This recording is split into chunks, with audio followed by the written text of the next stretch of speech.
le Radio Samoa se furulima iwa toru amo e tautuaina o e ilangu ngana fitu aso le vai aso.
Tasilima iwa toru amo.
Ia o tau pepe I atu I le li. Ia o tau pepe se I le li I le pespo. Ia fia Isara elo I le na whaia I lātou. Ia oli le whanau a siona I lo lātou tupu. Ia lātou pepe I atu I lona suafa marasiba. Ia lātou whai pe senga I ate ia I le topa mare kitara. A wao lo fia le li I lona no. Le atua mama nae, o e lama le atua e malia ai o mātou loto I mele nei malama. Au noa malau fio e a e fua whaiva o lo tunu. Mātou tō manatu, tuana I atu, le nā vai aso e maise o le vai aso pa ia sa malia mai a lau whanau wha atua. Whamana tuina o ti ngā no o lunga o le sā tauro. Lo mātou li I whaola o len sā ili a I mātou na le iloa. E o mai lona toi tū manu mānoe la ngona pātau waa o le tangata. Awa ia le tangata o lo e manatu mai ai. Manuia mea umai o maneta e au wala fai mai lo o tunuu. Whanunga manuia e matau tia o le pongi sā. Sa tau mante a le ete pe tua mani a pe mawalata e au fau.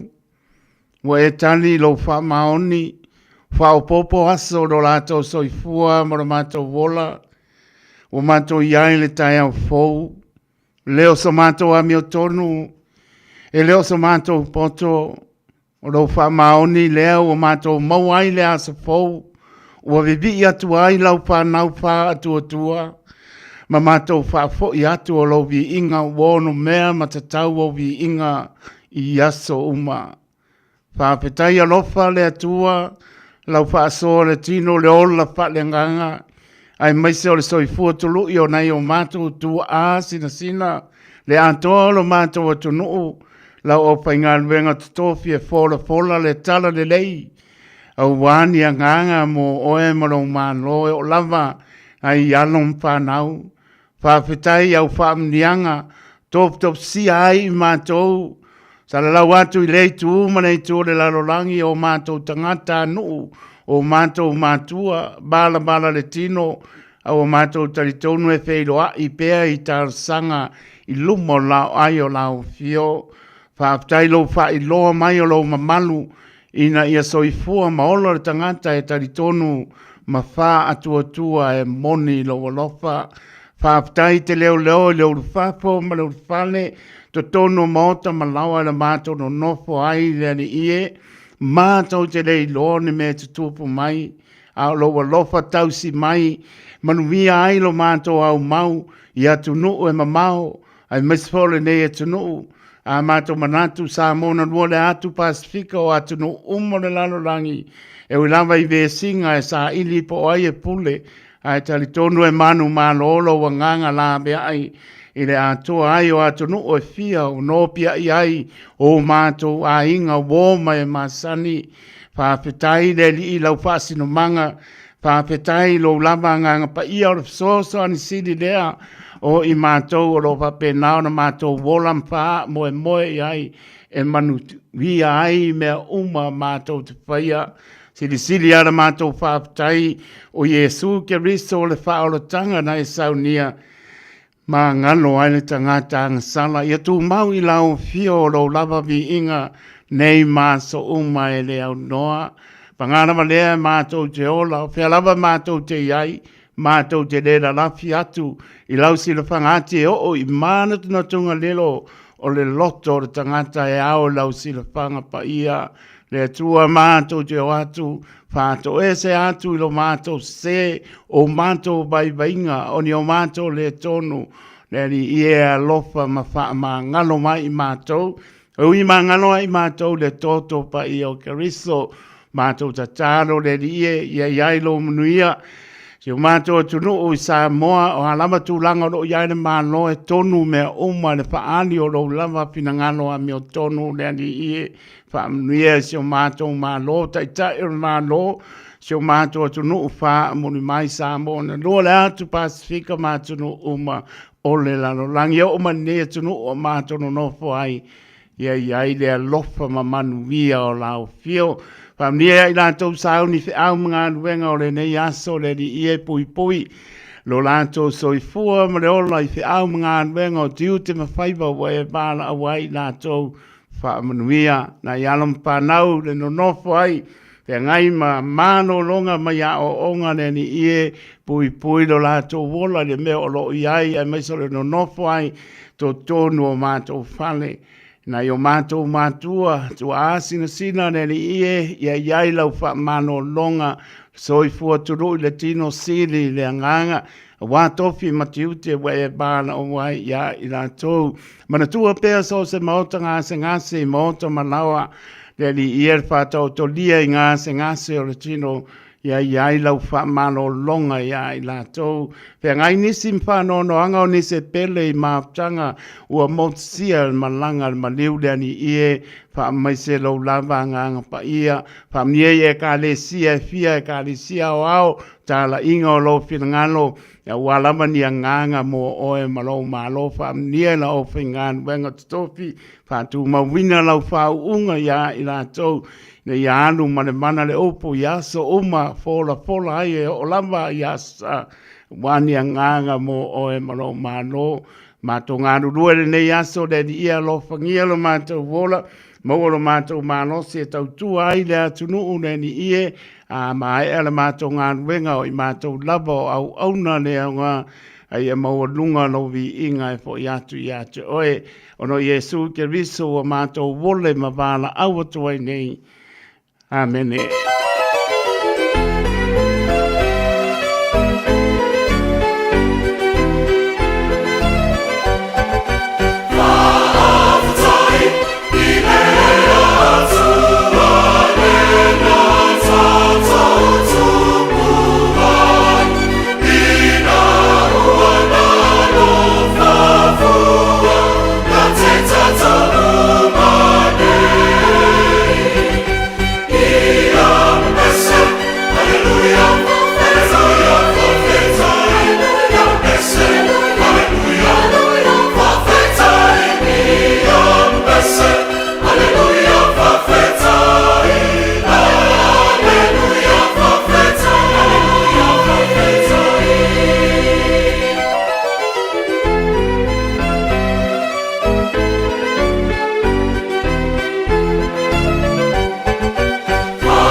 Tua si whangamani o Krispa wai au mai manua ina ua tulai marita tu taimi le wata tonu lamani tulai ono si mea lapa ponga sa moa tanto tala I vai panua.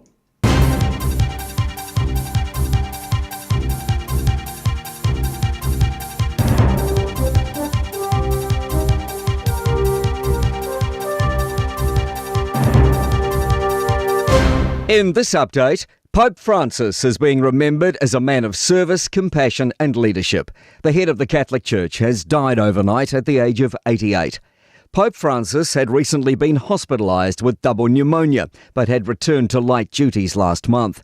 CNN's Ben Wiedemann is in St Peter's Square, and he says the Pope has grown in the hearts of many as the Pope of the people. He was somebody who spoke not in sort of the arcane language of the Catholic Church, but spoke in the language of ordinary people. The BBC's Rich Preston says the Pope had appeared in St Peter's Square hours before his death, even heading out in his Pope-mobile. We carried the footage ourselves here of him greeting people, being handed babies to bless, smiling, engaging with the crowds. Meanwhile, Christopher Luxon says the Pope was a man of humility, and Winston Peters says he left an enduring legacy of compassion. Anthony Albanese says he embraced all of humanity. He urged us to remember all we hold in common, and he asked the world to hear the cry of the earth, our common home. In other news, police are flagging issues with meeting the target of recruiting 500 more cops within 2 years. They include a lower success rate for applicants and more people leaving the force. Senior political reporter Sophie Trigger has more. The February briefing to Police Minister Mark Mitchell and Associate Casey Costello states issues of recruit readiness, like the physical test, contributing to a 1% drop in the success rate in the second half of last year compared to the previous year. It also notes attrition's increased to 5.5%, above the decade-long average of 4.5%. The number of students studying teaching is well down on a decade ago. Latest Ministry of Education data shows the total number of people studying at least one education course has decreased from 34,000 in 2015 to 27,000 last year. A teacher shortfall of about 1,200 is predicted for this year. That's news. In sport, Parramatta Eels skipper Mitchell Moses has applauded his team's resilience during their 38-22 NRL win over the Tigers in Sydney. A series of second-half sin binnings saw the Eels reduced to 11 men at one point, while the Tigers were also a player down at the same time. Moses said they showed character under pressure. 4 Serie A football matches in Italy were postponed overnight following the death of Pope Francis. Yelena Ostapenko has crushed world women's number 1 Aryna Sabalenka 6-4, 6-1 to win the clay court title in Stuttgart for her first singles trophy of the year. And hosts Bangladesh are 57-1 at stumps on day 2 of the first cricket test against Zimbabwe, a deficit of 25 runs. That's sport. I'm Malcolm Jordan. Ua na ole Radio Samoa se furulima iwa toru a mo e tautuaina o e ilaungangana fitua so le vai aso.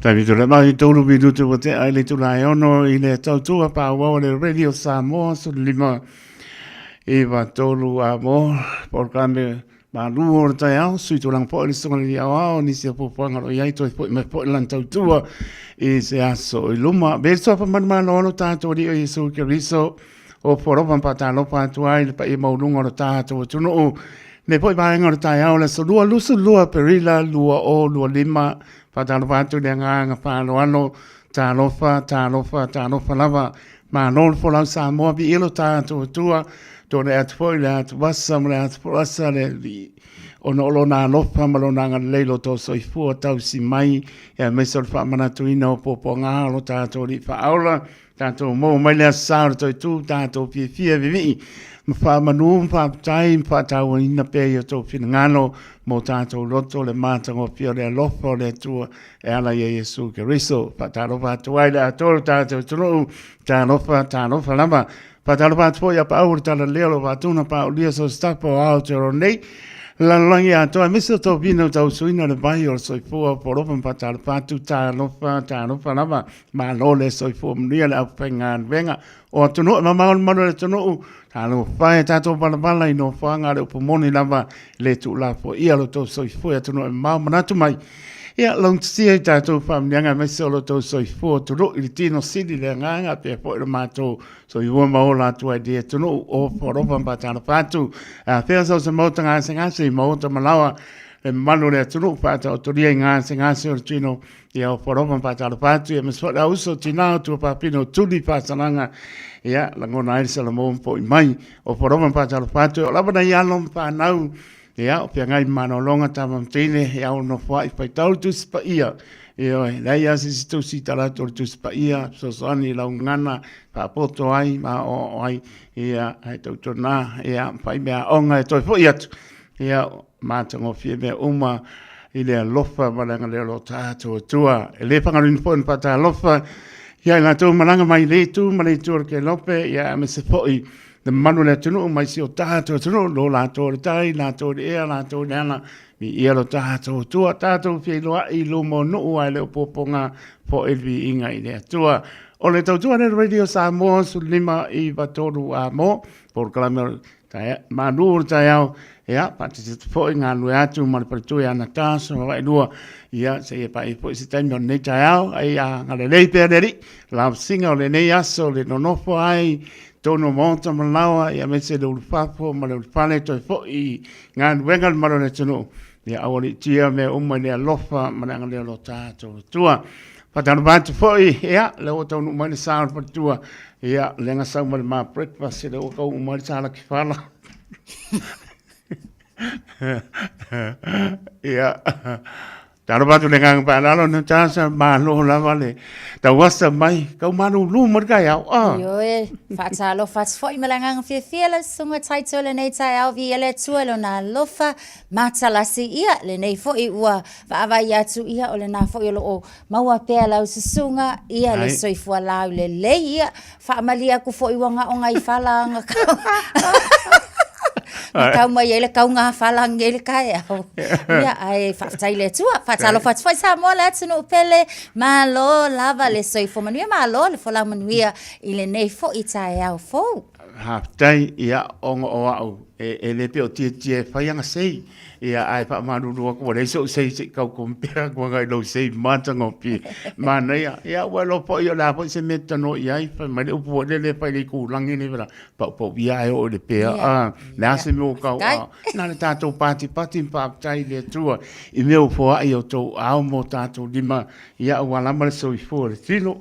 Le a tato fia pea e bibi i le li matango fia o le tauli e tato pia le alamba e lapta ia pe tato i matangi o lo longo matangi a mese le baba ai ma le alofa fo inu tutua o i lo longo lo iai mo tsia le pawa ana tas ia pe o tulang le nao le lava o lo iai tato e moni lava fo iai tato nei au kilani pe ia nai vaenga e le o langona tele ia le malosi fo ia male o onga o lo iai matangi ma lo longa nisi tu o le nei fo ia tunu ia tatou whaaftai le tu paula volea ia awa lava fo i nei whaata malai e ta tau lava pea o na sao ni uni mata i tu fo ia unga le tau la tau ia ele ngatele na o le lava o fia ngai mamalo longa na i tamaitea onga ia e ta tau lava fo i o na mauti noa le tau ina awa fo ngai mamai lau ngingi inga e whai aku lea onga le vea sole e whai mai wa mamai malo whaaftai lo whaamanosi mai ngā ruenga o le au mai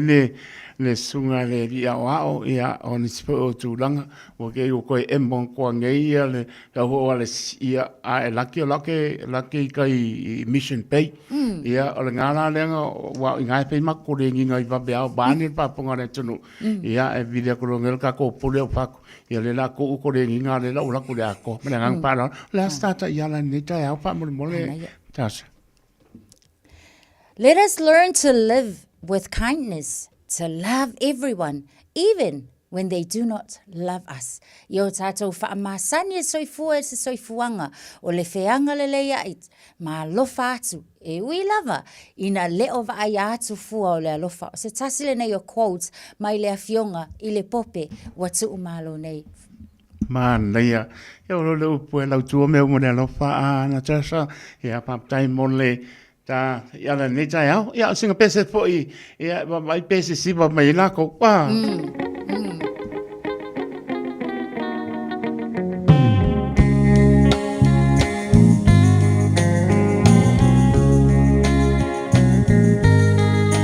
ta usa moa e matalasi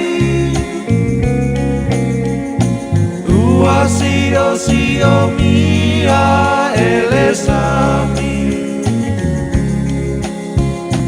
atu mangalanu lawava mea i pia o tangata la usamo ala usa moa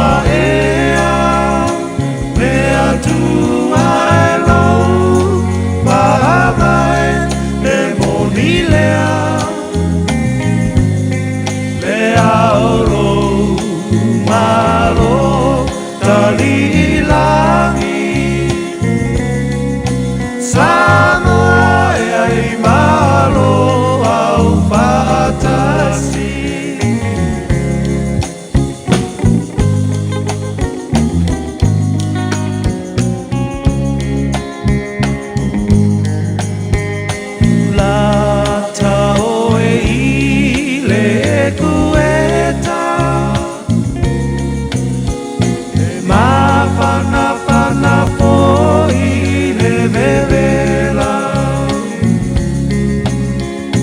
So se mea aua le popole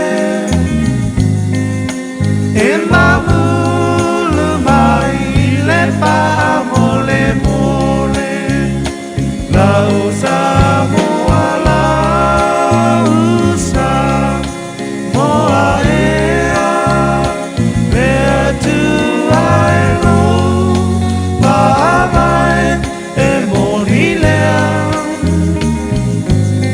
le aoro malo tali ilangi Samoa e ai malo au fatasi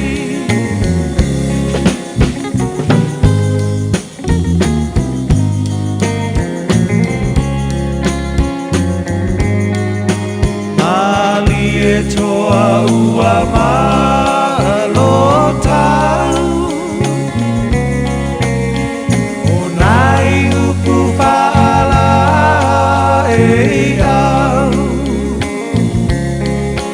Se mane so tai au Samoa lo tawa ia sau La usa moa la usa moa ea Whea tu ai lau pa mai e moni lea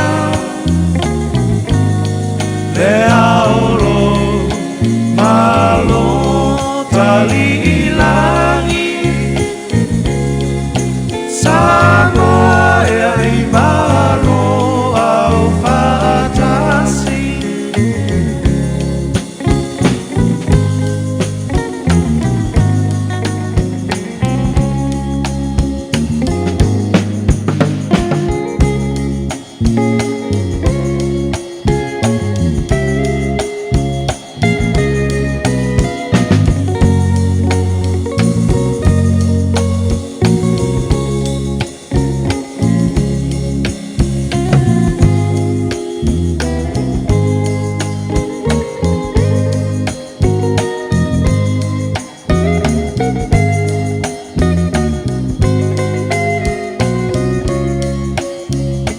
La usa moa la usa moa ea Whea tu ai lo pa mai e moni lea Whea oro malo tali ilangi Samoa e ai malo au fatasi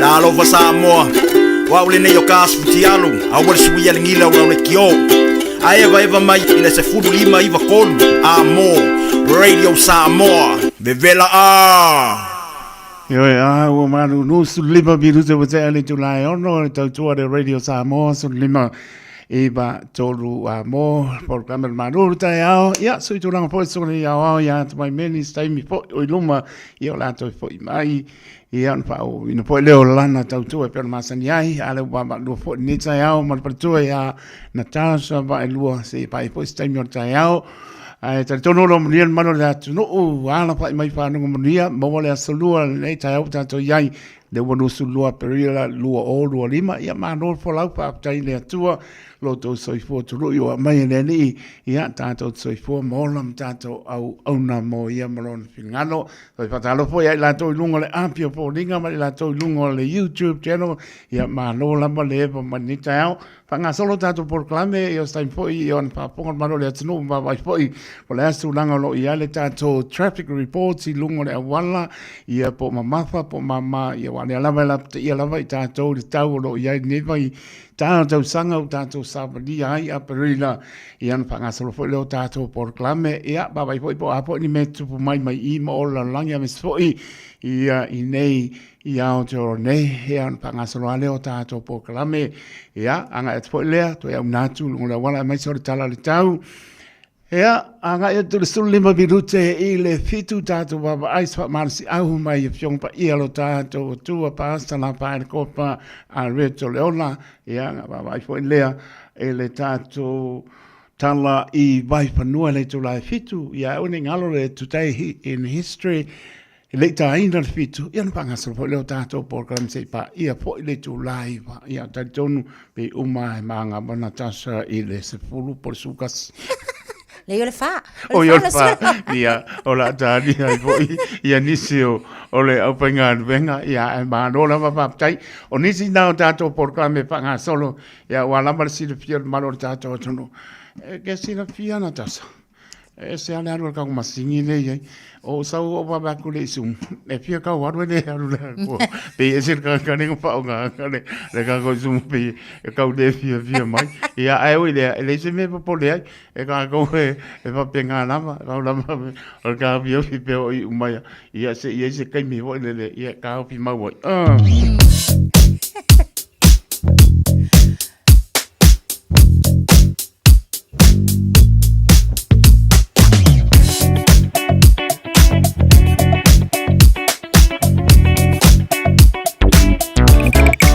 Fati am savale lava le nei foi taimi o le tai au malo le soi forma ia sia kia to tatou au wala titele le tatou ulua ili poti fo yo lungo le au wala ia o lo solunga le lava tatou le taimi le nei o le na foi o lo maita watu lunga le waka kotahi ia o lo file mu ia le tatou au wala I lunga o tatou motorways ia maso se vaenga lava foi la lo tatou tano foi le o lo maita watu o le na o lo solunga le lava tatou le taimi le nei o le tai au le se vaenga o iai se taavale la vea ia ele o iai fo ini poloka le nei taimi tau lava o lea ave taavale manu ia tele le amatanga o le nei fo ia sofou anga ia tu ilunga o le ala tele ia saonga le mu lau whainga malanga malo le tai o Radio Samoa ina ua se fulu valu minute te ai le tu lai hono.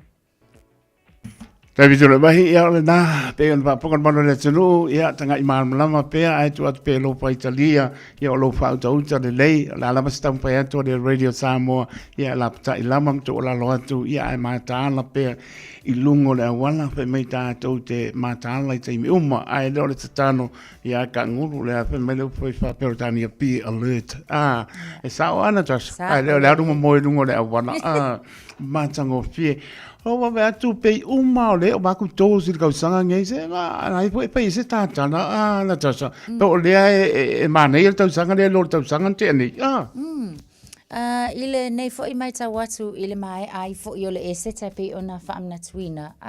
Yo wa o tau sanga malava e iai lava whaalawe lavi tau ta avale so e mai tau wina fo ila ia ma whaamau mawina fo I e le malo ni sila ia awa fo I le anga I tau sanga ta itasi ma le anga ia turuma but ole istala le tau sanga le nei. Le mai tau watu ole maliu pol whaalawe lavi tau ta avale muli muli e lava na tula e mai ma mawel soifua o ananafi. Ile vaenga la le nai la loi wai kato fo ia o leo lo mai tau watu I nai Whare Kauri Road ia manga mai o on State Highway 3 pe amale afa le luana na filea na ia se whaalawe lawe tau ta avale ia e to atolu I lātou na maninu atu atasi na maliwai o na atoa ilo lea o le lo na wha o tangata na mali liu I le tamai kamai weekend nei o le Easter weekend ia o se tūlanga fo ilele e whaatupu manatu ia e to e whaatepai fo I tātou malava awa e iai lava fo I taimi ua fia I malo longa ai le o mawhai lava ia ona malo lo ai foi whaalawe lave e ono tutupu so wha mai sele nganga o le atua ia I lato malava foi nei a inga watu ua pe ua motu sia foi maftanga ona o tūlanga wha pe nei I whaalawe lave le ma alofia ma whaalawe lave wha fuasei ia nga leile atua wha mai se ia I lato a o le wha manatu mo tātou e le ngata foi le vai taimi o le eseta ia a o aso ta itasi I lunga o ala tele Mana ia leo e toi pa manatu tora umo o tātou na tau longo lava e maro e tenu ia na e tō whama mau mara pa utau tari lei. Mana tō le mea lofa le li o le poto e fua i fua mo i tātou whamai ma pau tonu ai. E a leo le alpia ka mapa pia kenge mapa. Ai ke upe kau i mara pa au ke e makau kia. E lei la pe kau i mara pa au ke koe fo i mai. Na tāsa. Ai a pe kau i mara pa au ke ai pe e le pao. Sorry. Ale pa au ke la pe kau e leo se po mori. Mātango pie. E tal tonu sawa lava. O le sawa lava le tūlanga leo o mai tau atu o lo te lei whawhiti. Ai mai se lava foi, o nei vaenga i le tū atu leo o tātou i au kilani. O vaenga foi e tele lava nei pi onga, ia e tele e le lau le tele foi la awala pe o tātou i lunga nei au kilani. So, e mo o mia lava lai le ave ta avale, le wha auta uta le lei. Kau sisi ai le sawa. A whai mai a limas fulu. Io, e o mo sa i alo vaenga e kau omi. Ia mauti noa le saunga le moe, mana tuala, o le ripple effect, ave ko akasiri ka avale, le whautauta le avta avale, manu nua le toa tolu, ki ngā inga isi o la fo ia tau wha aola i le whale mai, so tūlanga lava ia, wha manatu ia i tātou, mai se fo ika ia i laka ave aku le shopping center, e tātou fo i lava, ia ona mata i tūvaenga lava i lungo la tele. Mana ia, le o lau saunoanga le tūlanga lea o le whautauta, o le si tūlanga o le sinim tautia i lungo le awala o telefoni pēa pēa i Natasha. E makau kia, manga kua ngonga kakangi al telefoni, a papea o ele marka, e makua kia al telefoni, ai whaasanga papea, ai ngalo lai lumo le awala, e makau kia. O le venga le tupu mai inisi o whaare pe ona tau mwhai tue le radio Samoa e longolongo po e di inan maro le atano, e leo se whaatonunga, tātou te le whaatonu inan maro le atano, ia ai longolongo po e di amtu atu i au tapa, pe mai, tau ane eile lei ale, whatape i a wawaretai a wai po le alkamaloma ko ana tasu, e makau kia. Se tonu o i suru inga o malalangi se tala whano noa se toa manu tu lou le ngana whao ngaina, e le o porsi le fia, Pope Francis, e matau tia, ia mai se baru tau sanga, ai manis pai se talana tasa. Valu se fulu valu tau sanga foi o le soifua au auna ia o si nei foi au auna sa fea ngai foi ia mawhapena o na tala ia le tala le leia kiriso ia e mua lava foi no mo le atu wha mai senga ale pol kalame nei i lato lava foi ai mai se lava na yuso i le tapo inga katoliko le nei foi vai tau fea ngai ai foi ma wha noanga ia ai mai se tatou wha afetaia mau tatou patipatia le soifua au na ole nei fo i tama wa lolo na soifua i tutonu o le tala lei o le lona lua se lau ono se fulu ma le ono ai lea ia o i latou fo i na avea ma pope ia i tutonu fo i o le tapua inga a Katoliko ia whaafetaia le tua o sao upo le tusi amu ia le au ne wala au alo na matai ia a o lo whaapea lava o na whai whaamalo whaafetai ilana ia fo i tau tua malana au nanga e maise o ngā luenga malava e pei o na tātou a to mua le nei tai au se tasi o ana whaamatalanga e lau tua le alofa i ngā luenga malava isi o taimi sa maitawina ai le longa mai fo i o lona tu lai mai tutonu le atu nuu i le vaitaimi o taua, vaitaimi o vesinga, fe vai inga, a o nisi o taimi o lea satu lai mai ai foi, ia e avea ma whaaululunga o le ekalesia katoliko i nei foi tausanga se ia o lava foi, ia ina ngase ma vala au ina i le tua. Mana ia, e umale aso ni o tātou mpaiapei se tālai le mpai o ni tātou whaamatala ina e pe ona e tā ua Natasha ia ngā ruenga maua ngā rue mai ai mese o le whinangalo o lofa o ia i le wawai tūlanga po ia ai mese o lona ngā lofa ia ka le sia maran wha manosi i lato po i pito la au lato i pito la au le wawai atu pe o le lua fisu tolu na bea o ia ma Pope ia le ua ngā i mai ia o umaron so i fua balu sul balu mana tua le tano so apa pea i o amu ia le au ona pe ona e tā ua e pala au lona matai a wha pe ona whai. Le lai pai mai e mōli tangata a o ana ngā nuenga o lo tala o lo mumu sai tu lo o lo mumu pea. Le lai pai mai e vi ia haine atua.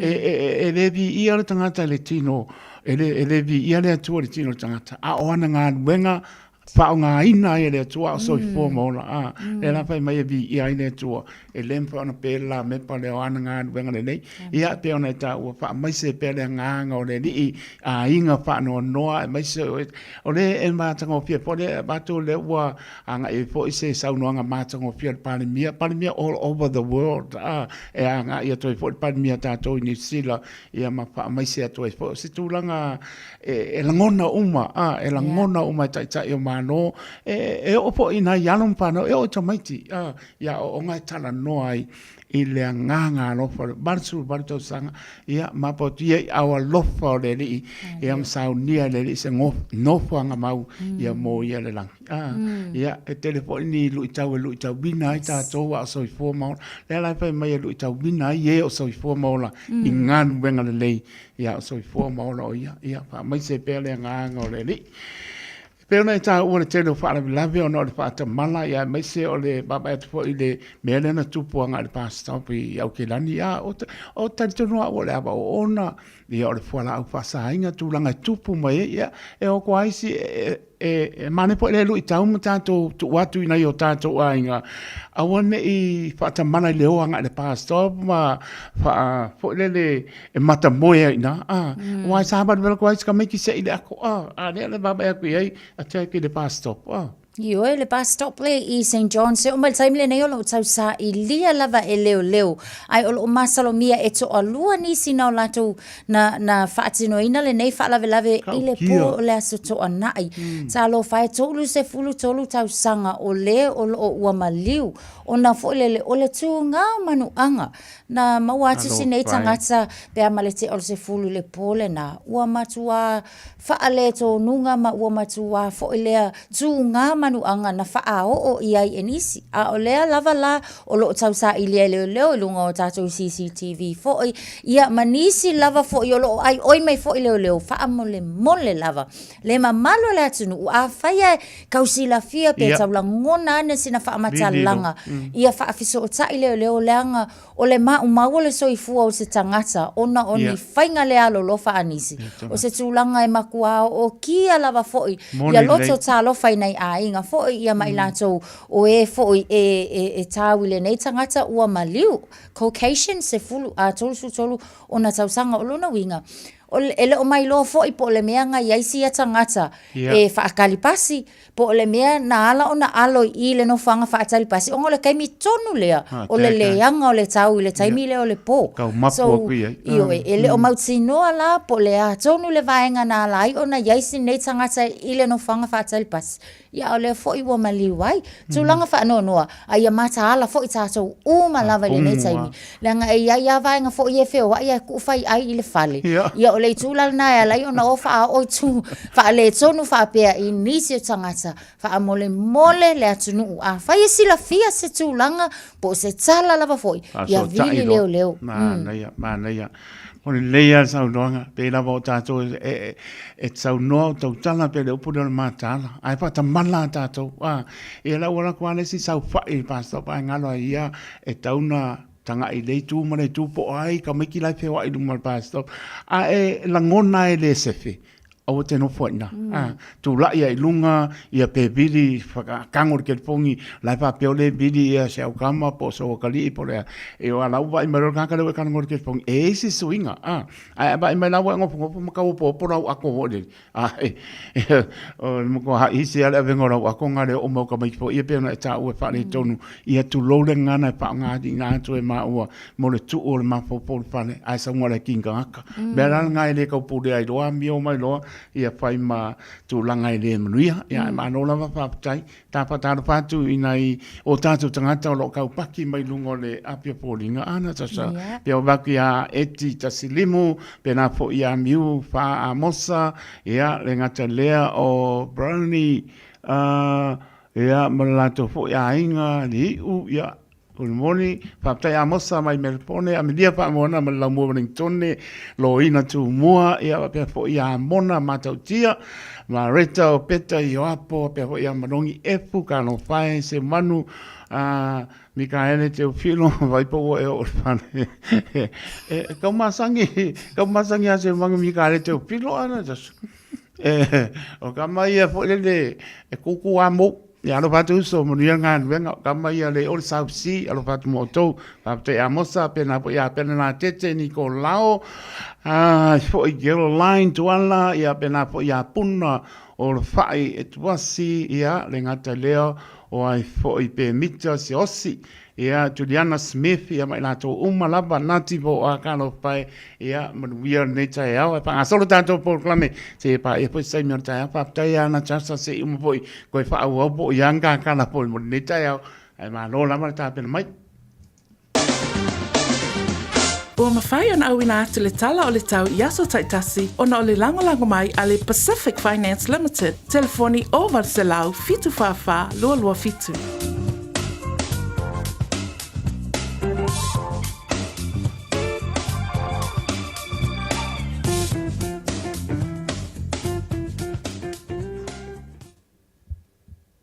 Le ma be atolo tu mo le pa mo vina au ke lang lusu tasin mo rungo lo iai manu I le afia suono sabiang mai sau de sipo lo awawa pa unai ti munga lo ma ta afa ma ia I le asolulu o ngatono va yaso lua sulta sipo le bela pa mo vina ia mo lo ma lu le afia sultasi o winga le po na tau ia le mai I le aso topi fa o wina wo ia na manga yo orders for Anzac Day Natasha ja, Anzac por Queen's birthday. Anzac Day?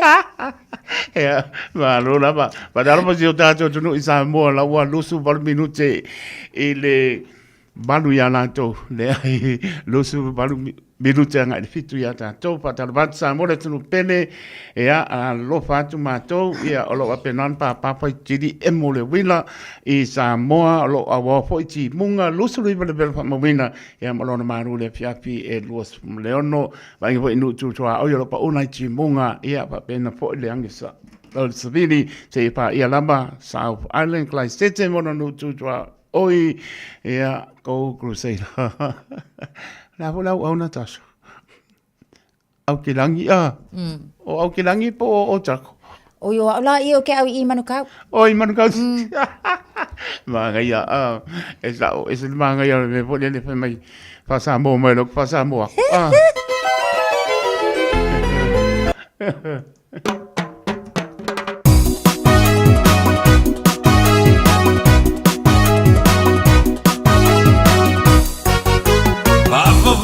Yo se ifai tula utala na oni mana tu e avatu va utuana te mau belo fatu la tanga na leibo watu fa samo mai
Every year, we send way too much waste to landfill. But the little things we do to reuse, repurpose and recycle make a lot of difference. Food scraps can be turned into clean energy. Many household items can be repaired and find a new home. And of course, we can recycle glass, cans, paper and some plastics. To find out more, search Waste Nothing. All Together Auckland, Tāmaki Turiki. O e sila fia me e whaatino e mawhaiona e umia iso whale motu le lumanai. A whai fo i iso whale motu, o e sila fia mawhaiona whaatino ni isi o fuafuanga e whaonga aire equity o lo whale. A wane e misiere por kalame o le malu I whale. Ia fiafi o soruru taitasi le se fulu e te aile whaa.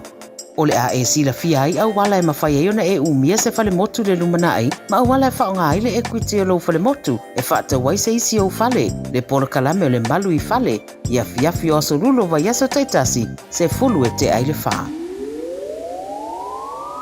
O fia maua sau ta avale po sau piki apu. Ai tongi ta iwa yaso, lua vai yaso, pe ta imasina. O le sleek cars o le a maua ai le fisosoani. Ua ta pena le au whainganuenga a le sleek cars mo oe malo a inga. Aua e te popole I se mea e tasi. Te tala fitu aso, mai le sifulu I le tai au, angai le afo le ono le afiafi. Tele la lai au kilani I saute, vili mai loa, I le o lua tasi faa, fitu lua selau. Po le o lua o, faa lima, tasi lima tasi. Baby, lomaki! Hey, hey! Oh!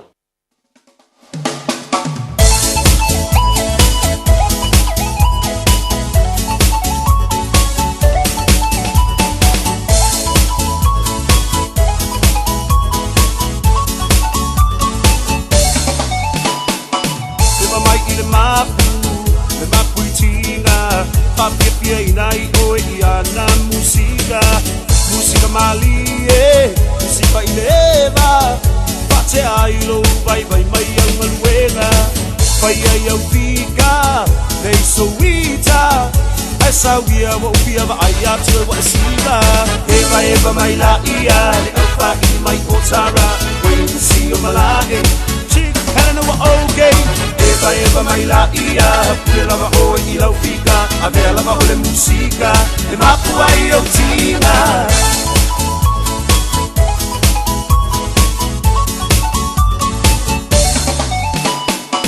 na ia paanga ye vai vanga e mo moli atu le nei pese na ia o lo paanga le ngata ia te roa pa pele rangi atoa mo o ngai pietau tua mo e Samoa e ala I le taleni o le musika esa wia sei e pa pia mai a ita eva mai la ia le alfa I mai potara when you see your malage chick kana no okay eva mai la ia pule lava oe I lau fika a vea lava o le musika e mapu ai o tina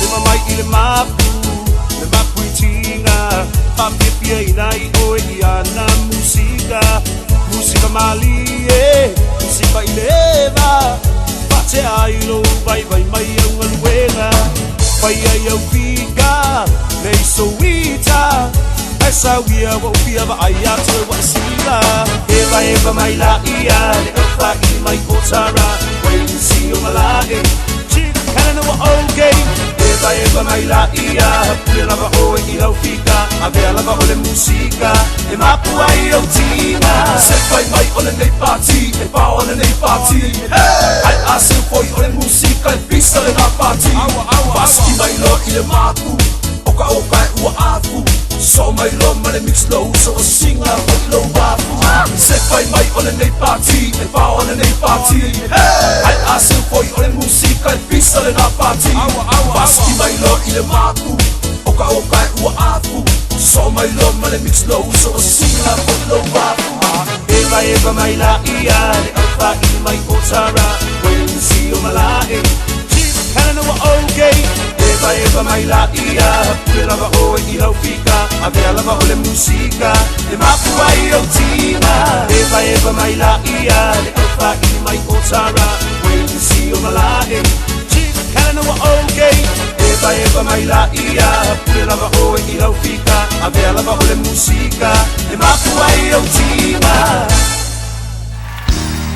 Bread of life sent down from glory. Many things you were on earth, a holy king, a carpenter, but you are the living word. Say it now. Come on.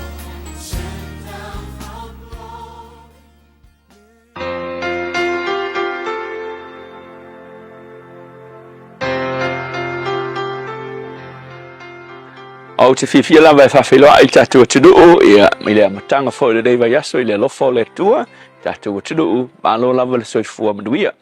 O le tusi lea Lucas fruiva whai upo e fast food tasi se i o le fast food lua whapea le tala o lo iai ua lata o ia ua sila fia e ia le ai o na tangi ai lea o ia ua whapea ane ana e loa o e lava I le nei lo lava aso o mea e te manui ai, a o le nei ua lilo I a te oe. A le upu mo I le aso le nei, whaata ua lo wavanoa. Whai mai tala, a o anga I atu Yesu I le aso fo I lea mantua le aso le nei, ana nafi le sa whai longa I nai le aso ta ua o le laupama. Ia I le tala whai mai le malanga whaatupo Yesu e anga I Yerusalema. Ia ma o le vai aso lava lea, na malanga whaatupo ai, ai o le weekend.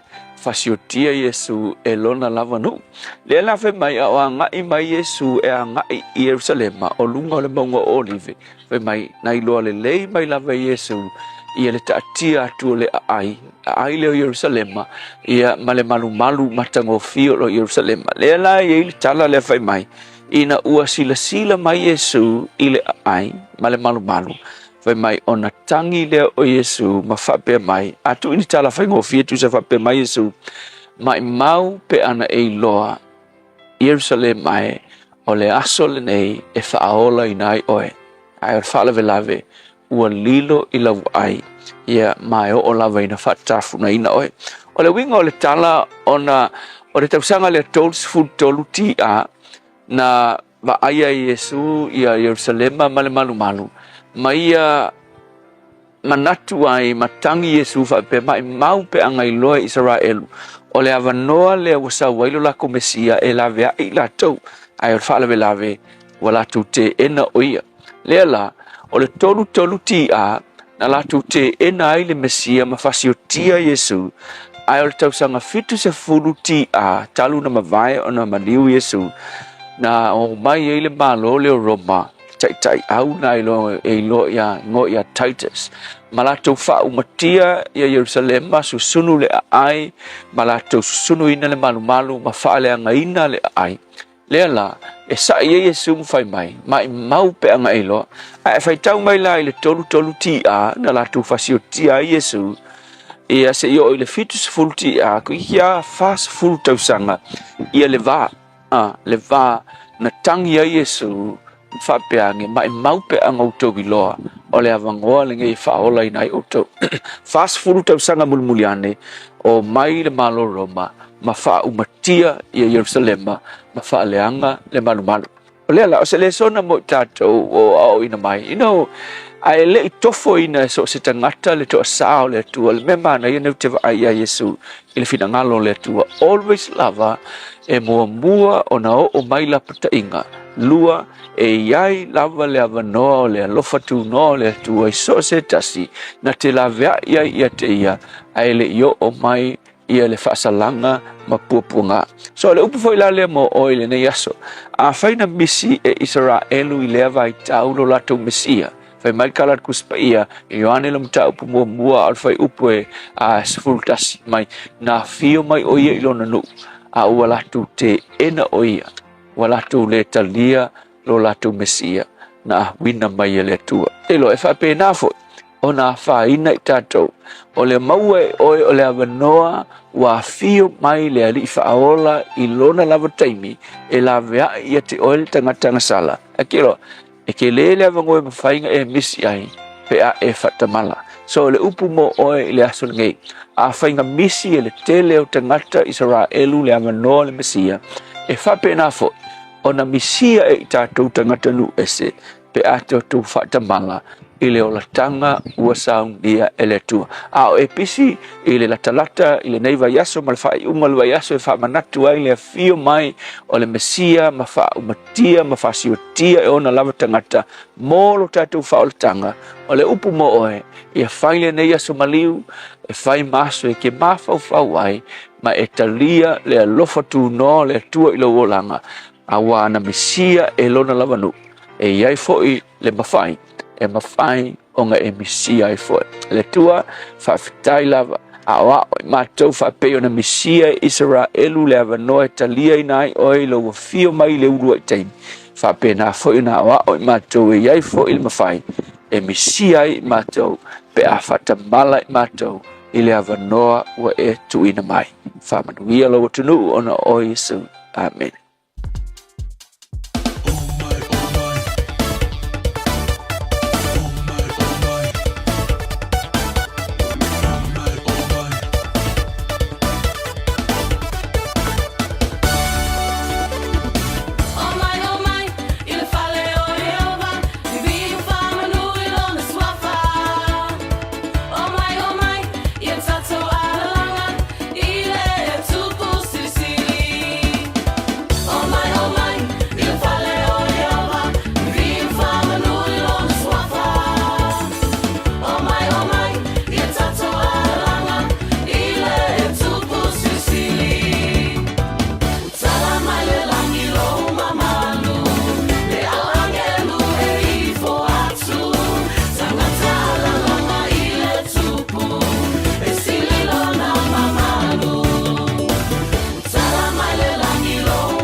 Sipong Maria, everlasting praise, o mai, pamaya to elitato. Por kame areto leola, te penene pasta, la paile kompa, spapong po leaso atayao.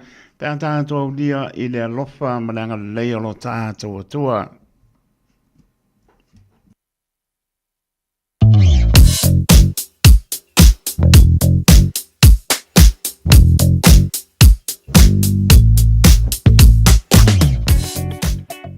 Tātou toanga I atu lunga le awala le nei fuitai me le tai au. Av ta vale na pau le vaenga lewa mai tau atu o le nā ua a matalawa fo na feo lolo le pisi o Nera Road le whai tu atu le nai sifo. Ia pea ma le 5 minute le travel time mo tātou o lo ua wha atu langa ina. Langa I atu fo I le tu atu I mātu o lo so longa le lei lava fo I le taimi le nei mai tau atu o le nā o lo o feo lolo o le tulanga le waiei ua feo lolo lunga o ala tetele a o lo o flow pia le traffic mo tātou e le o iei se vaenga fo I lea ua mai tau atu ua poloka tele mai fo I le nei taimi o le tai au tau lava o lea whamanatu pea a vita avale ia tau sisia lava fo I le sawa wha atulanga ina ia mai solo iei pea nisi o vaenga o lo o whapena fo I o na whapena ona mai tau atu ele o le lei le tau le nei taimi o le tai au ia o nisi o vaenga o le tele na lava lo o solonga le lei so whamal mole a vita avale tau tua na lo saunga le mu I lunga o le ala tele le nei fo I taimi o le tai au ai mafuta mai ai I le manu o le tai o le radio Samoa ina o toi fitu minute o na tā leo le itu lai fitu.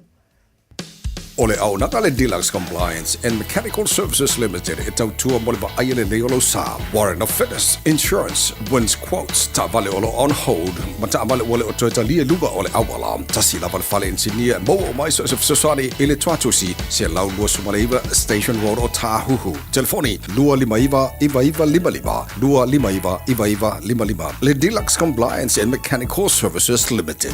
Talofa Samoa. O Atish Narayan, o le Licensed Immigration Advisor mo le Auckland South Immigration Consultants. E visosoani mo so se tu ai ngā visa e malanga mai New Zealand po Australia. Telefoni mai nei loa I le o valu o tasi o no valu wha fitulua. Po le olua tasi o no valu fitulua tolu o. Hey, don't be that guy or that auntie ignoring a sore throat. This isn't just some drinks and lemon tea in your sweet situation. Untreated sore throats can lead to rheumatic fever. Nobody wants that for their family, eh? Go get your Pepe's sore throats checked at your GP, school nurse, or pharmacy. It's quick, easy, and most importantly, free. So come on, whānau. This summer, take care of your tamariki. Get it checked and get it treated. For more info, hit us up on socials at Stop Sore Throats or visit stopsorethroats.nz.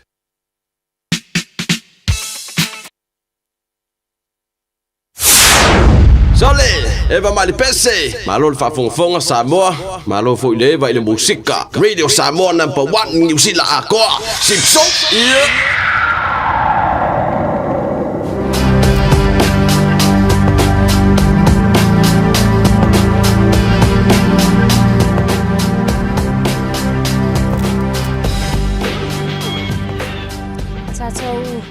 Tātou mana tunatu fo ini mena tutupu le nei aso I tausanga ua mawai I le aso I le tausanga tasi iwa fitu se fulu ia o le ulua taimi le nei na whaatawa ina ai le aso sata ua o le Earth Day po le aso le whaatawa ina ai ia le sio manga le lalolangi fo I po le nei paneta o loo tausoifua ia maola ai tutonu o le malo o Amerika I le tausanga fo I tasi iwa fitu iwa ia se tasi fo I le nei o au fai pese lawi loa The Rolling Stones sa o lato whaatiroina ni konseti se lua whaapito a lava mo I lato o e po la lato va ai I tutonu o shawa ia en Ontario I ka nata I le tausanga na mawai atu nei lua afe lua sumalfa se lau se fulu afe I lato o e tutonu o saina sa lapata ia ina ia tu ua o lato fale ma tu ua no fuanga sana no fuai ona ua lolo vaia se tasi foi pe ua pa se tasi o vaita fetele I tutonu o saina lea eta ua o Bay River ma o lea foi whaalave whaale natura sa whaapenau natula I mai o se taimi mua le nei ma o se whaalave mua le nei ua sili ona matu iao na afianga I tutonu o le atunu tele o saina nisi na o vaenga le nei aso ma mea na tutupu ai tausanga uma vai.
In this update, more details have just been revealed about the death of Pope Francis overnight.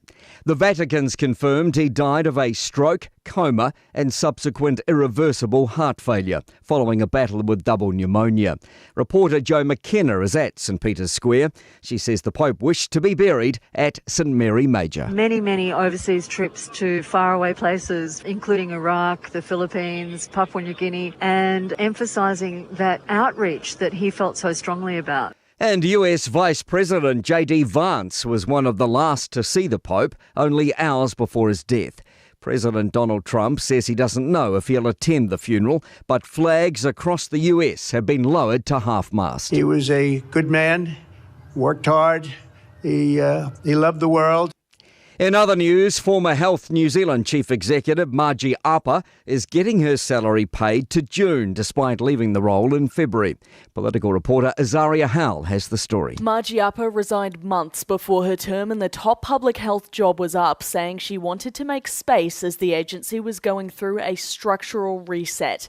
Health New Zealand's confirmed she'll receive the remaining salary payments that would have been payable under her fixed-term employment agreement. She received a salary of $895,000 in the 2023-24 financial year. Labor says an increase in people leaving the police workforce is making it harder for the government to meet its target of recruiting 500 more cops. A February briefing to ministers cites challenges with recruit readiness like the physical test. Labor's police spokesperson Ginny Anderson says attrition's increased to 5.5% above the long-term average. Police say it's improved slightly since then. The government is under increasing pressure to find more recruits in an environment where it's becoming difficult to find people at the highest calibre they need to be a police officer. That's news. In sport, no excuses from West Tigers coach Benji Marshall following his side's 38-22 defeat by the Eels in their NRL contest in Sydney. The Tigers had captured headlines leading up to the clash after 5/8 Lachlan Galvin informed the club he wouldn't sign a contract extension beyond next season. Marshall says the contractual saga isn't to blame for their performance. 4 Serie A football matches scheduled for Easter Monday in Italy have been postponed following the death of Pope Francis. A number of Serie A clubs posted tributes to the Pope following his passing. The late Pope was a known football fan and had supported Argentine side San Lorenzo since he was a child. The Taranaki Airs have edged the visiting Auckland Tuatara 111-110 in the National Basketball League. That's sport. I'm Malcolm Jordan.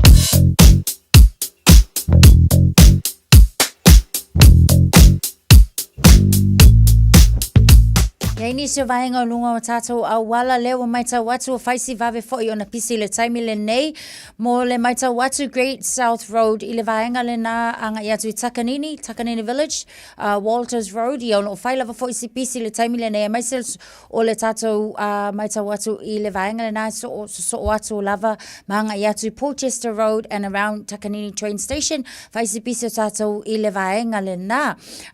Pena fōi o na maitau watu le taimi le nei Southwestern Motorway o lo yainei poloka le nā la tātene Weary Station Road on-ramp i le taimi le nei whaapena fōi i langa i atu i Roscommon Road. Ellerslie i lunga o le tātou State Highway 1 o lo whaisi pisi le taimi le nei on the southbound mai le vaenga le nā Green Lane to Ellerslie Panmure exit i o le nā fōi wa amatana pisi tātou ma mawha lava fōi i le vaenga le nā Loon Ave Retail Area i a malanga i atu i lunga o le tātou Motorway. Lo maita watu fōi Ma River Road on Green Lane whaisi pisi le taimi le nei Green Lane East ia anga i atu le roundabout i le taimi le nei o le tae au. Nisi o vaenga fo i lo maita watu Northwestern Motorway mo tātou. Waterview Tunnel anga i atu St. Luke's o lo o whaisi ma mafa le taimi le nei ia ma amata fo i ona Yei Poloka.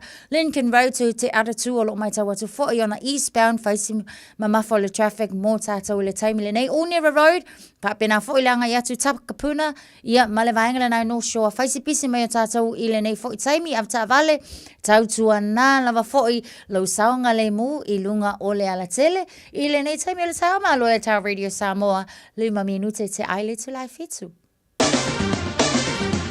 Ua mawhai ana au ina atu le tala o le tau i aso taitasi o na o le langolango mai a le Pacific Finance Limited. Telefoni o Varselau fitu whawha lua fitu.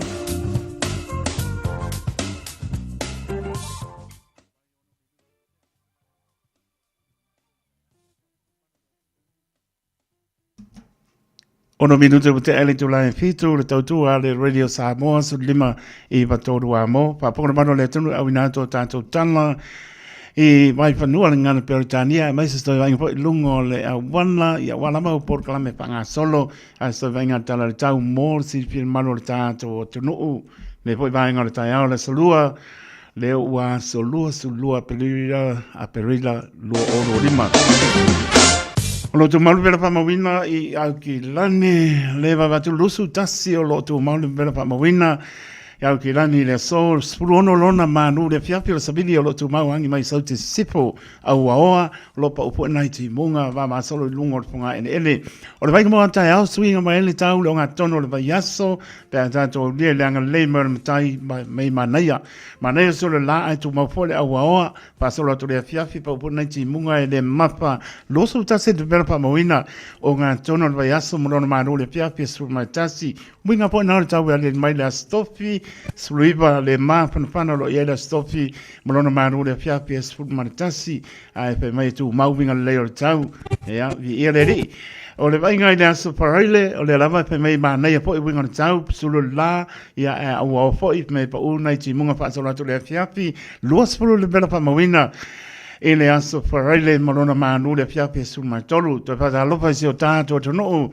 la ua fitu minuti te ele manu I Samoa ia la ua fitu minuti te ele fitu I tonu ia tora nei ia lo tu maule pa le tono le tau I Samoa pa uti munga lo au pa solo ato lo tu maule vela pa mawina mai Samoa lo suluiva le mafana lo iai malona manu le fiafi do su lima ia mantua pesi o tato tonu e pele o to pinangano mo tato loto I le tato tatano tato bana ia lo tano me fo lato mo tato ia tano tato feilo I tau sanga lumo fa ponga lo tato mtai nis vai ngonu tu to ap no fa to lo po ti munga le mafolo awa fa so ato e o ma I silver deo e o mai au pani e o ma lo papa I lo awa le pa usi timu o se venga na nga I waikato roto roma tau po tanaki e o lo pa uti munga le mafolo awa fa manu mai ia nei pia mai sin tauranga ia e o lava South Island E Christete mano no tu oi ia Marco Seda manola va au kilani fa manosi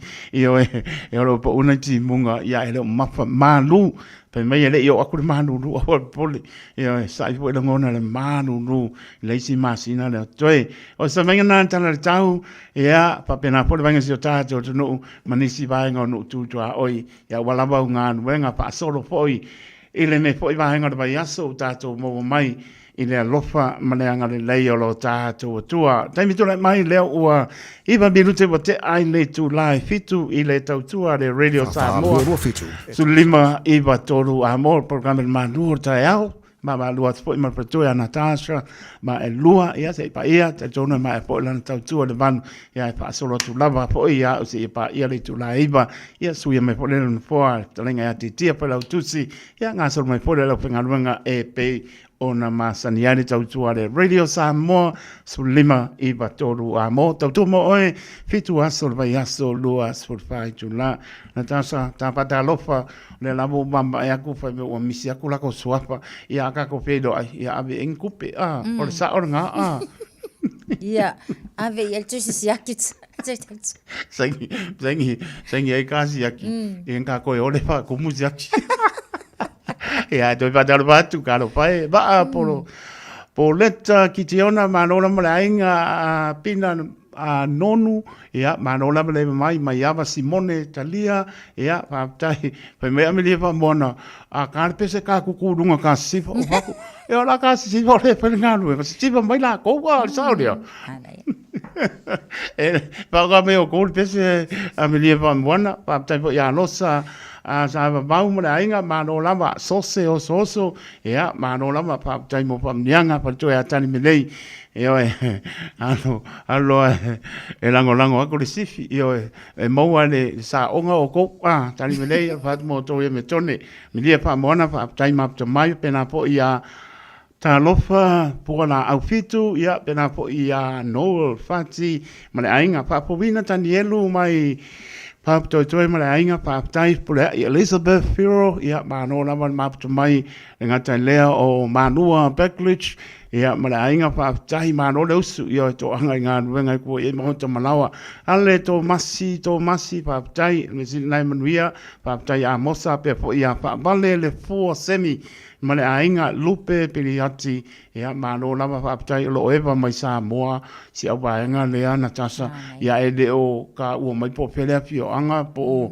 mo tele sala fai po tumua ia ka no lo fa ku si o tato to no ia o le leo tu la mai su tasi minuto te ai le tu la pitu i le tau tua de Radio Samoa o amale au ki langi Natasha ai seki o me foi a malo so ia ka wang faisinga malo longa foi ngale so ia le langa faisinga mako malo longa ia o ke le mau hi o po le ngata alo le last weekend male au kilani ia pa mole o yo lena ta alo yo na tuat o kalo fai ia e mongi lava e sa le asa noanga e le pa pe mo umangi va tanto kauku pe le mo umangi va ai mana tua o le tape na pena ese manga le tape e le pa pe ke fai aku o isi tu langa o ke alofa ke le our Auckland Blues o ke alofa ke le they got the players o le mako maka kiel mela e kusa la e umale All Blacks a le fesili o le ale mere kupu e mangai alo sa ngo sa wa o e masenga alu ke pau ko ia o le falongo le falongo mai fa ko nga fa ya ku ye nga fa ku le ya le kala ya le la me lo lu fu le ko ko lu nga ai an ko malo ko Crusaders i se mako au ia ai wi le la nga le ngo fa ya mo mo a malo so fo pe wale manga ya manga ya malo lo le si ke mi fa malo ku ya le si va nga ia ona to ya ngai mai foi la e ma nei ale o le maro so ia wai e fai ya ka ante fo le mo mo ai ma ngai al ko ngai ia pa avela ele mai ale le fai inga ngai an wo lunga pe o ngane ka ia wa fa tuanga e pa wa me o weekend uma ke kangwa o i meli ai de game plan na ma ko ku seida ia ngo sa ale ngo fongo ma ia a pa po e alu suwanga ba ke de ke mi ka longa bane ponga tunu au ka wes fale kong so ke ia wa vili mai le coach mai te tole mele o le kamale fa pe o fa au pole ku aku el ke fong ia o mare ko mai kong o ma so la pole ku ranga pe ai va ai dar ko suinga suinga na nga o lo fa na le au ngai ia ai so ia e fa pe nga na e ka ko ka dia ke me mai ai e wa le la va fa mai ia tan me le e le ise au e manor ka e ka me sangue manor si me manor si ia o faku e mai ko ka ngo mai pa umale ka me sang ia ar ko langa le ia manga ia fi malo o au Australia la mana ia Natasha ele pa pe o ka ko ai mo la lo Australia la po tam fai mai la to ia pa veng ma fa inga po le au nga Australia le Pigeon Rose ia ai fa penga lama sa wana pode mo mungi ba ia mo fa inga ngai ia fa mai le upora tunu o ma ko ngai a la ku ka ya e ro wa le ia le la ma ngai fa so longo ka longa ia me se po ia nai au mai stadium tu langa fa pena ia lo ia ele o mama a fa ta singa le ala ele o tu langa mo la sifi ia ai mana tu ala o le ala va so o kula va fo i male Crusader so ele o mama o kere fo ngale pe ama se fa ia points le o vala so pe la ma ngai lo so ngonga ta so tu ilo fo i al fai ngol kongwa e le ko mai kala ngo mai a le ngale va pe ke o suia mai se me wo e la ko e ngale o mai le pe ka o le kala ngo e o fo le ba so ka ko kala ngo fo ia al pa be na ko e fa ingo no e o le kala ngo no a le pe mai ia pida eniko pe mai e le ia se au me fa ko sei da e o fa ko ia e le sa o kala pa ki pa pe o fa mo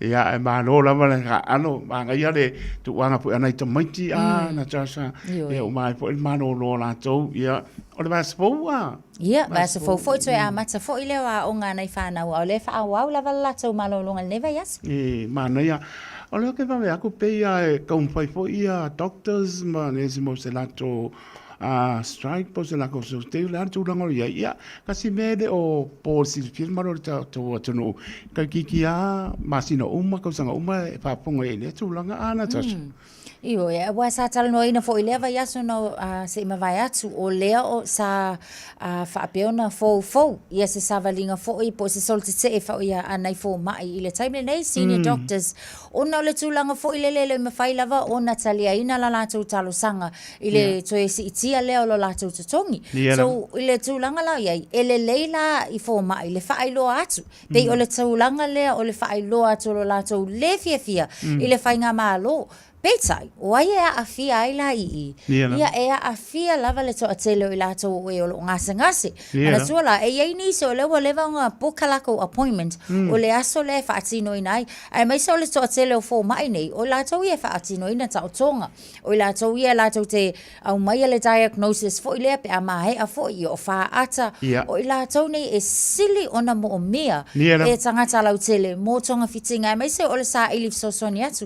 O le ala o lo o iai fo ila nisi fo ia o lo faali o la tau fo i a langona pe o nisi o lo advocates po lo tutu mo tangata mamai e ka kau le whainga malo o nga kilo le kaimile ngei plan au mai le plan e mauti noa e au ngā au mai le policy e loa e ma whai ona fo i ai le whaafita au le nei a wa a o ia fo ma ia solo keke e ma kua ia whainga lawana i ngase nisi o ngase o owa le 5 tau sanga o le lisi whaakalikali au le ngei lava e whaima solo te e fo mai solo te e fo mai o lono winga o le ulu o le samala e ka kaunga pa u i whainga malo ka wanga ka ngai le leia la tau ia la ina ia fa malia ina le tautua nei fo mai nei ia ina ima fa ina fa au pelenga wen awa ko akele ka ko olinga e fi sa ilif sosoni ai awa ko ai alu sor ke ola wale le ini fo mai fo ia nga lu e le time yo sulanga fa ina sala na mana ia le wa ia sa no tuna uma sin me wa pa ngo tia fo ile pa ponga maro tato no o tato fiwa ta un foiatu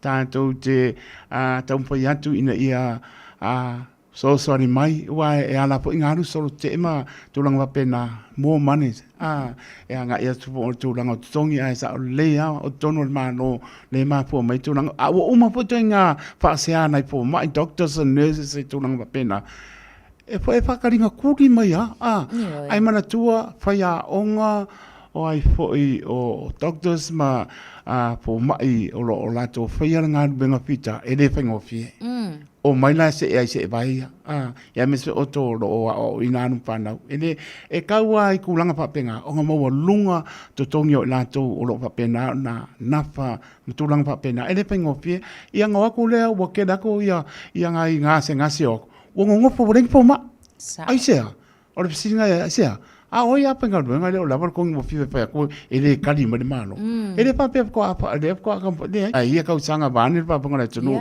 o te pa longo e te pa ponga ai le lava ka kampai ia e fisidi ai a lo pa mai ko ngo penga wa mo mi o le si tulanga le o penga tana ta sama le pa ponga ma le tunu wa maka ngo mo awake o e pa ponga le wa maka nga o nurses ma doctors anga ia tuno ma ai sea nga o le pa longo mai le mo mi ana to e fai po ina yo na to ai e o ise to tele na ya no pa na ai le o la bol tongio na i po mai ya me se fa ya onga manual malo o i la bola to fa ya nga benga le ka no fai ala ke ko pe ola sa o ko ina ko e alu ia tu lo ia sel ngana pa po mai ia tai to mana tasha e se me la ya ruanga ia ale ko ure me ka nganu sa o ko pe ile tinga ina le ia o ngai po mai fa ya onga manual malo ka la ko fa ya nga benga le ia fa ka ringa kuri me mano ai wene e mana tu fo le talo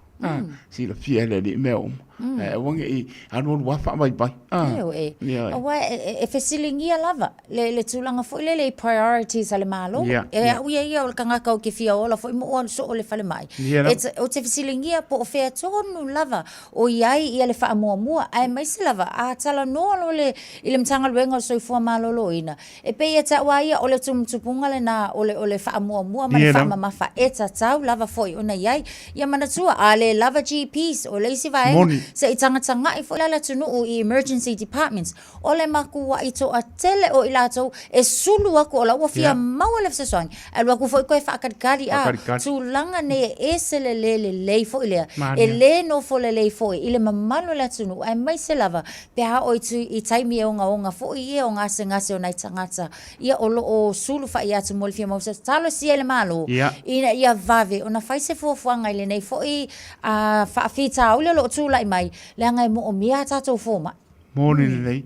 Ia. Taulu ia ai se lau leisa lau fia lei ia u whaafonga mai le tampa ia tōnai fō mai o whaia onga mano mai nā tōlo o ngā whama tūranga whapena ai mai se lavo o ngā venga ngei ia waku fiu ngai ngase whaatati e koe fō ia isi e whesini mai isi o nani me uko paku o mako e whengaunga liki o le o au sipo mai le la o wako ia se umaraka ngō kangore koe whaise imeli ana tasu la anu sa o ai ora pipani mia po le asa kouranga o ia ma nola whaafitai luosu tatu malafi birote wa te aile tulai fitu I le tautu a le Radio Samoa su lima I watoru a mo si mai lau whaponga le tātou porkame au nato le ngana peroritani I think a minute.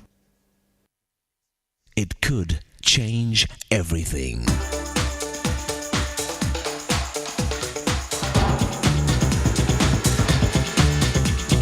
Think a minute. Years ago, I visited someone in prison.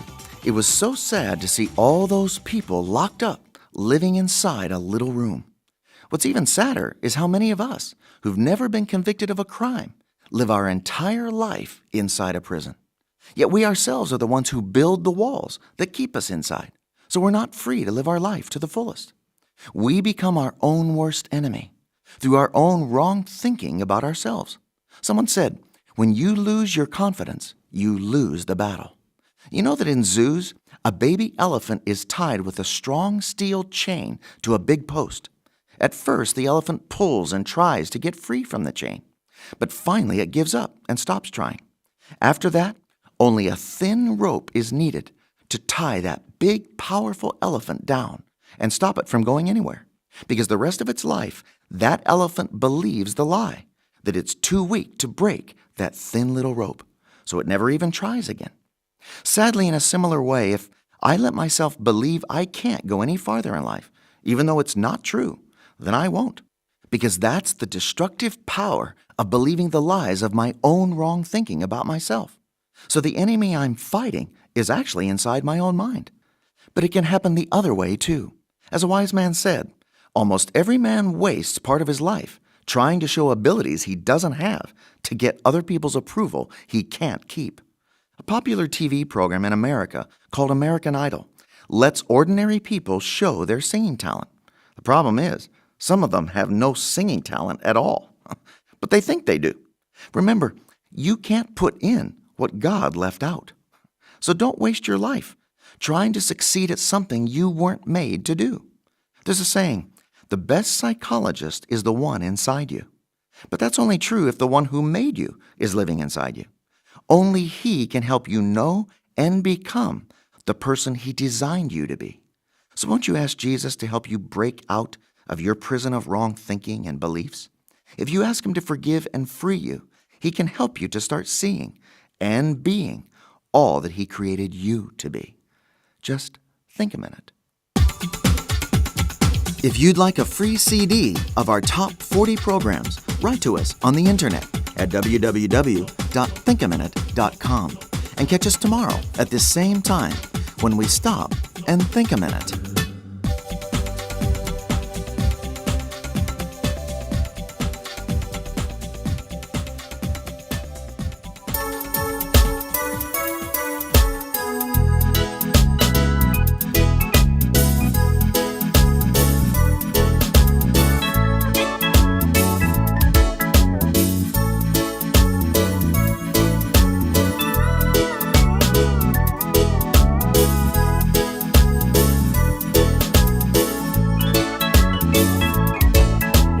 happiness and joy. It's in my life tonight. For the first time I feel everything's gonna be alright. For as much as I found what dreams are made of, now I'm saying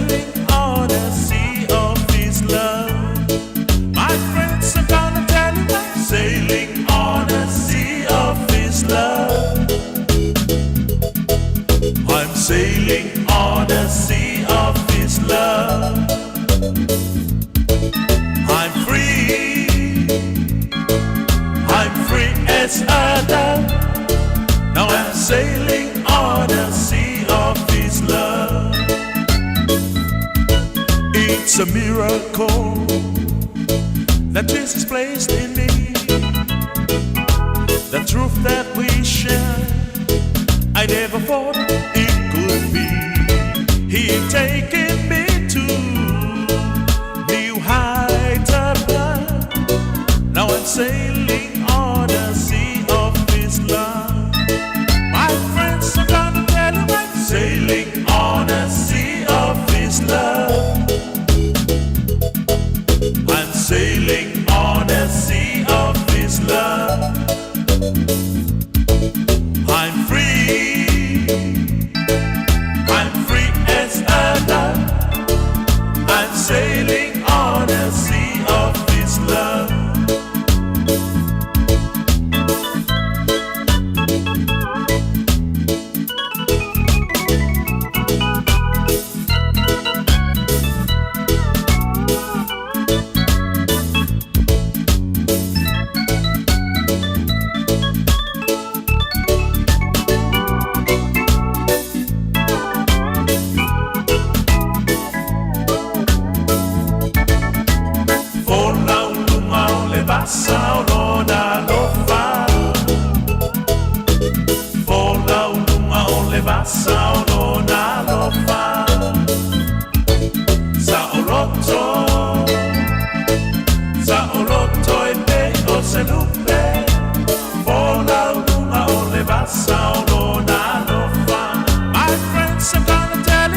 Sailing on a sea of His love. I'm sailing on a sea of His love. I'm free. I'm free as a dove. I'm sailing on a sea of His love. I'm sailing on a sea of His love. I'm sailing on a sea of His love. I'm free. I'm free as a dove.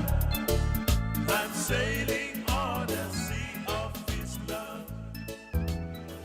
Every year, we send way too much waste to landfill. But the little things we do to reuse, repurpose, and recycle make a lot of difference. Food scraps can be turned into clean energy. Many household items can be repaired and find a new home. And of course, we can recycle glass, cans, paper, and some plastics. To find out more, search Waste Nothing. All together Auckland, Tāmaki Turiki. Tā alofa Samoa. I mawhai na whasoasoani atu Dr. Chen pe a whai te awhie le mai suka. Tō te mawalunga, le maua se whanau, mai sela, whatu ngao, ti ngā le ua po tuli, whaalusi le tino puta, kānesa, ma le tino mangeso. Maua fo'i le kulini fulunifo mō nifo ti ngā, ma toi whaafi lesi ai lau mānawa. Tele nisi o loa e whasoasoani I lo soifua maloloina. A whio ane loa e wa ai Dr. Chen, I le tuatusi Lua ono Great South Road, Orahuhu. Telefoni Lua fitu ono tolu tolu fitu fitu, extension numero Lua. Wana o le whetu moana a onga amata po le moana Stars ECE le a onga Samoa I Manrewa. Tuatusi Lua tasi tolu, Weymouth Road, I tua ane o le ekalesia e whakaasai Weymouth.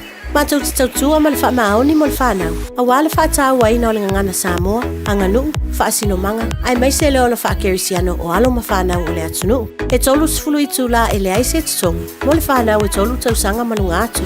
Lua sifulu I tūla e le aise tutongi, mo le whanau e tolu tausanga anga I lalo. E te pena le whetu moana le tia le tai au. Whapea le tia o le awauli, nappies ma wipes e ma wafua. Whafsotai mai loa mo se avanoa o lo walo, I le olua tasi, tasi tolu lima, fitu valu iwa fitu. Olua tasi, tasi tolu lima, fitu valu iwa fitu. O ma mawhatūni ai tā lafu I lo mawhauwhau. A whaia I aiso whale motu, wala au mai loa api o le Finance Direct Limited. E maua ai le whasosoani e kilia ai au ai tā lafu. Ma toi whaafo I mai lo fia fia. E mawhain whasosoani atu e toi whaatū langa le whaongai no au tupe. Wala au mai loa api o le Finance Direct Limited. I le o lua lua, o valu whawha, lima tolu tolu. O lua lua, o valu whawha, 533. E file muai lo mafaufau.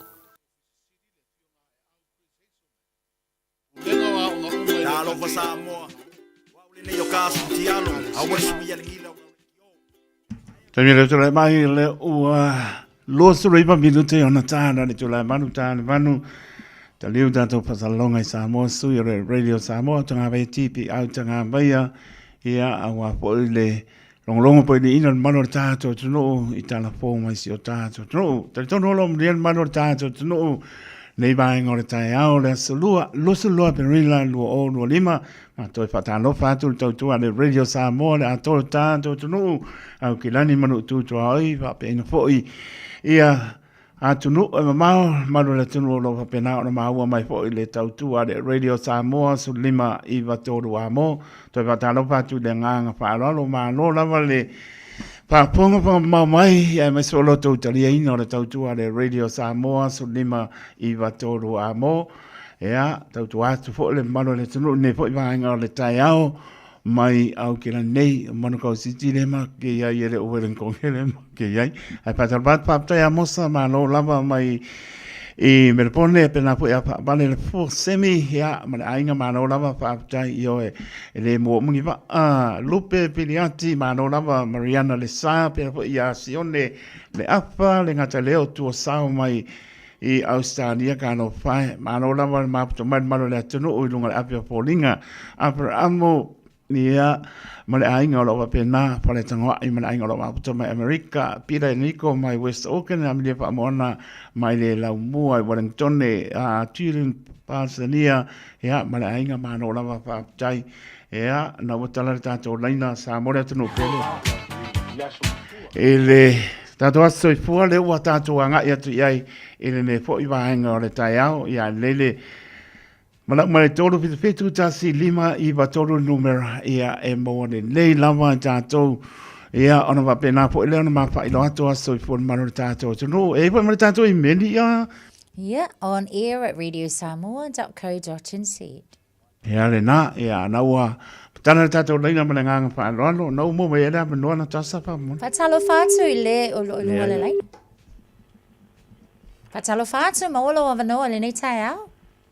Tai lava, la tasa mo lo ua wanoa, ia pamani atu po ile ngā luinga ni taia, whake fo tunga le awa o ia talot, ia teito, ia si ewa te alwhamani anga si tasi fo ile whanau, ia tamai tailia o mani ia whai tuima fuiwa, whai whai au ni maneua, ia mania, ia o lea sero sfuru ni o te lila whape o na atu, ile sfuru walu tau sanga lo olanga, Pata ile tu ini tau sanga tele o fua I mo ele a fine au lava le matu talo tu anga I lotu ia ai mai se un wael watu I tele university ia tu anga ta ili tam faya tele tu anga talo le sme fentai le li mo oel puinga le awala tu nungo spasi o fiela vo e te alu ele ne ia seningal I ya o onga ia family tele le tu e ati oi Wate elo suru balu te sanga lo holanga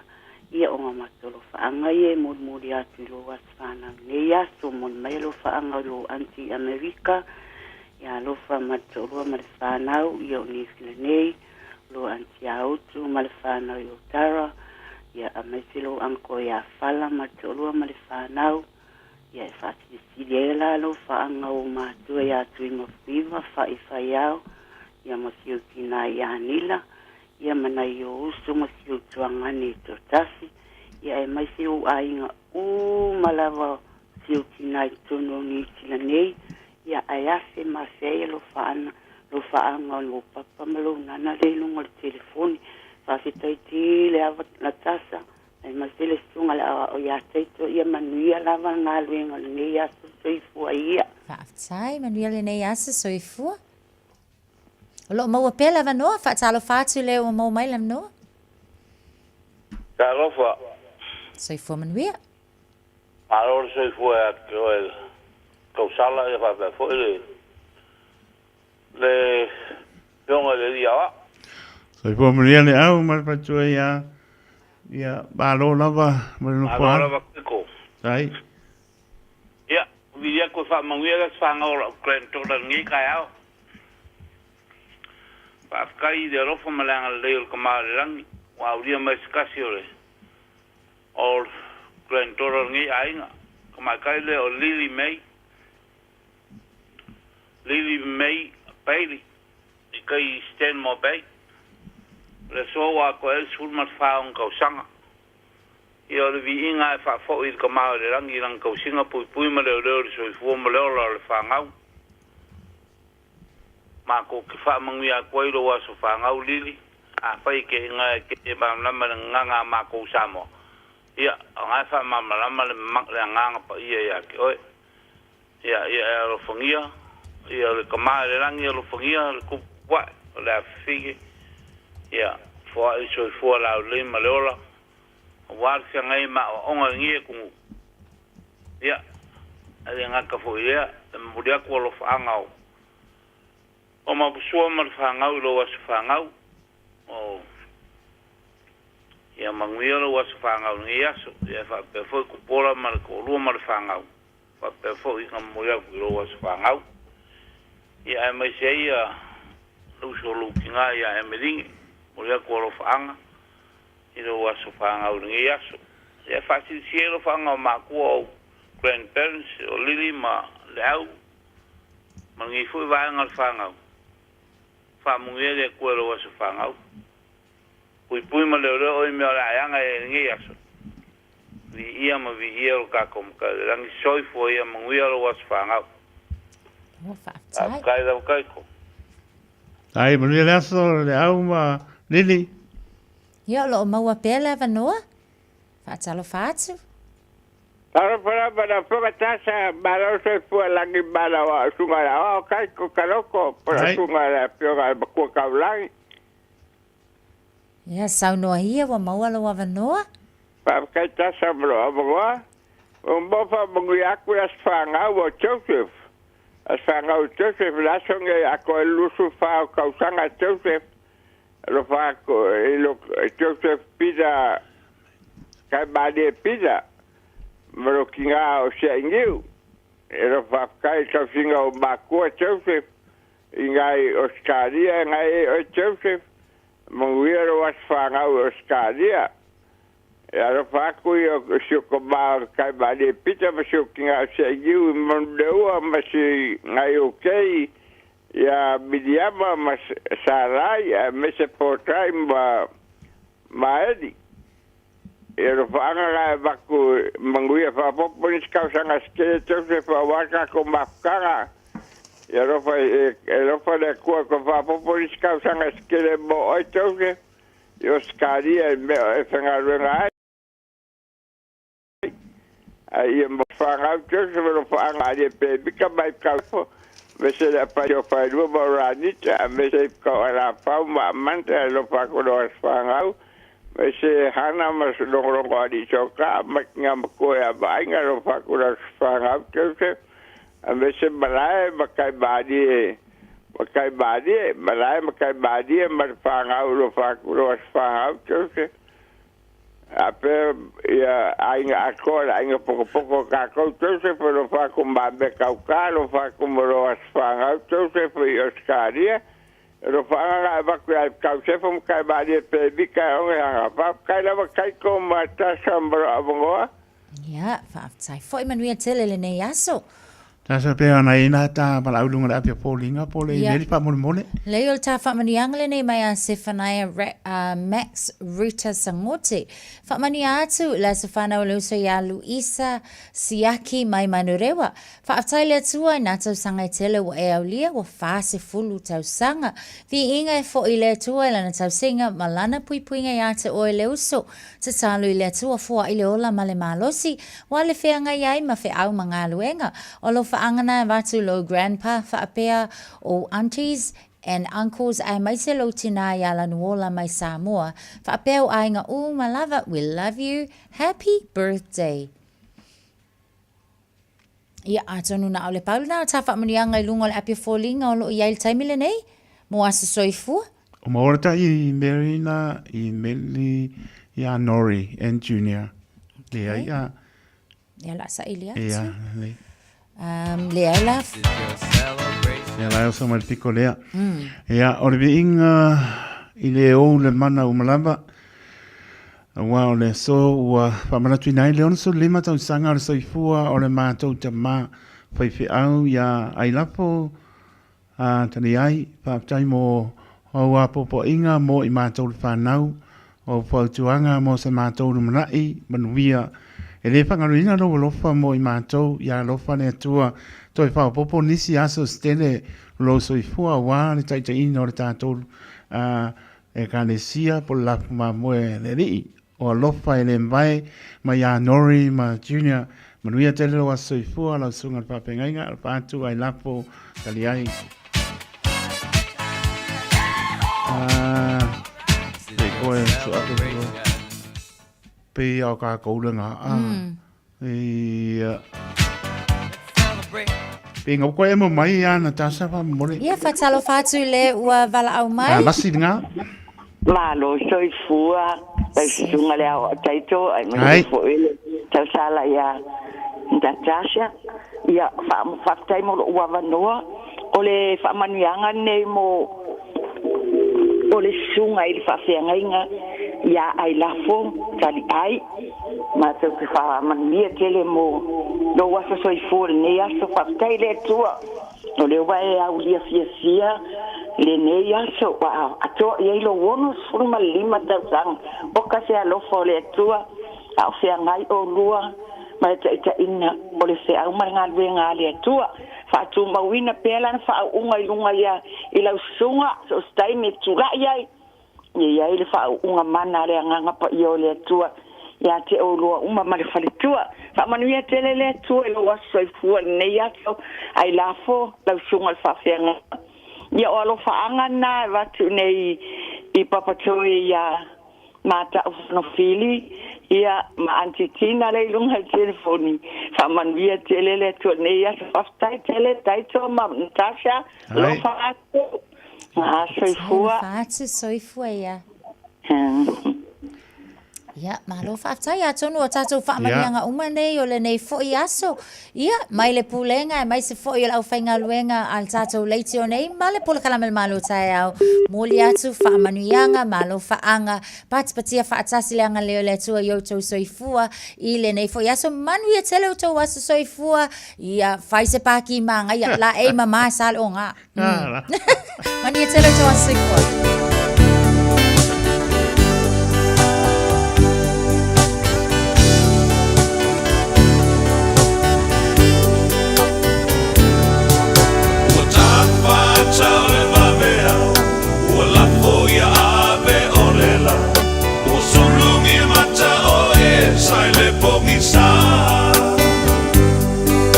Atoe manatu ile mafutana Talofa ua mutielea Ai ua oia ona ole ana sala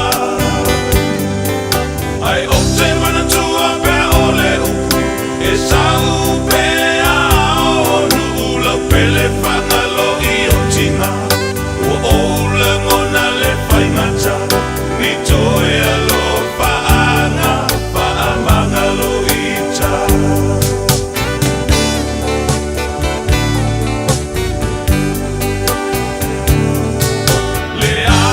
mea o te awatu e toe sui ai o manatu Paulea o te opo malu mai lo ufatu Ua opo I mai le lalo langi Ma ona vai ngā matalasi O me mawai o ai ale matangi E leki mawai se alofa moni Na ona o latai se oni La pele fulsi mai aita Le mafana fana ona yo lima Ni toe alofa anga Faa magalo ita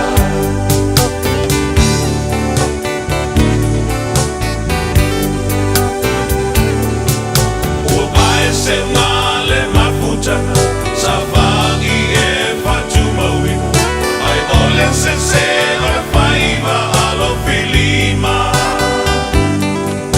Ua pongi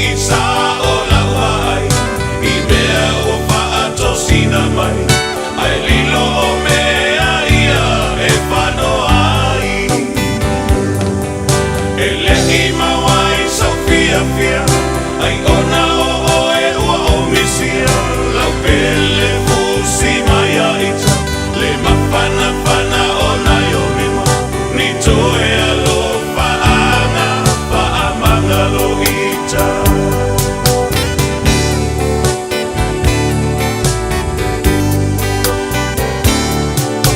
o ola ngona le mafatia ni upo a mama sangia le ipu vai ua masai le toi utopia ne ia vea mamea mamafa le va ainga atangata va ai matana e yo o tafa tafia mafuta pema oe ini aso o totoe la pele fusi maya ita le mapana pana o na yo lima ni toe alo paanga paamanga lo ita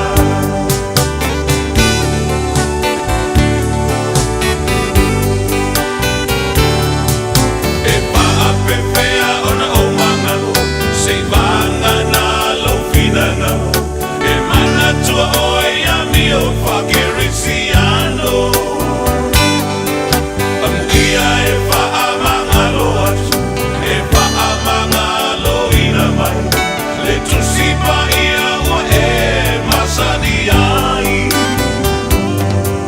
ta moho moho manei le taurau i tasilo tatu unga mau lau pele fusi mai aita le mapana pana o nai o lima ni toe alo paanga paamanga lo ita ta moho moho manei le taurau i tasilo tatu unga mau lau pele fusi mai aita le mapana pana o nai o lima ni toe alo paanga paamanga lo ita ni toe alo paanga paamanga lo ita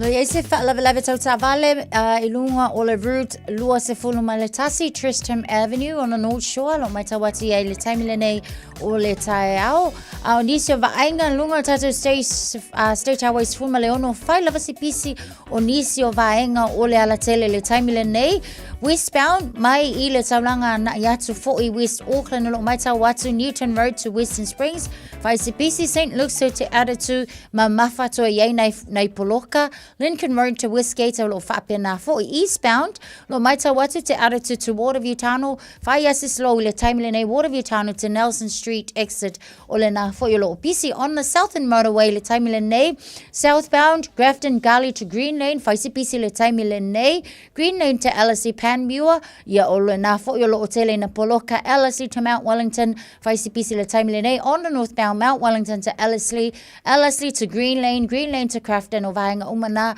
ia na fo lo iei nei Poloka I le vaenga le na Gillies Ave on ramp Green Lane lunga Great South Road o lo mai tau atu o whai fo si pisi mai vaenga umalava foi o tata wala tele I le taimile nei Green Lane to Epsom whaisi ma mafatoi Poloka and Dilworth Avenue Market Road Green Lane Clinical Centre area whaisi pisi o le taimile nei mai tawatu foi le vaenga lea eastbound on State Highway Suma Leono whai lava foi ia si pisi o le tatou port exit le na to Grafton Gully ia o whaisi pisi Wellesley Street and Simon Street pisi umatatou I le taimile nei Auckland Central le alaulo mai tawatu Wellesley Street Hobson Street Nelson Street whaisi pisi o vaenga umalava le na Queen Street Simon Street Aveta avale ia o le vaenga le na leo ia tatou taimile nei whaisi pisi o lunga o le tele tautuana ia saunga le mu lau whainga malango tu it's full minute na ta leo le tula valu malo le tau Radio Samoa. Ua na o le Radio Samoa se furulima iwa toru a mo e tautuaina o e ilangu ngana fitu aso le vai aso. Taimi tole mahi leo o to espuru minute o na tāna ni tulai balu tāna balu tātou taliu Samoa. Papona balu le tātou tunu ispaponga o tātou tala mai si o tātou tunu o lea ua wama e tfo i a o niana, mana imi semu, mana ainga, lo maputa mai a Natasha, Daryl a tā mai mana ainga, alo pātu tā opi Moses, ia ma a Rona, ia lai o mai uma, kapteni ti, pāptaimo pāpjanga, bani toka, ia ma rona ma oi fo ile, a tā opi Mose, kapteni ti, o lo o ia wai a Natasha. O e fo i mai ai, o le pakalopa mai, o la po le pakalopa a wai. Aloha. Ha, aloha.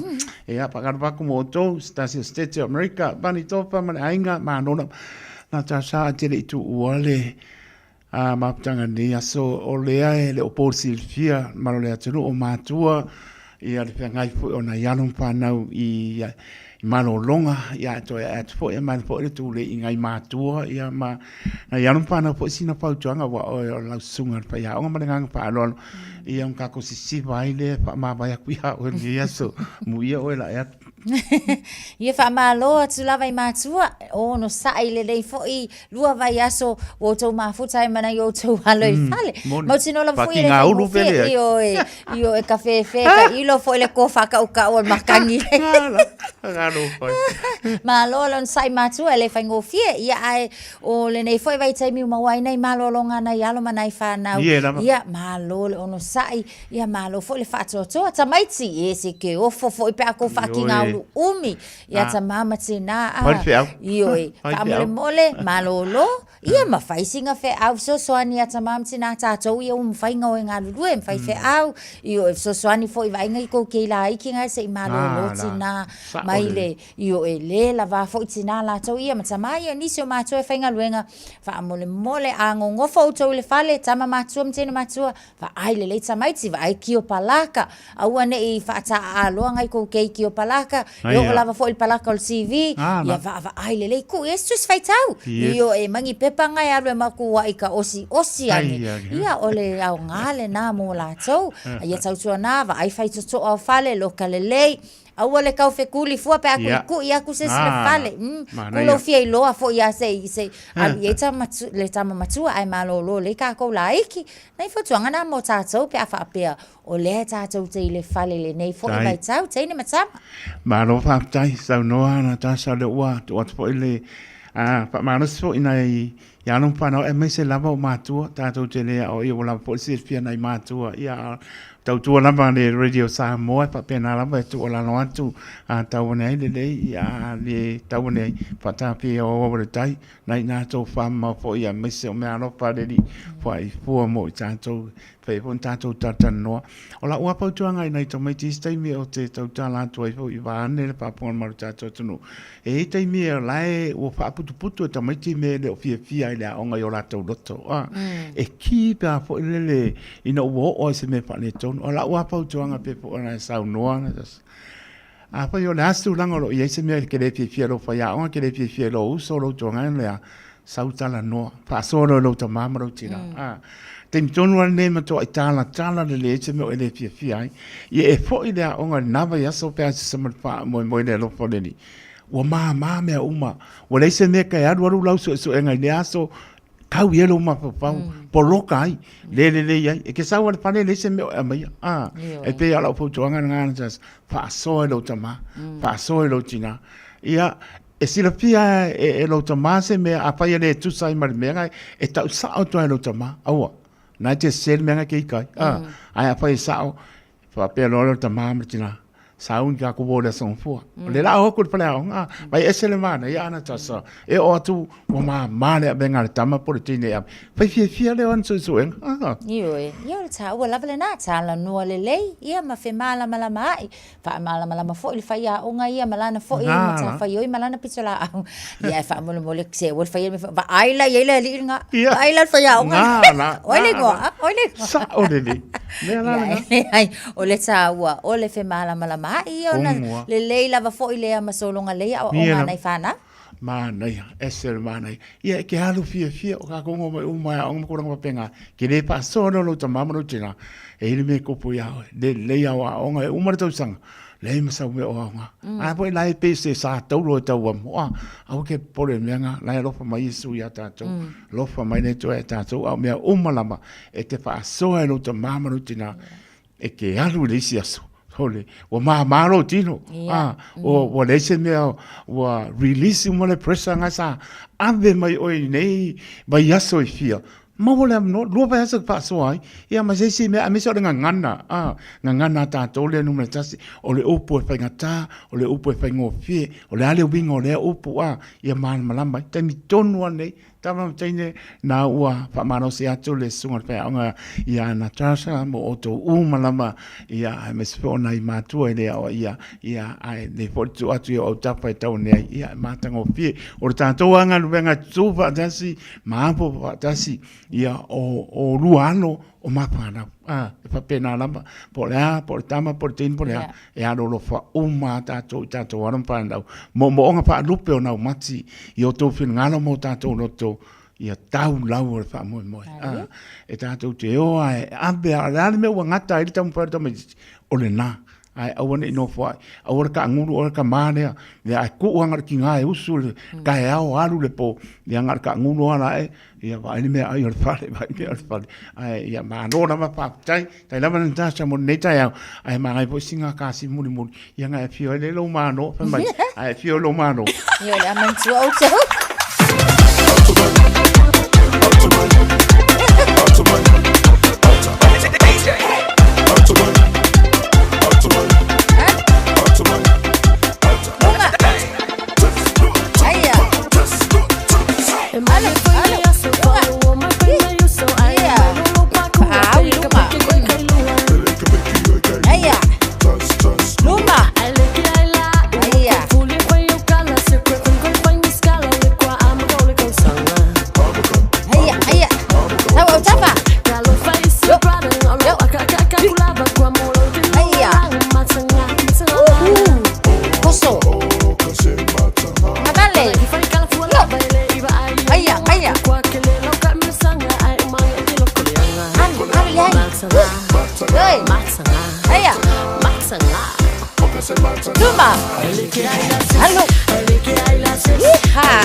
Mana vai tsonu ata mai fafo man vietsele ne ya soifua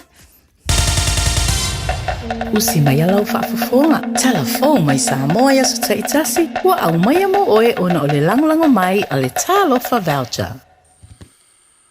So I fua manuia lo tātou o tino ia usi mai alau whaafafonga. Tala tau longo mai lo tātou o tino mo le nei fo iaso. A o iai whanau lo tātou o tino I malo longa. Mo le vai tu uanga mua le tausanga.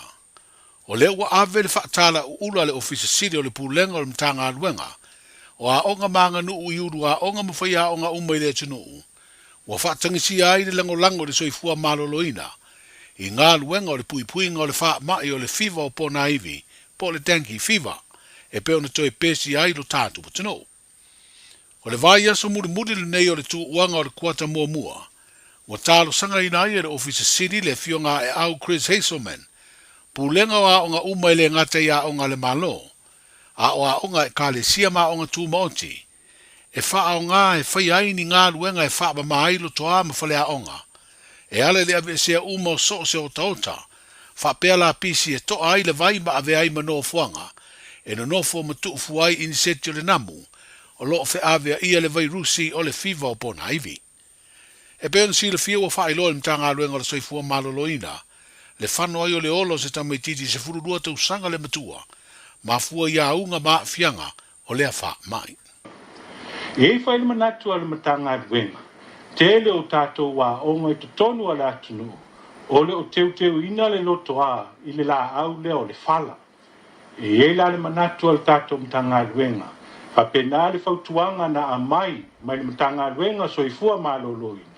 Wha mole, ia ki lia ese le la au lea, ono se tasi nei o la au, o lo whapena na whanau mai ai, namu o lo whapena na mafua mai ai, le wha mai nei o le tenki fiva. Wha mole, o lo iei whai se manatu al tātou mtanga luenga, ia whapena na tātou ngā lue so tau au, a wāre ni tātou tamawhai, ia sao mauli a onga o alu mwhanau. E ei foi se langona le matanga aluenga. Wha mole I tātou komite a onga uma. O le a watu le whaatangana a le tātou matanga aluenga. E wha matu watu le 5 se lau tāla ma le tātou One Government Grant po le OGG e ono soani I tūranga o le tātou tāmpepenanga I le nei vai aso. A wā le a e mai o tātou whanau. I le aso lua valu a perila, I le aso mafua, le vai aso fau. A mata foi I le aso lea le aso lua valu a perila. Se o le tatu, le aso fareila I le vai aso mua. O le a whapenana whaatino ai a se singa, al pulenga le tatu mtanga aluenga. E o atu itua I a onga uma, a wan nei lava whamoe. O le anganga la tau ia nofo saunga le mu alo mawhanau. O al tātou atunu o lo whapenana a wina tonu a onga uma al tātou atunu. Nisi fo ia o whapenana mau ai le wha mai, ia o le wha moe, ia ma le tātou sanga o le tātou mtanga aluenga. Wha moe, ia tā ofi tātou whanau I maota malawa, pe a whapea o mau al mai al tino. Le fionga e au Chris Hazelman o le ofisa siri o mtanga aluenga o a onga mangano. O Tahiti, Fiji, Tonga ma Samoa, o tunu ui o le Pasifika o wha maunia le pepesi ai le teminei o le fiva o pona iwi. O le mamafo timunga le asonga fua, le ana avea maso malo loe wha mamaruai le e seta ilo tātu o tunu. O le mafuanga leo leo Sofia e tawhenga o vai tafe, o nisi o vaenga o ala te tere le taulanga e pe o le maanga tolu I pesenga. Aina o Sofia I fo inisi o wala e sopo I e vai tafe, e pe o le ala kolosi mo fou, le ana tāpunia I le asonga fua, ai o le asolua le nei vai aso o ngārudu e aise konkarate, e toe wha le leia le awala, ono o loo feso ta iai ainga o no fo ia le vaenga o le atunu I uponu. Whaalia le pulenga o feo inga le lau ele po le Samoa Land Transport Authority. Ua mai a umasu e su enga le whaatino, ai mai se o tāpenanga mo le fausi ai o se awala kolosi mautu, po o se Bailey Bridge I mo fau. Ma ua mai o na whaasara lauta ua fonga, mo se company na te whaia lea ngā luenga. O le masino o kuso le tausanga nei ua wha moe, e whaatino ai lea ngā luenga. Na mori mawina fo I le tātou motu I savai I le vai aso na te nei, le a fio nisi o awala te tele I tā whenga malolosi, o no ti munga mawhana a fia I foi, le vaenga o le tātou tino. E iei te tununga o le whai unga o le masina le nei o Aperila, e muta ai le tau o whama timunga mamafa I Samoa. O le asolua le nei vai asa wa amatalo I aile fesoa soani a fōmai, whapea tausi soifua o le fitafita le malo tele o Amerika. Leo le a mawai o tātou tangata le awano e wa iai a fōmai, ma mawai tonga fitinga e au noa ma se tutongi. O le maota ngā senga se mato tua, wa wha moe moe ngā ruru ei nisi o fōmai e whaia to tonga, whapea le wa I o nifo po o loa. E le ngata le a mawai le fesoa soani le maota ngā senga se o tupua tamasese me ole, ai whapea fo I whale mai whai tū malo I whale olo, o lufi lufi malalo manu, I le motu au ponu. O sa vai I o le a maua ia fōmai me tau si soifua, I le whale mai tū sivi, o sa fotu, ma sa taua. O le aso ruru le vai aso a sau, o le aso muri muri le maua ai o le tātu utunu le so soani a fōmai, ma tau si soifua le fitafita le malo a Amerika, o whai ngoa ina le rātu por kalame o le soifua manuia. O le toia e o ngā ruenga uma I Samoa I le aso rua le nei vai aso, I le ua mai aso malo lo le e seta, wa amatai mata longa le vaenga quarter finals, sa ili eli sampini o le ta longa le kapi mo kolisi mau le lunga umai le tino. O awali I mata mai tai, mai le vaenga I lalo le sfuru fas, sfuru ono, ma le sfuru valu tau sanga le mātutua, o le atau sini o ai, ma o fatu langa fo I o ia au e mai kolisi o avele, o le kolisi o faleata, le ulu moenga fau manu ua usala, kolisi le fifi ma le kolisi mau walunga, o le CCWS I pesenga, whape fo I kolisi o a ana, o Sanganga, Papauta, Palalaua, Malua Fou, le Colisio Falealili, Wesley College, Don Bosco, ma le Colisio Sanele. O Colisio ma le tātou motu I Savai, o le Colisio I Tuotane, Colisio Savai I Sisifo, per Colisio I Tuasau, ma le Colisio Palauli. Talai o le nei aso, saifua.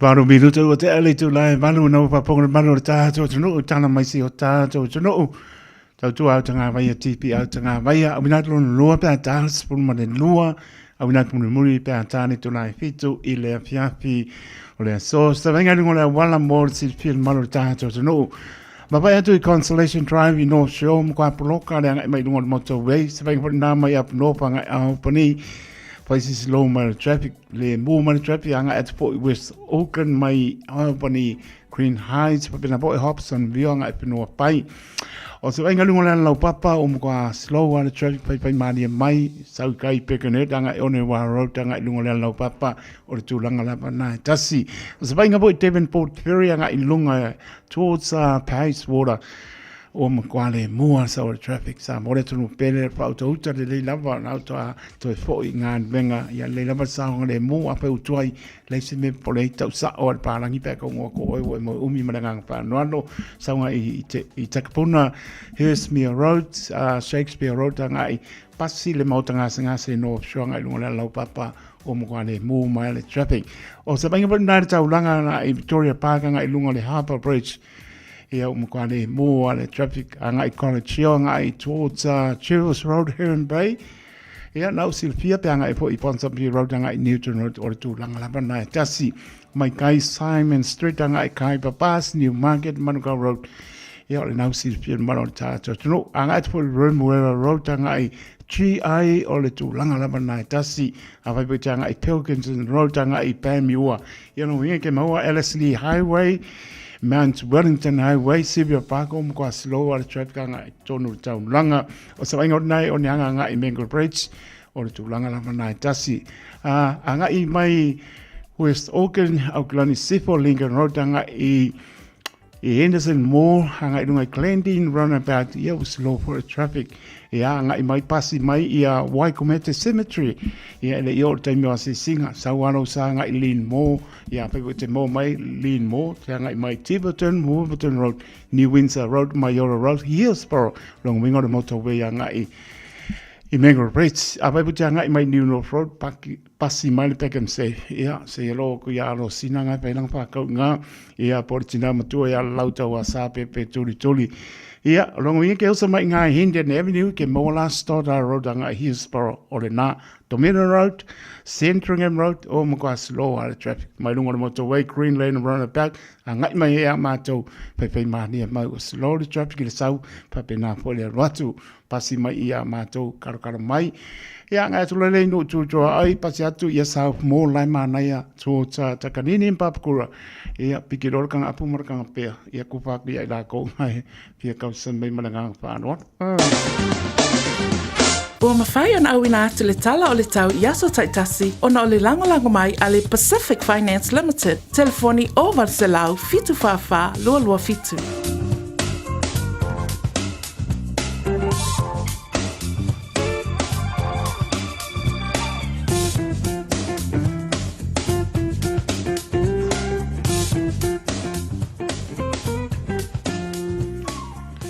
Sa venga tana le tau, ia o lotu maunu mele pa mawina i au kilani lusu tasi le mapanapana o lo iai au kilani o lona malu le fiapi e spulu ono lona malu a le sabringa angi mai sau te sipo o lo awaoa e lo pa use timu le taimi nei au wa silisilani ia woso ane nai lona mātango fie le lopo le nao le ni fa o popo asoro to so fo mare o lo taito fo ia tuna tasha la walu manolo ia manolo ma pa tai manolo fo lo manolo tato no o le ainga mo anta ia o nga tono le yaso fa me mana ia tau ai pe me tu ma fo le awa suru la no so tasi fo le bera pa moina ia mo anta ia alon manu le fia su matasi winga fa o tau e o tu ala stofi e o ana spray o le kwa manga ia sriva na mapana ida so tofi lon manu le fia su tasi los pro le mapana le spray le ia malona malu le fia su matolu pata lopa si o ta to no sa mo ia la usulu te ai le iwa ia la to ia le usulu te ai le manu ia ta to pata lopa tu mato ia tro mau ia manuia tātou fo longa ia o lo tu mau lama pa uti munga a wa papa fai tiri e mo le wina mana tu e lau talo si o tātou tunu e pele o tō pinangalo mo tātou loto lusu le iwa le vera pa mona mai sa mo mona maru le fiafi lua suma lima ba inga fo inu tutua au i o lo pa uti munga lo a wa lapta ia pe tātou mitangi ma losi mti munga ia le lama matala talo matala i tātou tā pena iai awa te pasia me o lo pa pena po ni longo po di ina ta to ya wa lama ne vai ta to sanga fa le to no tau pa ia South Island Klein State mo no tu ia lo pa u lava ti munga ia wa manu e lo manu lu ke ia la loya ma ko lo ko denga ku seida ina manu lu ma ngai manu si ma ko so venga na tala le tau ia mas foi vai ngai ta to no nisi vai no tu ia mai se to vai ngai lungo la wala mor si fir manu ta to no Ua loa le tautua le Pacific Finance in no ngā tupe mo so se wha moe maliu, whai puiponga, aso whanau, sa whai whai ngā balononga, ba so se wha lawe. Apa lai nei loa le Pacific Finance.co.nz, pe bala au le oval se lau fitu whawha, lua fitu, e talo sanga sauna no ngā tupe i le bao le 5 se lau tala, ma le lua se furu hawhe tala. E lua minute whai lau talo sanga online, www.pacificfinance.co.nz, ai tasi le tulai whaatali e se tali, e iai inga whabitoa, bala au loa le Pacific Finance Limited ile oval salau fitu fafa lua fitu oval salau fitu fafa lua fitu le tebele tole mai leo mama atu su famra bidutu wate ai tu la manu por kamera manu o ta au su tu nang poi de dia o ya ta mai minister mi luma ya la pe na fo on to fo mai na to ona ya ta to ma puta se pa fo stai mi ta au pats mai fo le tlenga ya ti pa la tu si ti pa ta ni tu la eva e anga ya fo ile tu la sulua Tulinga ia pongomoa po le tulinga pasala pai se man Francis Johan se pai po stemole a fia tartono o monian mano tato tunu ile nei tai ora solua le wo solua per aperila lua o lua lima pe la maputa mai ai moto malato no sa por pengar vengo ato no mamau Toi pata lopa tu tau ale Radio Samoa su lima iwa tolu a mo ya me sola pinga renga stof yo lopa no manu ya wasa mo atai au yo lama na yanum pa no pinga mano lunga ya toi pata lopa tu pa e mo lunga ta to tunu yo lama na yanum pa nau pata lopa so mo tanga sanga se mo to malawa tau lir pana Palefu mapu sio tau whanga maro tātou tunu manatua pe o tau le tano. Nea patalo whātu le tau tua le Radio Samoa. Ia le whamano longa le i ate o tau mōne manosi. Ia tātou te au ngā mo ia marona whingano. Toi patalo whātu ai ma Lord Folau. E le tau tua le Radio Samoa sunima.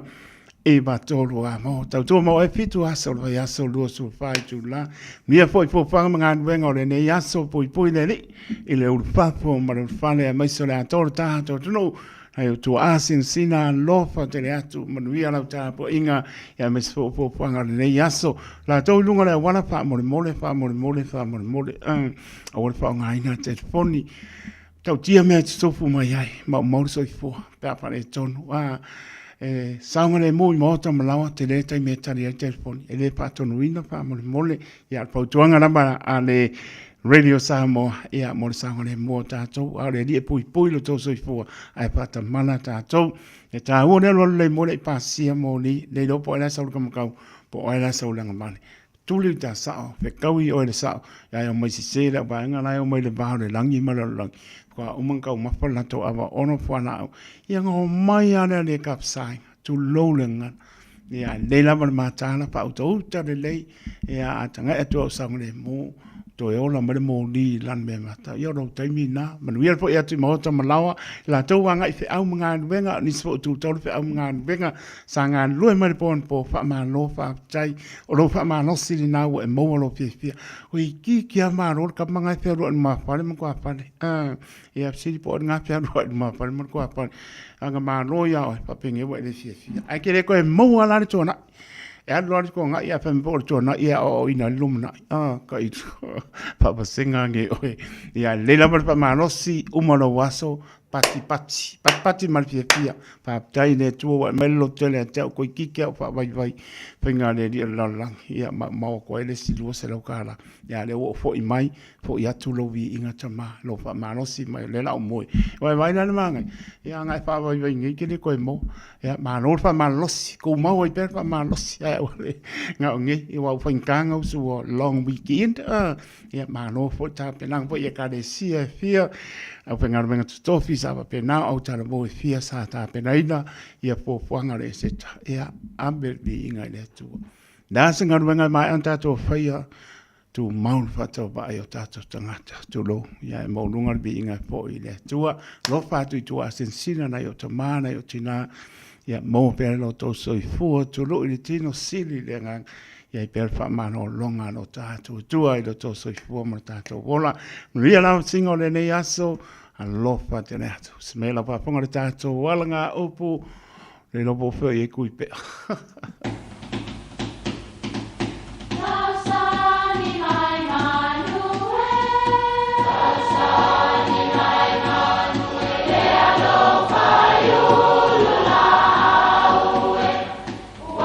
E o whanga manu i ululu o la au, awa e whawhanga i funga o la au. A o le tangata, e whawhanga i upu matala. O le mawhileo o alanga upu mamuanga ngana Samoa maona whaapongai, e a fua i lona sio mianga. O lona lea sao i le whaatufunganga o le iloa whaale aso, mai le tautua se ia o ina pule. O alanga upu mamuanga ngana, ua lanto mamanuina le tō whamanino a Samoa, mana tua foi, e tāo fitau muli le atunu.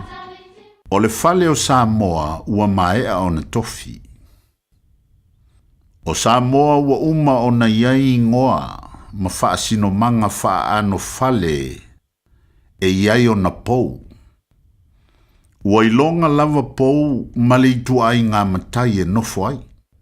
E o lava i vaenga uma o le whale, e iai le tala, e iai le matua tala, o le pou tū, pou lalo, o le pepe, tala luma, tala tua, maisi vaenga. O le matua tala ua mautinoa, e a fio ai le ali isili o se nuu, ya po se sao foi o se ainga. O isi ali ia no nofo i pou o le pepe, o le tala luma, e iai tula fale ua uma o na tofi ele nu. O tala tua e pae ai le au manga. Pe a fai o se alofi, ia maisi fo i vai matai o o le fioanga. E iai isi pou malie e tusa ma le manatu o nisi o le au sina o le antunu. E whapea o pou o le pepe whaasasa sasa i le tu i luma. E ta ua o pou o le mo'o. E ta ua lea o na whapea le manatu o matai no nofo i nā. Ua na o na mana o na o e launga. Ai le mawhai o na ua lata i le wau malu. O pou o le pepe whaasasa sasa nga i tua. E no nofo ai matai e ta ua pou nei o pou o le folo. E mafua o na o le manatu o matai e no nofo ai. Na o le whaalongolongo lamba ma whaatalitali le teimi e tufatu ai le tā mafa. Le ala le ta ua o le pou o le folo. Ia manuia lau whaasausau Samoa i le nei aso.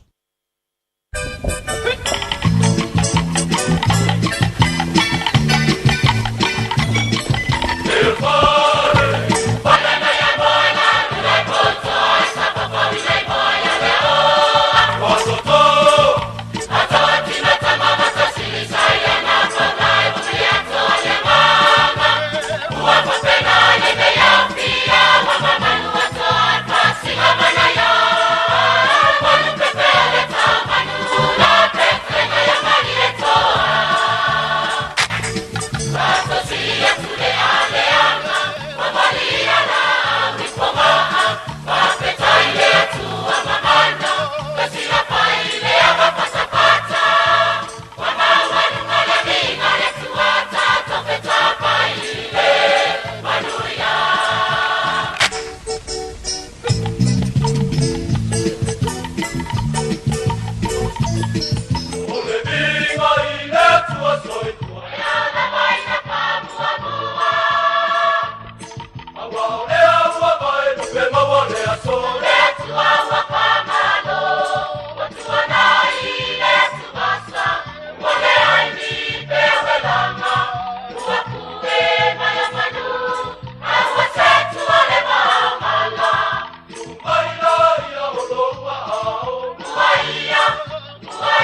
fasol picto na abat. Sila umal tor tau sanga talo na waaya o Amerika. O le tele o na tau sanga. O papalangi na tofia ili no foal na. Ai taua il pese fale u. Tupo le tunu una e filifili se ei mai mfa foel fai nga malo tuile manu.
Talofa o salmasinga fale lua tim toilolo o le loia Samoa. Fapitoa la o nanga I mta uputau immigration pepa malanga tangata overstayers so stoinga visa. Kapena foi le taxation por tu la fono tau la fonga. M5 foi on o tau avena mta upu fal tu la fono I Samoa. Famal mole vidi mai numera o iva lua nono o tasi lua lua. O iva lua nono o tasi lua lua. Faftai. Mo tupe wha moli Samoa mana tua lo le Pacific Easy. O lo wha awau pea le tātou wha matoa e nao le lima tala te tongi pea e wha ngai le Pacific Easy app. E wha tino ai au tupe wha moli mai lau telefoni wha mehai. O lo awanoa fo le tātou direct transfer. Tiposi mai ai au tupe le tātou account. Ma wha moli eina fasili lunga o telefoni. Ma wha tino la foino lau tupe ai ka wha matoa. Mo le tongi no pilio le vai. Mo li te ngā tupe so se whale tupe Samoa. Pe le tongi nino no ngā tupe le nupi wha. Samoa House Corporation po le Samoa Land. Ma so se au nanga Samoa. O lo mawhai na wha tino uma e le tātou au nanga le Easy Pay. Maratua e late le fitu se furua tātou la la wa wha sopoli ai New Zealand. Wha peo tātou ofise tolu I o Tara o Tāhuhu Mamangele. Pe wha ngal Pacific Easy app po le direct transfer. E wha sawa ilo teimi. Ai sili atu na wha sawa inau tupe wa taunga tāle penisini. Mo nise whamtalanga pala au le ovar se lau o tasi odo. Po numera masani au kilani. O le lua fitu ono fitu iwa fitu wha. Ma le lua fitu ono fitu iwa varu wha. Pacific Easy. O lau pa anga mo tupe wha mo moli Samoa. O esi la fia e iwa tesi ma le tolu wha miliona ta la le se leni ale UTOS ua toe whaasafua atu I ona sui whai unite I le lua o lua wha. Whai sau teo ngā tupe e teo wha whainga luenga ai lau se leni ina ia vave whautau nuu se wha moe moe ta ua a lau a inga wha pe e ka le sia. Wha o ngā au nanga le ANZ po le talofa voucher, le M ta la, ma le My Cash e ala I le Click X. Wha afsota I mai le ono valulima lua ono iwa wha iwa, le www.utos.ws, po le emaili o le info@utos.ws, po le Facebook, le UTOS, le wha aputu ngā tupe teo wha whainga luenga o le mawaenga tausia Samoa, teo wha whainga luenga e mātou lau seleni, ai sele e oe le manuia. Sunga o whenga whakao elo kawa le fōu maunga Max Ila. Senga uka amilo e o kilani. Mo koe foi mai lava I o Tara I le Tire World and Auto Limited. Le ai mau aiso skoi ngā meg ma pa uka avar. A ole me Pico City. E ngā le lua lima ka alalwa ia so le kokong. Le Tire World and Auto Limited e te mawai ta avale ma pa utau ngofia ia New Zealand antoa. Mo fo ise ti mag wheels mo so se tu ai ngā ta avale ma le telewisi au unanga. Warren Fitness I le na ole se fulu tala pia I wha I lo ia ina e wha afafonga le Radio Samoa I nei wha abito toa. Talia wins quotes, cue cards, maisi. Walang lo le Tire World and Auto Limited i le lua fitu tasi tolu o mo pa uta avale. Po le lua fitu fa tolu lua o mo le fale inisinia. 24 hours a day, 7 days a week. Radio Samoa streaming live on www.radiosamoa.co.nz.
le te mele tole mai leo o lua su le babiru te ona tāra le tulai wa tāre iwa swa pongo tātou tala i ansu ia po i lon foa ia taloi leo mo po so ta inga e toi Paul Silvia pe toi tau wha lupe lungo po a tia bane pa ia ma manu whionga ia au pito sua William Seal ia sa pa pe nā po i ona tono le vai tele i mea sa whalau pule fo i a pila ngalo ia ma manatu tangata i tonu fo'i o le Parliament New Zealand longa fo'i lana ngā lue mai ia mai se le umwhai lama ona lu ese i on to finga o lo umwhai lama on pau tua o le ngata o le malo ia mai se fo tangata nuu si o tātou tunu o lo o aitau malele atu ia tunu o me mau ia be el patau wa ale au ona fai mafonga pa leo le pulenga le tātou Radio Samoa ia me sole ato le tātou tunu ia pa tāla patu lau whionga au pito sua William Seal ma lo lava po lau ia ma no fo le tau pati ma neita e au tal tonu ia Samoa se ta file mo e lau whionga ma fatua o tal tonu o ma nei ale file mo le lua mauta o le inka mai ki wha labe ia ma le nganga pa no pa tāla patu o ie pata alofa mo fo alofa fo i lau fionga taito ma le ofisa ma malu fo i le Radio Samoa pa pe fo no fo alofa fo i tato watunu o lo mau mai fo i tato po kalamel neita au fo ia le pa ia lau whenga luenga le atua tupu mai e la tato watunu o fo i mai masani malo la fo lau fa malo le ua mai at fo i ia malo longa ma whainga lotu fo i o le vaitai mi o le seta ia whaaftai o le o tātou au lia mai nei vai aso fau ia a tonu o lo maua peale a manuia o le tātou atunu e ui lava fau ia bua maua tala whano noa ia watu ua le malo le pope fau i le ao le ka le sia katoliko ua whaate ia i tātou ana po Maroto no, pāptai i lea tua, moni lama le saunoanga fo'i, mai se fo'i, ia e pāpena lama le soi fuanga, tātou te momoe manu, ia e pāpena lama e teimi e a whea i fo'i maoto malaua le malau pa ia no tātou tua, ia e tonu wa uman tā pena le tangata soi fua, ia ma le tangata pātua tua e le li, ma mana tua, e lo so tātou no umoni o lo tātou whewa i ai, ma tātou no nopo ai, ma tātou ngā nurue ai, ia le alofa le tua, ia alofa pena ma fa asoa mai o ana me alofa, ia me spo i lau fionga te fo lo nga lue, ia e o mai lava te mine, ia ma no lava fa i faiva o lo e tu lava ma e sabali, ia me spo i o lo lango le ngata i Samoa ma tonu e Mount Pacifica, ia me spo i ao te ro nei, ma no lava moni le sau noanga ma le tanoa au pito, ia pa te ia fo i le mala au pa ia, ale ne fo i toa tau ua i le tono le Vatikana i Roma, ia mai se fo'i teimi o ngā lue fo'i o ia Francis, ia manito sanga i tele sapa pena fo'i o na whau ai a vea mapope i le lua afes fultonu, ia se i o mai o le ua balsu vanu on tau sanga, ia a le ua a mia le tua, o ana ngā nuenga e muri a te ia, a lo tana pea, ana ngā nuenga, ia wala po le lui tau wina, ia le ngata le kane si al pope, a mo tātou uma. Ia mane po le lafo atu ai, e lava po lo si la fia pe, le ase lua maaptanga ma Francis, ia po le po isan sau noanga muri lau fionga o pitu, mane ngang whaaloa. Aptai, o e pupu wale taimi fo ino umafutai fo ile popelea ia ele i leva ona whaavaer whainga malo fo ia Jacinda le lua fesfulu fitu ele i ato se lua vai aso ia ai maua mai le wana ulia fo ia le Pacific Island Forum o lo ta penga le mato malanga i whanutanga fo i mea tau climate change na whaia i Shamanki o le vala ulia lana vala ulia ele fionga pare mea peita iane ele i avanoa Jacinda o lae o sauni Jacinda malanga fo i fono mala wasia i filtanga inga fo o mo trade agreements. Ia le lana fesiri mai lopo ke avangoa whakua ia mongi au i rika kere i paki a kokongo loka i ka whakumko. So se mea ke whingalo i lau whiongal parmia. Ia o ngā au lenga saungi o ke alu le whongole al climate change i Shamaki. Ia Mato malanga ilo, eu fo ile ngā whainga malanga o tai mai Pasifika. Ona, i ngā fo ila vai taimi o le fionga i atu ila epa sa avea ma tai o le forum. Ia ma o ia lea sa ta pā se fina ngalo fo i. E ao ona afe i a Pope Francis, e a maisa na whamanianga. Ai mautele i malanga i le fontanga le climate change o le kaua le mele la mako ako e saungi e peo le nganga iai fo ia ia le lana matou malanga e loa e ukele o le fionga la ia fia mele sa fai masui o le malo Samoa matou malanga fatasi ai ia le ngata na feilo ia fo ila i nai sa ia se alo fo i o Caffarelli le sunga ia pali i Giovanni o ia na waka feilo ai fo nga iai o le Consul General nga a Samoa i ngai i Italia. Ia, o kua malama mai fo o le Vaticani. O se malo tu tasi i tu tongo Italia. E sele ele mawhai o na fio i le New Zealand High Commissioner o Italia. Langa ele i aisanga accreditation e asi il Vaticano. Se va a Australia. Iei level na tou specific po le special high commissioner o le ambassador anga e le Vatican ia matou malanga loa e se langona no ia ta u taito ia i le na fo i felo inko ia ma sa lainga tu lava inga uma fo i na faisa unuanga taitai o le pare mia o la rotonga na vea masui o Polinsia. O le pare mia o Vanuatu na vea masui o Melensia. Ia a le Plestene o Nauru le ua vea nei sa vea masui o le Micronesia. O le totolu na sa saunua ia i fai masui. Ia saunua mai loa ia le ao fo ele Kalesia ma saunua mai lavara fa Italia. Ia ai sa liu mai palangi na i foi vaenga lana ia launga sa noa mai ai palangi ia mai ui lava foi ele i atotoa soka malama foi lava i ngangana se sa nga mai ele pope ai kake langonga yo katino ia le mafana fana ma le alofa monio o Pope Francis i le maulea ma le nau atu ia te ia tu mai e lango le mau al Pasifika i le finaunga le la finau e ngai shamangi i le mele tau climate change e se fo i le mana ia la kalamongi o kala lo ko lua lo fo i mai se po fi pakeli ai kangi si finge fa mai oi la ela ke pakele ava fea mara fanga o la ngonga nga o mai Maria saulo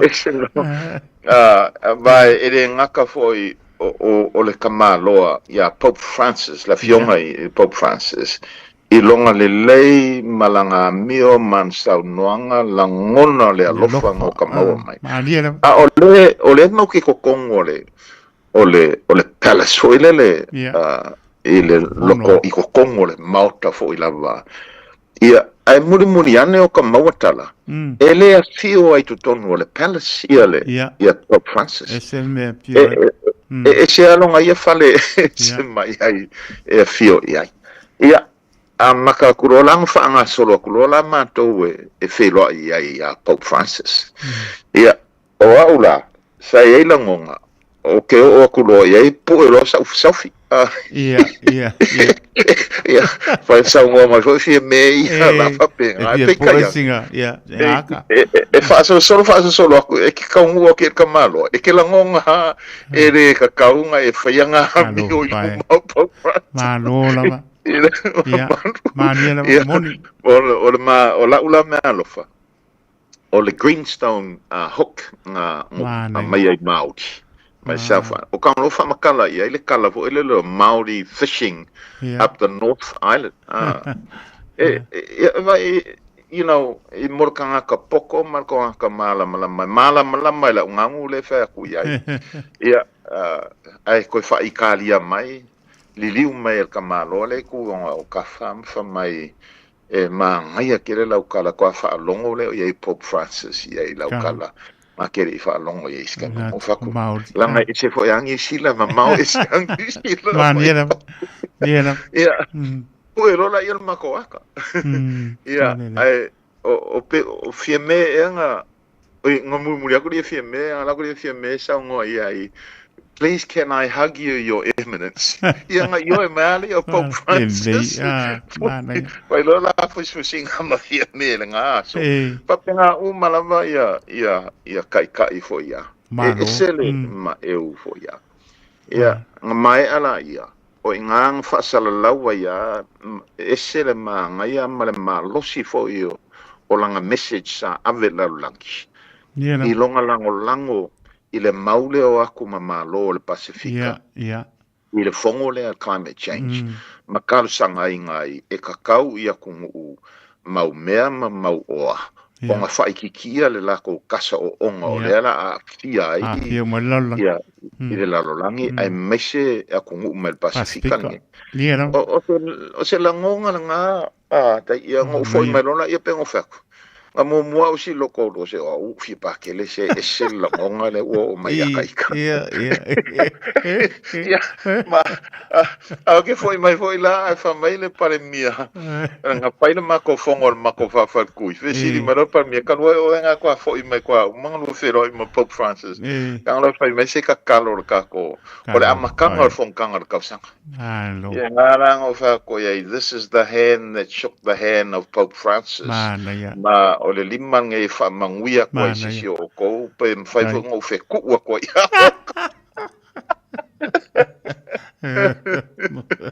ya esel langonga onga esel le leio le ngai I mai kawa a o ka ika ia le nga fe lo ai esel langonga esel fa longia ese foi longa fa longia mai kangaka niela Ia le ai sala lau kala.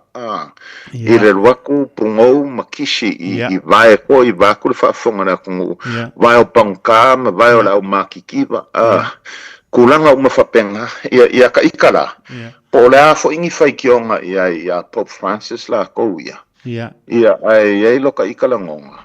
Paule e kele ka ikai. Ioe. Le kele fo ka o lalangi nga ua kofi ai rengi la ko mele le fai moni le fo ingi la ko nga yoinga po angi la ko upu ia e kele fo pope ia ka ke musula fa kuskusa ia Pope Francis isi pope ai paule mea waliali mai le fia kausanga o abe ma pope o longa lofa I le kua longa lofa I kangaka ele ese longa lofa le kua ma le lofa I kangaka makikiva makangaka e kulanga ese mai I le unkanga ka fo I marlosi pa isfa nga malo pela le nganga nga mako kala ngofo I mangisi la ukala vo mala ufenga renga le malo ka wangi that was the one thing from my poleale fifia I ukanga ka ile kalesia mala but I always appreciated he was a man of compassion he was a man of love and kindness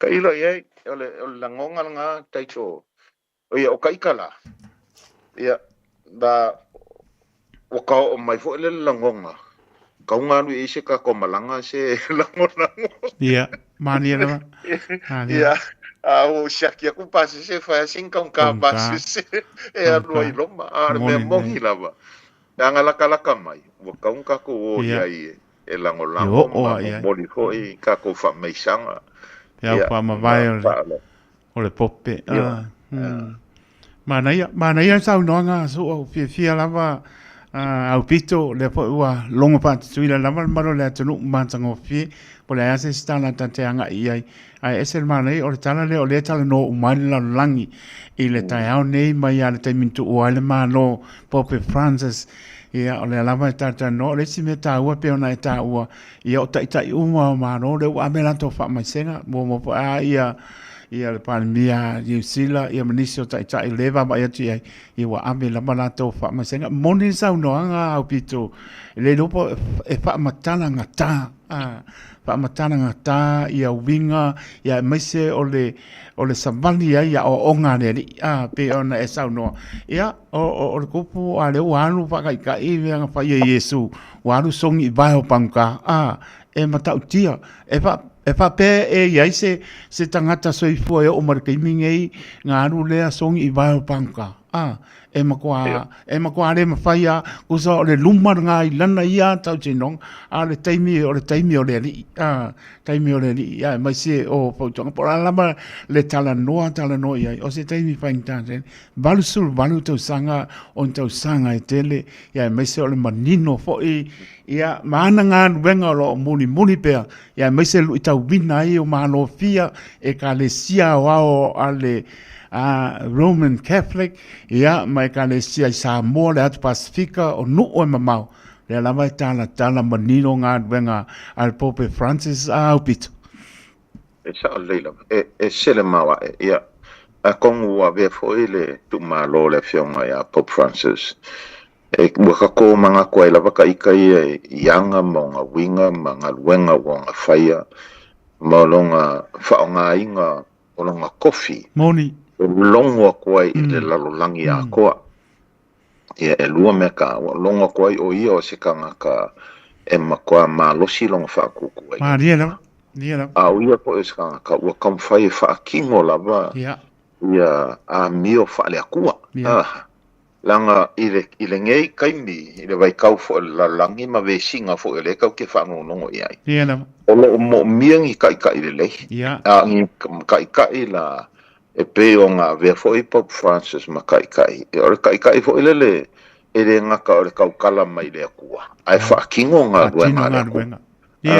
I le vā wha le kangaka, le vā ma le sio manga, ma le vā ma le akua. Be o kulanga nga va o kele fo ngisho kai. E se akala fa mai luma. Ia e se fo ia mi ho. E se muri. Ia nga fiku nga ela ia langa au kala vo le yengi. O fesilingia ko kele au kala vo. Winga maanga o kai le ngaka o kai fa malo. Au kai fo i fa le kalesia. E se me sa ngoma ia ngisi. E se fo ele va ia ko au kala vo. I lako ngaluenga o po me o lo whaakingo. E wheke e ngai. Kulanga ia pēra le a kongo le songa ngā moka ko umalama taito. I le kulanga e fie fo ia whanongolongo aku i le wamomoli ia e lo whaanga fo ia le moni lama a kai ko kongo New Zealand ma le Pasifika. Sa o kalangonga whangongoa inga ua saulanga malanga fo i Papua New Guinea. Si vai kai. Ia wale sa iai lo karikongonga sa musu fo ia le pai lau kusi ngā fo i vai kaimi o le Pacific Island Forum. E kakau o ngā maua se avangoa e whea iai Pope Francis i Kongo le Pasifika. Ma o le whea inga e ave Australia. Wha ngā wa lele Australia ma lele a New Zealand. E ave ai i asi u pu lava kai kasi aso i o kongi kako malo ia maoka e fio ai. A ia maua le bango e asi umai kele o aku moku i Pasifika. Ia peka iangela. Ngā leo kai le fongo lea asisi ngā Pope Francis le ngā whai Papua New Guinea. Ia ai whale kongo ele a kongo ulau kele la kou ia kasi ngā mea whangongoa ia i kako kai. Da kakau angka mwhai ia maua le avangoa e asi umai isi aku moko le Pasifika e mese le aku ponesia. Ia pe ngai kalanga a kongo le songa ngā mo kako ia kako muri kai. Ia e reo a usu whai au a reo ka whea po ele lo le songa ngā e maua aku i mai a Pope Francis. Ia e mese mo kai o i loa i mora kai le lei. Maro, pāptai tēle lava, mori atu le ngāngar whamaro, mora pāptai, mātango fia fo i tāna talaina fo i o ngāna wangana nei, ai maise o tai fo i sāto wo o iai. Ia, Mui o e ua e maputa i ai, matulanga na e mau ai se la ngona no ti ai ma e foi mai i o lui tau na mo tātou, whaponga mano tātou tunu. Angan leilele au pito, a foi tūlanga ro wapena i a pātu mune utu, maolo mano si tino, mana pare tua so se ala e so soani ai le tātou tunu, ia me se fo i Pasifika i fia te o ti ai, ia whaamnielele i lo so i fo au au na so se ala, ai manuia lava po puanga le nei aso, ia matsau sau noanga muli tātou ma vai maranganga whaanoano a pito. Ia, la whaitonu nā taito kako koe whero ia tiri whaftai mo ne no. Whaftai, soifua ia. Soifua, ia, ole nā. Au pito, so William C. ole nā, e le toi tau whailoina ua loan sirfia maro tātou tunu, ne po te mani, ia, pe o nanga lua ai fo ma avea ma minsta, Pasifika i te tonu i Aotearoa nei, ia te tonu ia o lo munuia lava o ia, meise o tūranga umolo o ia tau avea.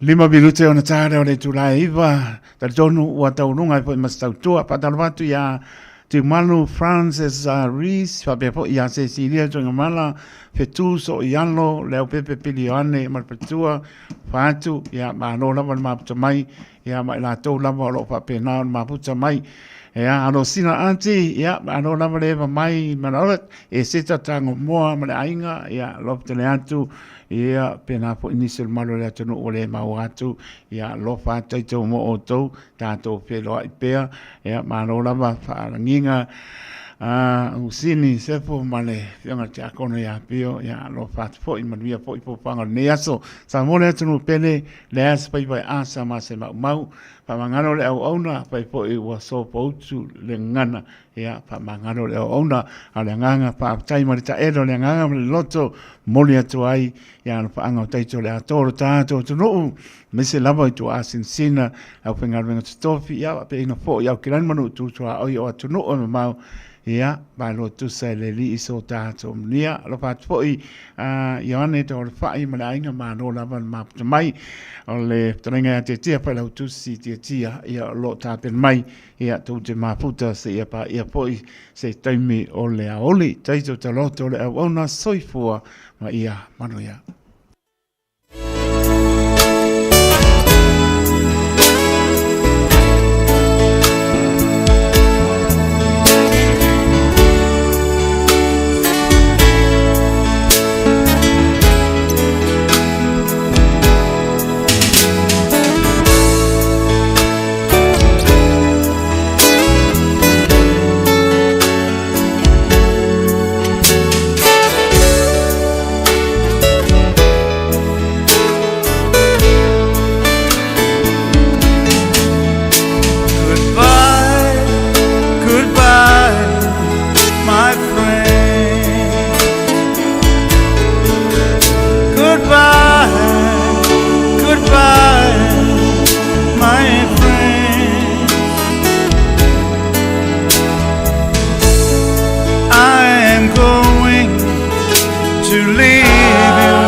Brothers and sisters,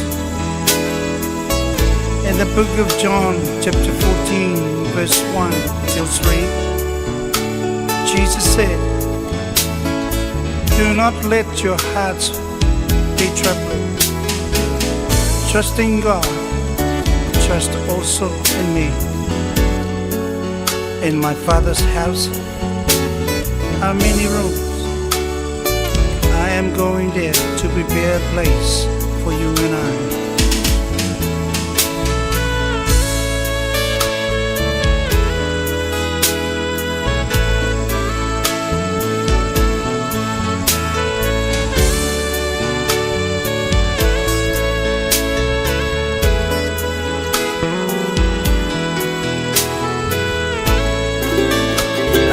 Samoa wa ule ne yoka spitialu awal suia ngila wa ule kio aeva eva mai ina se fudu lima iva kolu amo Radio Samoa vevela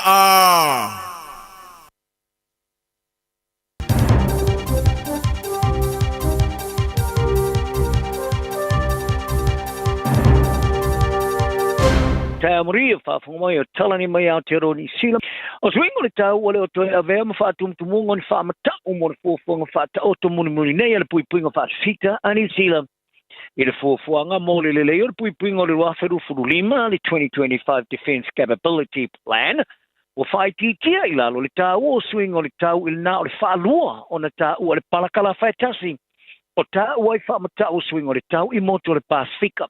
O te susinga o nea fuafuanga I whapewhea whainga malo ona investi le suma le $2 billion tala I le whatutanga mo anga wha whawhita ma mea tau whaona pōnei po le modern combat capable I le puipuinga whawhita ni Sila.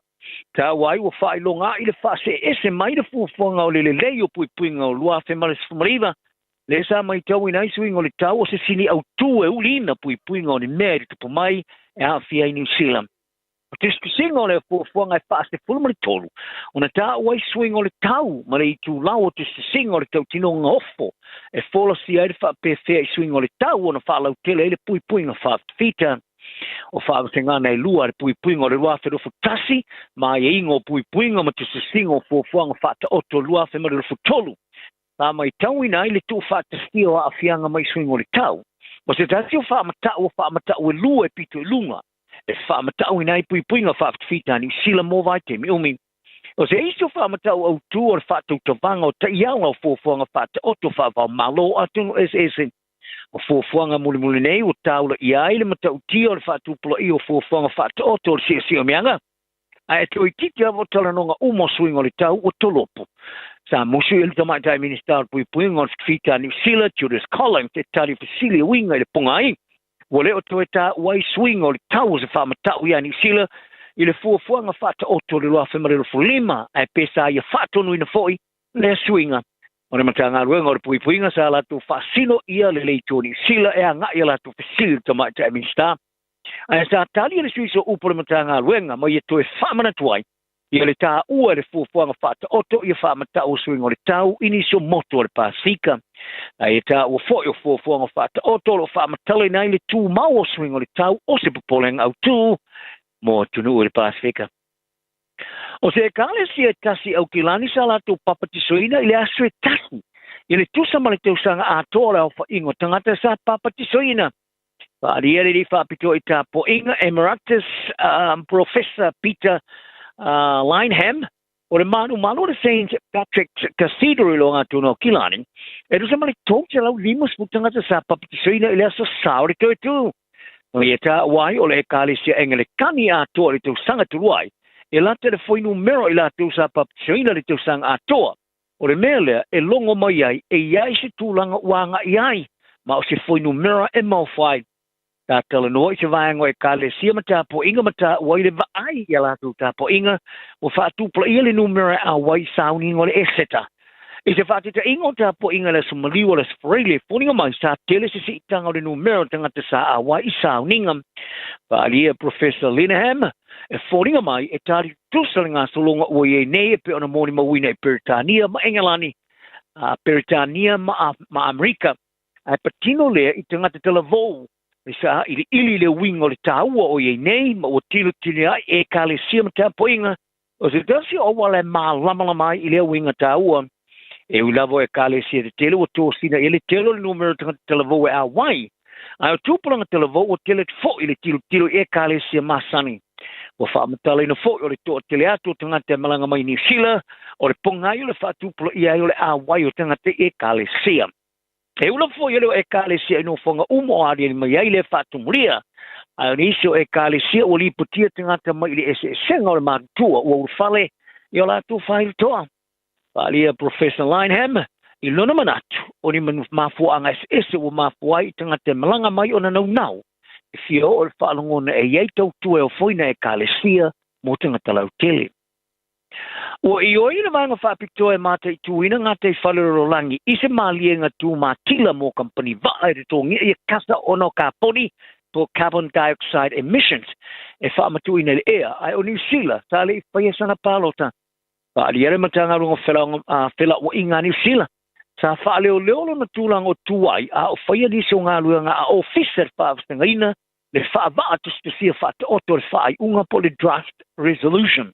Malatu ta wai o le atu ina atu le matanga luanga i seisi whautuanga le minister.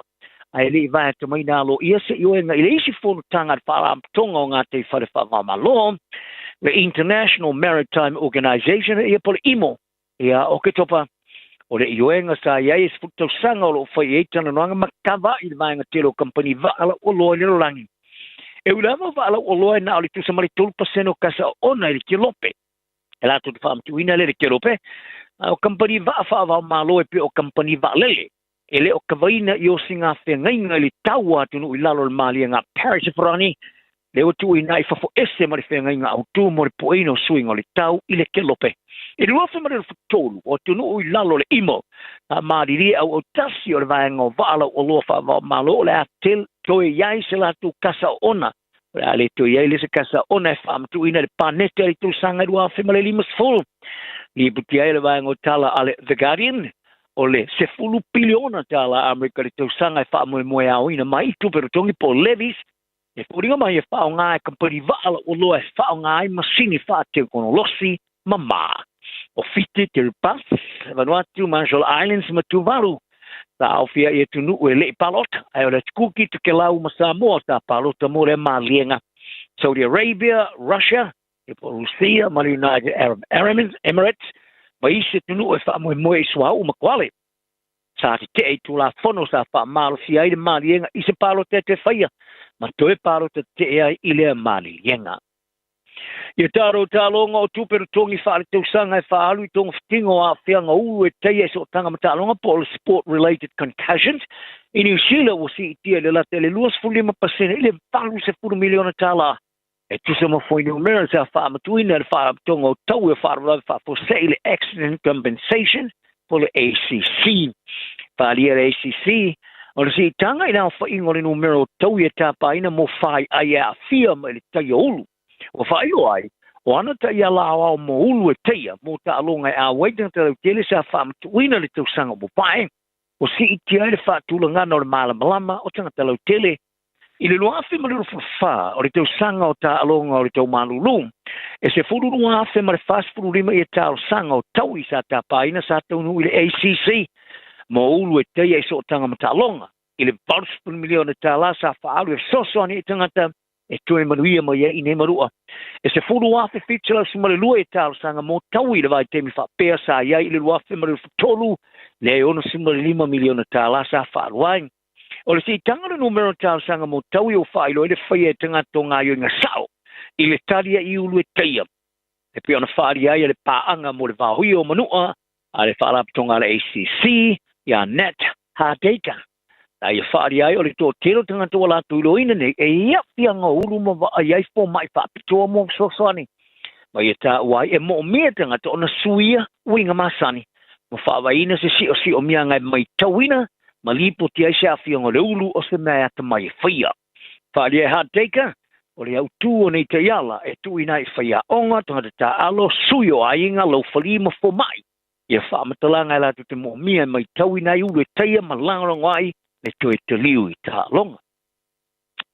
O le tālonga le wāla o laka pia le Hurricanes ma le Western Force i tāma le stanga le tupalaga pia Pasifika sa le mawhana tu ese ina ile la ni ai I lungo le lau papo ai le la tu tilo ia ile urua ta longa o tu sani ai le ta mo sanga supa la kapi Pasifika sara te ulama no fa wa uli ta longa se ilonga e lo ai se awe manu malo o fa ya onga makapiteni mai awe lua sa o le malai ale HPF Park I Perth Australia e uno ma se fa mari ina le tau fai tu so ai le te full fitu fai unga le vaso ma fai lava sina fenumia isa ya il tula fono o se isi se fulu minute fa o popo le ta'alonga sa fai esa ile se awe manu malo ina ua mai ale teimo le ta'alonga o tu sai ai le vaus fulu minute a bitat ile se au sa mo se ava noe mawaini ai le teimo fa o popo o ile o le Golden Point mo le isi se fulu minute a mawava no mo numero se fulu awe lua tolo pole le pau ai sale ale pou ai sale manuia uma o se teimo mo le o tu sai ni ai telu mai o na fa malo sia le Golden Point ile lua fema le lufulu lua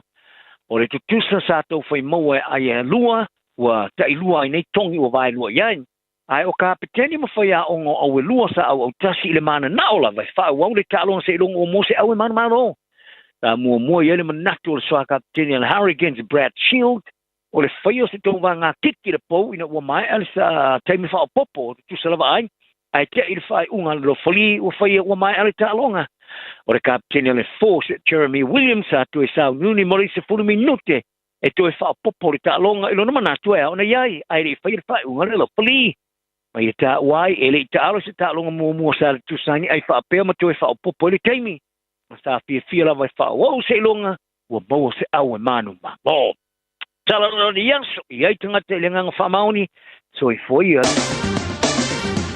Ua mawhai ana au ina atu le tala o le tau Iaso Taitasi ona o le langolango mai a le Pacific Finance Limited. Telefoni o Valselau fitu whawha lua lua fitu.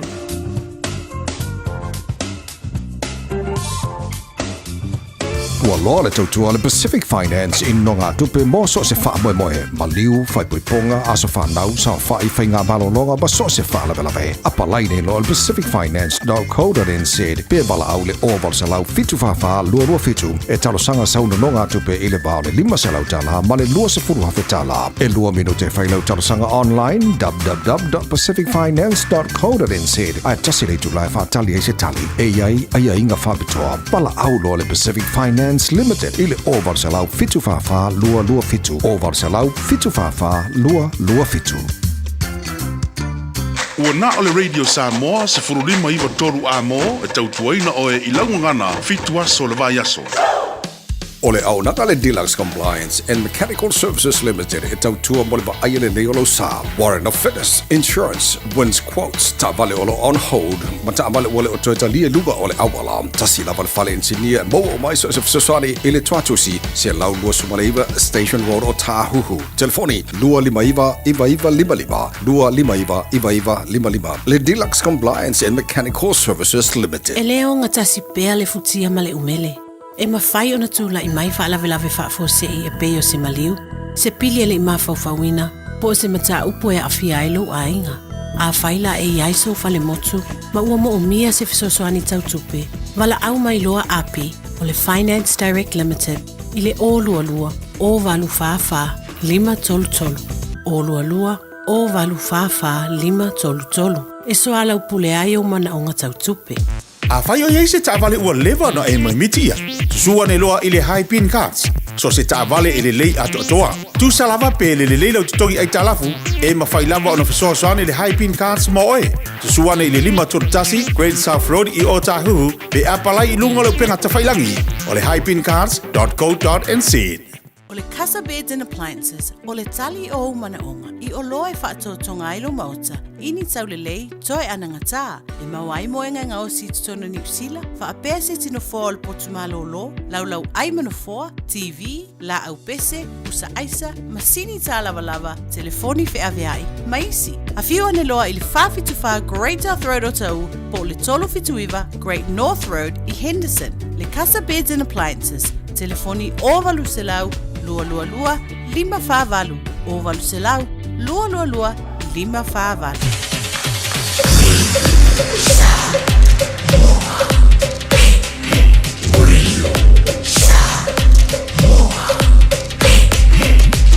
Tasi 5 tu. Faitauina le upo le poto no le tautua matavela linga Fusi and Sons Funeral Services i Mangele ma Samoa. I taimi o mawhatianga ma whaanoanoanga ona o le maliu. Mana tualingalinga Fusi and Sons malana au nanga o le a whaamama avenga atu mo oe ma le ainga. Wala au i le telefoni lua fitu lima tolu o fitu.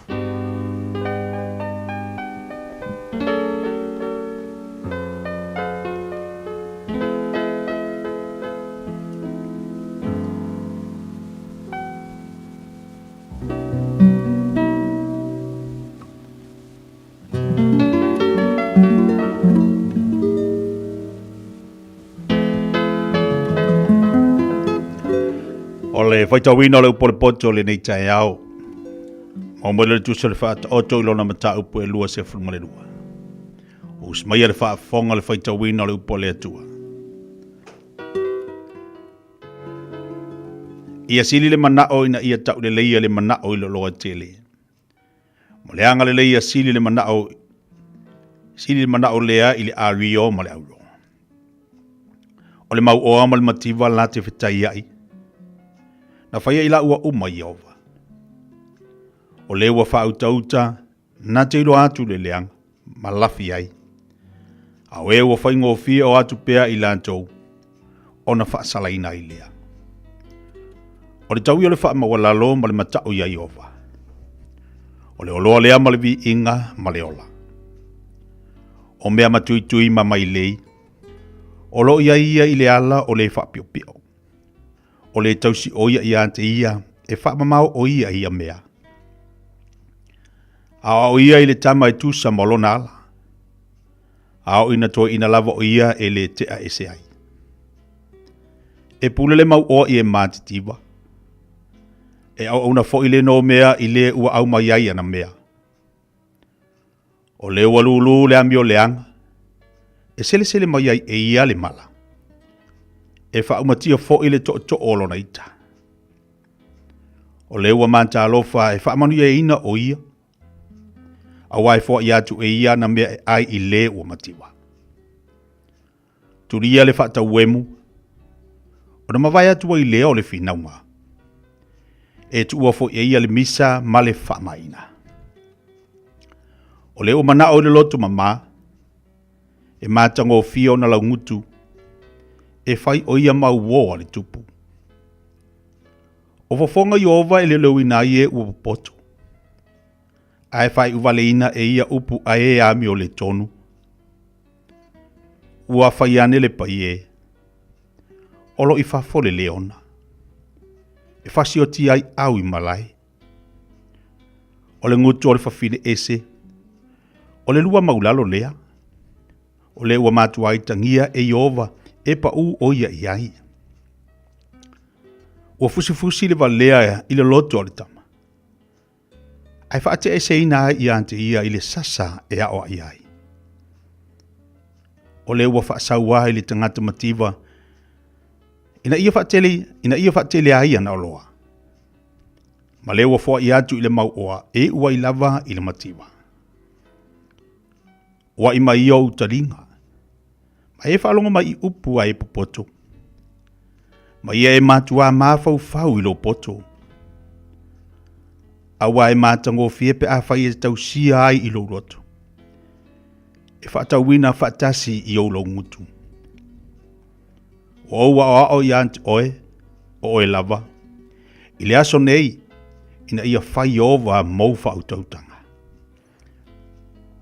O le tusi atu ea i ante oe, o me sili i whaatonunga ma le poto. Ne iau whailoa i atu oe le whaamaoni o upumoni. Ina ia e tali atu ai upumoni i e au mai ai inisi i atu oe. Aua te whaoa mea le tangata mativa. Ina o mativa o ia. Aua fo'i e te whaasauwa i le whaitutoa le ua tinga. Awa o Iova. O ia nā te whaia la lātou whinaunga. Nā te whasiotia fo i lātou o e whaasauwa ia i lātou. Awa ne i whiwhaua o ai ma le tangata i tangofi. Awa fo i lua te o ma le tangata lotoa.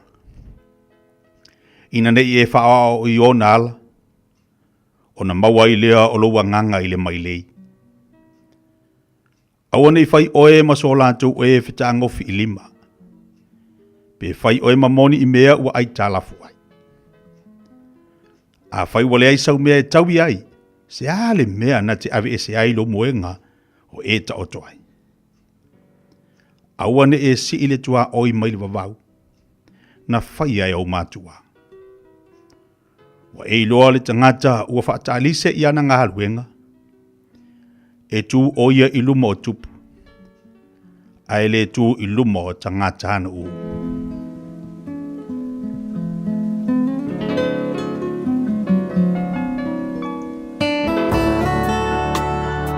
Ua awina atu le upu o le poto i le nei aso o no le langolango mai a linga Fusi and Sons Funeral Services. Ua mawhai o na tu whatasia ua unanga tala whea ngai i ni tautau ngō fia tele. E fsosoni atu ai, a o whea ngai oe ma le popole ma le wheme mea.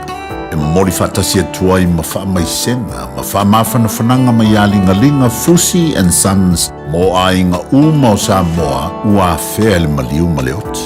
Malau mai loa ia lingalinga Philip Fusi lingalinga. To ia whaapo lingalinga, to ngia si ulavea, pesu mai i le luas fulvalu Canning Crescent i Mangele.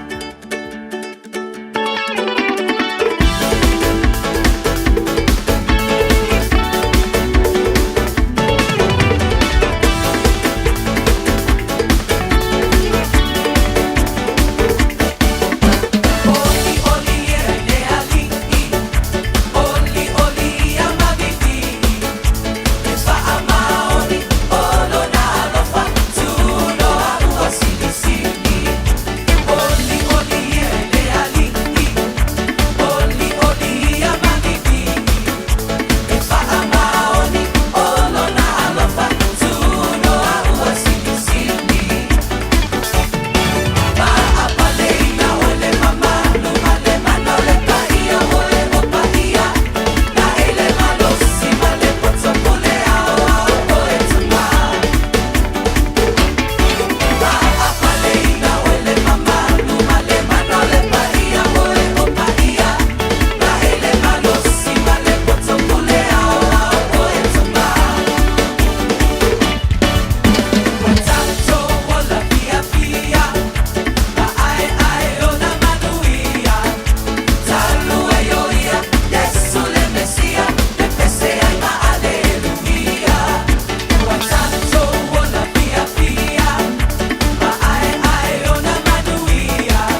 Radio Samoa. تسليمة يبطل Amo.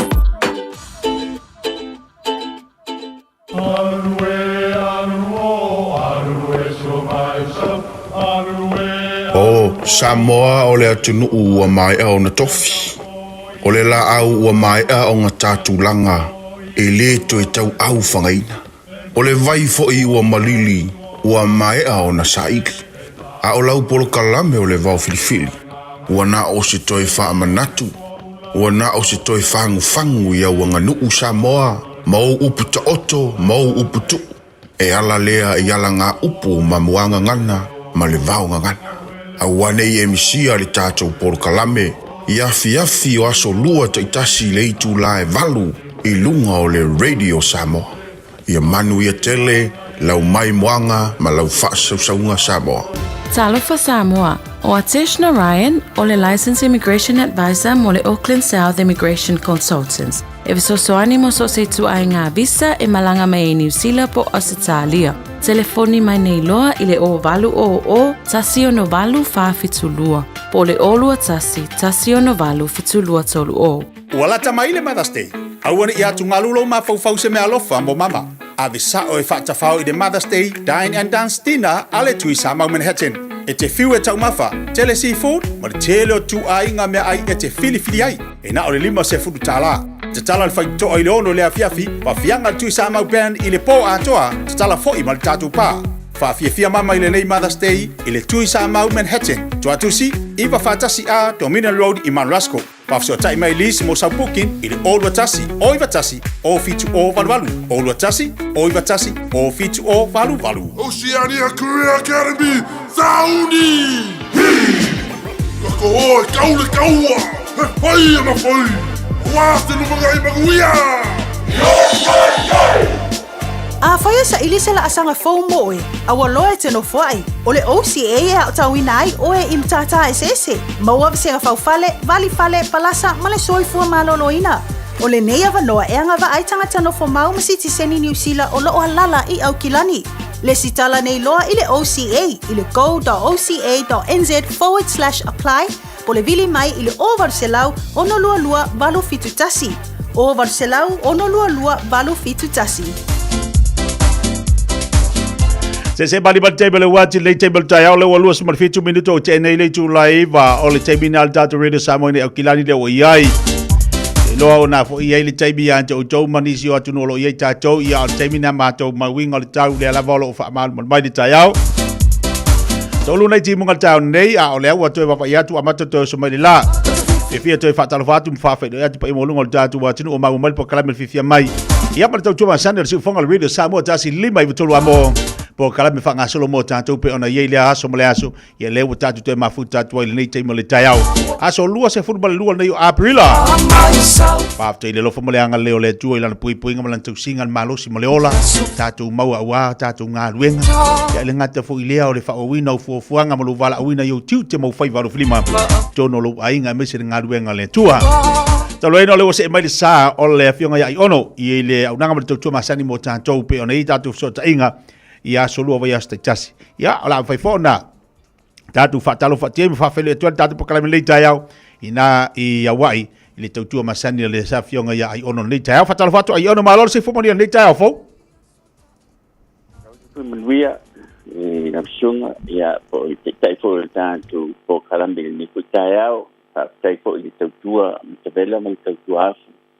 I leva yaso me leva yaso ba ki foi kai I tatu o fenga lo nei au kilani I New Zealand ya te ro e pa pena fo I bale tatu nga bonga fo I pa tasi ma tatu pa nga Australia New Zealand Samoa ya pa pena fo I nei tu te lope ya ai pa tala fatwa le a pe vi inga I tua no la por fa so fo tatu le mai fo I le nei yaso o ina pea ia le masina I lo utu se fuai mo le ko yola pa pa to le fenga le pa ia le tua tamam tina ma tu tua o le fo fa na wiki na to fo lo fa pon ko bai lunga I pena to fa langi o pe la balba mo ni ko la langi pa talo fa tu da to program tu sa tu nei bali na se to America si le fia I lo tu pu nei tu nu ia po I fo le sambo tau le yai le sua papel Samoa ya me se foi po kalame ya ia yo tatu tangata i le Pasifika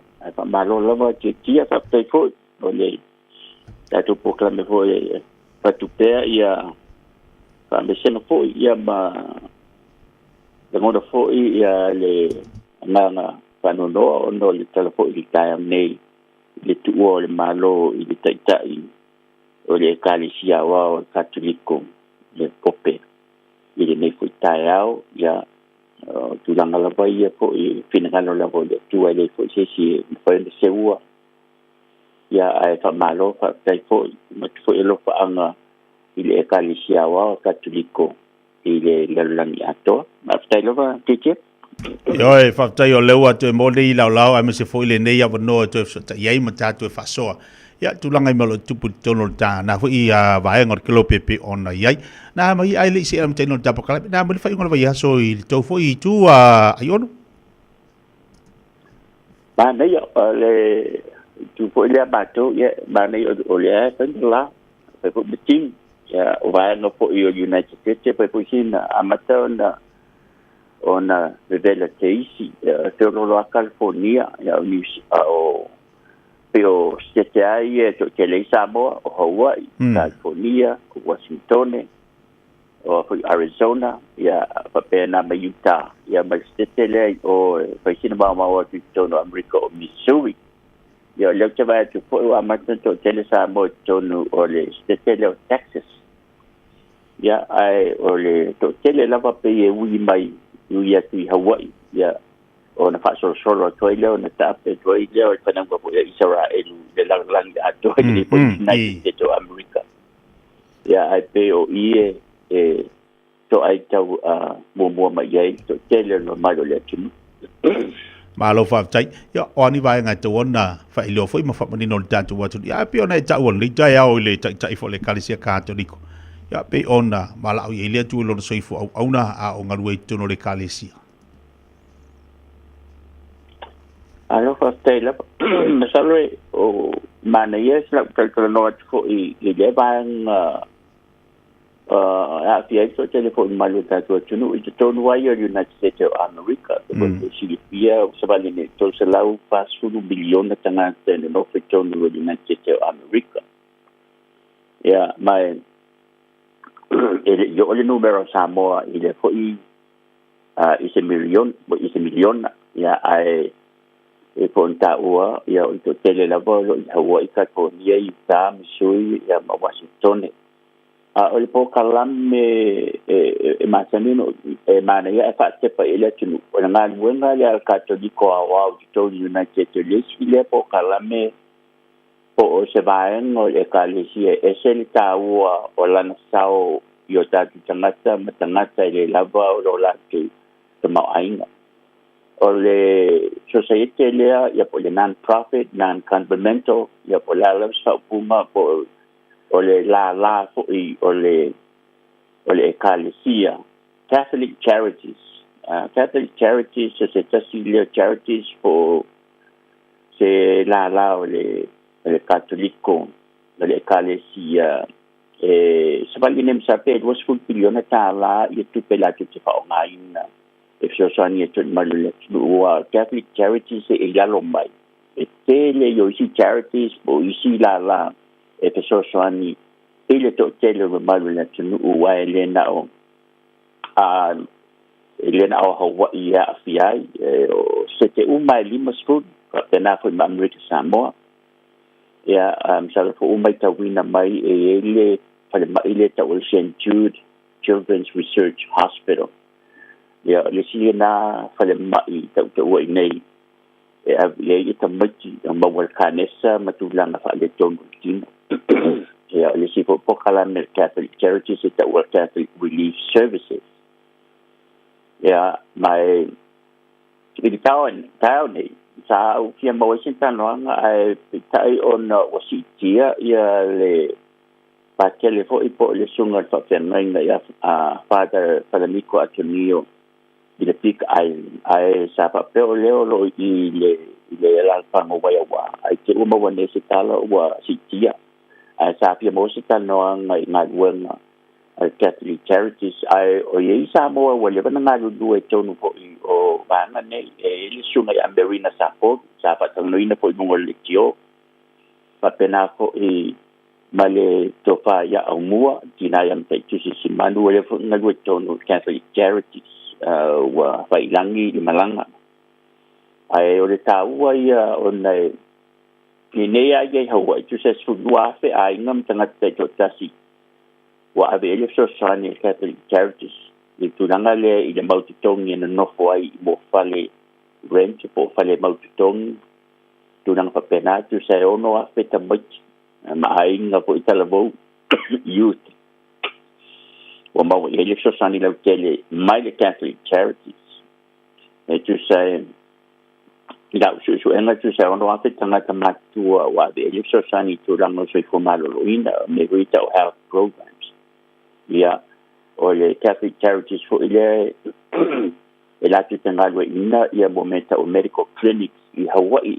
a toa papena fa California leo lo o i Samoa ma tanga te tonga tanga te foma i le tunu ni e o ia i orfan maina ia fai ona ba ai fua i e foma ia o me le tunu ni e ni me fai fua fo e taona i tanga te tongi le no inga fai e te aru mai ai le tongi o le no e tanga talanga te tongi o le Catholic Charities la step in o la tola e tele na mo ma ele so soani la na e to telefon mai o lo ia o social workers o ma luna to telefon yo Samoa e na lu du tono Catholic Charities sa ko initial lo pa fonga mai nei tang ai o sa tala noa nei mana nafi inisi fo iro nga lue tono social work po nga luenga le po le sosani le la volta mai o le wa afia ya la tupe po sosani mai o no wa ye le po kalamele ta o USAID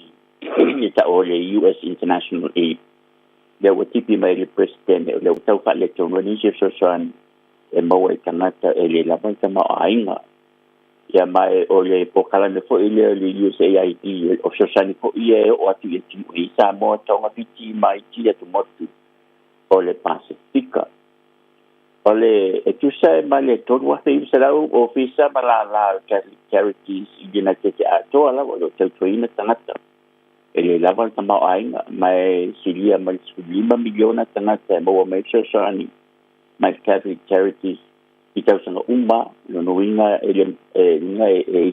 mafaio a fa tau sanga le te ape 5 miliona ia por tau sanga nei si ia tu na numera ai ese vo istanga fa popo mai gela le numera le si va o bawa po ia so swani ele sa mai tawedis o universite e ana ele kalisia katoliko mai o ia universite msalfo uwa masani pa fong mai emisi e universite da Boston College le si da universite da uwa le tono Massachusetts da uwa le rangi ato College of Holy Cross le Massachusetts for Creighton University DePaul University le Chicago Illinois le lo ye ko i si tasi ko Samoa lo fa ya ongai i msalo retire nei le sunga le ya Leo Lusafa Moe i Illinois.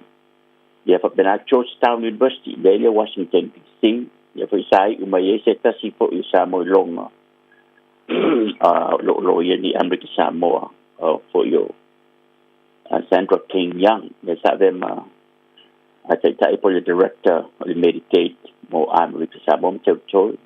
Gonzaga University, Loyola Marymount University Los Angeles, Loyola po i Chicago. Marquette University, St. Joseph's University, Santa Clara University, le California, Santa Clara. So, telepo isama na ongai Seton Hall University. Ia po New Jersey. But pena po Imbal University, ta University of Notre Dame, le South Bend, Indiana. Ia mai si University po ta California, ta University of San Francisco. Di pasima University mawalunga ia olona ia po i tulanga. Tono do United States of America. E pe o te tala no atu atitia. Ono le tele e fai mangalo ho ile tangata le ngai wenga ta wo ma le ngai wenga le lei e kalesia. ia ko ngai runga fa pe o lo fa yesi e kalesia ai pe o le kalesia la vele nei pitu tele la na ngai runga ile ngate tonu na tete ai fa pe na la to ngai runga ya fia i Pacifica to Catholic Charities by on o le ni futao mai tulang o tatu tano ai on o mapa ia fo i le kalesia fa sino le katoliko wale na pe mane el tatu talo ile sao le kalesia wa le sifo ile nei e kalesia telefo i tala tanga te fa ai ai o e ia la sao te pia so se kalesia tele fo i tala tanga te e kalesia se ai tau ko en tatu fa mai tau mina mele le e fa e kalesia wai o le sifo ile bana tawo tatu e kalesia ile na o le katoliko o le talio malanga o mai sabo ya wa no mai nei no foi no hotel ya va pena ele se fesa ai o tu langa le tawo fo ia la fo ile le ngalwan ai va te fo fa tai ile kalesia ai o ine o hawa ia im California o le malo si o le sosoani le banga le tau le kokua Kaliki Valley Clinic leo lo ngalua fo se tasi fo mai Dr. Nafanua Patu tas fo tamai tai long ai le fo tulang ngai wenga o le nei ngai wenga o ia ngai wenga tonu o le Queen's Medical Center ai fa no la balona tai ngai o na sa ngai fo don tina ile kokua Kaliki Valley Medical Center Medical Clinic ia mai to tele la tanga wa o pe fo ni ko le fengo pi sa talanga Medical Clinic ai o le totongi ma le tau o le alo tanga te fale mai o le vave o le tau o le vave o na i no le tau lo no winga ale ai ia so ani nei lo winga e tau ona e la usfu afeta la po se lima afeta la se u e ma il fo ma e se me fo ma e se me la fa le ton lutino ona faila io se tau tonga ia pe fai fo io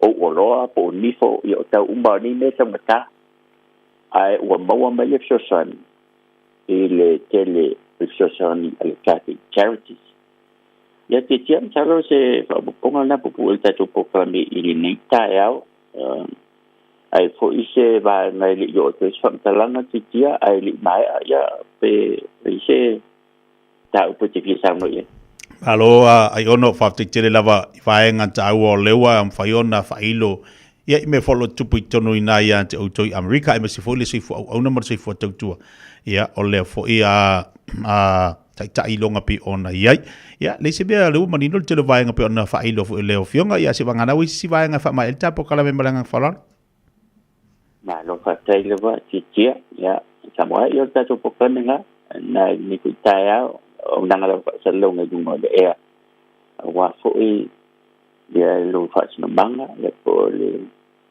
wa le la vol tolo ma la vol vai ya fo manatu ai fo iso ku sala ya matua tu da na fo tra tai fo tai mi se na tu jam ai mo nei taia sei fo Baby, look at me! Hey, hey! Oh!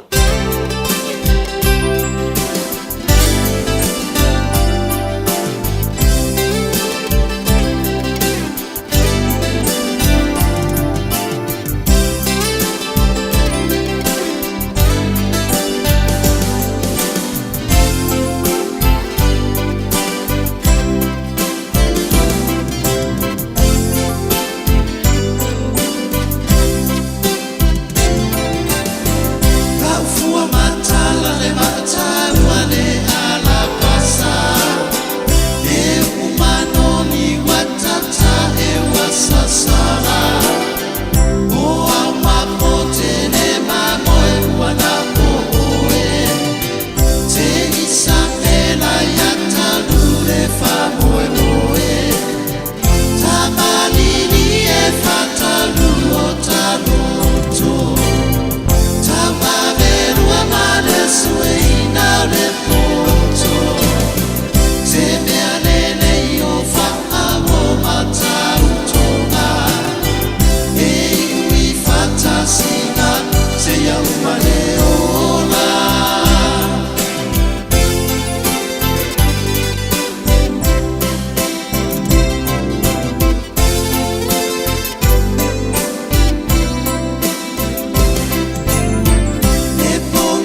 Rosa bai ba fa fianga mo tanto le nei tae ao.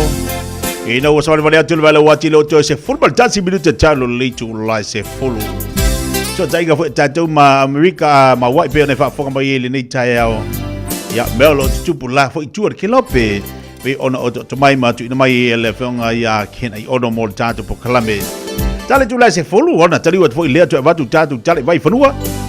Le tau tua malapdanga le fionga se uli malau ya fatasema le tau tua malapdanga ale fatua fo ia eti fui mon makafi po kalama tu te pala ainga mana tola solonga le mario le tai auto tele tato yo mafuta ba inunga tato po kalame ilunga tato Facebook malunga tato YouTube fa talo fatua ya tau u malava maria nawa fa talo fatu le tai au malo se fu sulu matamua malo mai sidi Australia Leota John Leota malo fa tai le mafuta mai ya tau du mafatua ya sulu le fatasi mai nei fa le tai Padahal fati ya malua paklish, Maria le sini tava sini Australia, padahal fati pakalame la nga uputomuli, Se fua lau le lei, Brisbane Australia le fatasi mai ai. Mai le tui maseve. Papelu le fatasi mai ina i Brisbane Australia. Nisi wa tatu le wailunga tatu YouTube le nei tai au. Whawhaile atual tatu pokalame a tau malanganga whiwhia. Malanganga whaolalo. Au tau mafuta mai ai lunga tautua. Para udanga si ufonga le Radio Samoa se fuma lima vitolo a mol vasa muli nei. Vasa muli le tuanga nei tamaiti. Lono winga. Nea fuba. La malama whai ula tuanga tu tapena lo lea mo lea e o la tua onga ile vaiasa fau. To tele la tatou ia whanau api o vaiaso ni. E tili na ave iaso malolo fuile matua e hoi ave ia nei tamaiti. Ia e ave nei tamaiti ave whatafa whau. Ai leito hea ea onga e sel suinga o nei vai teimi. O maa nei nei vai teimi male suinga o nei o langa o tatu iai. Ia te utole whanau.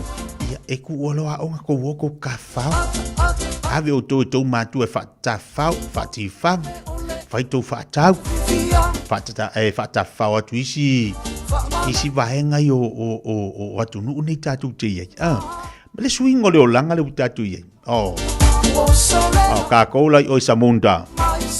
Samunda la, de aila.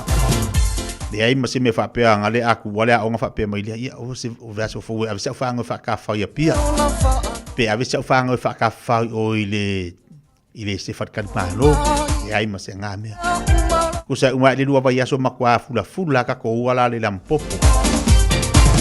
Kusa umai le lua vai aso le kuuanga ua makua papa la ka ko vai le asasa le vau fefe. Le olanga la lea. Le tatu ti tapisa iai. Ile suinga le iai tatu. E umai le lua vai aso. La kau savari le skama ki makua fofo al papa ku fingo fe a. O le skama ki e umai ua makua manga. Ia mangkua e rei mangi moa vau ia ka ku Samoa. E sasa sa pelu.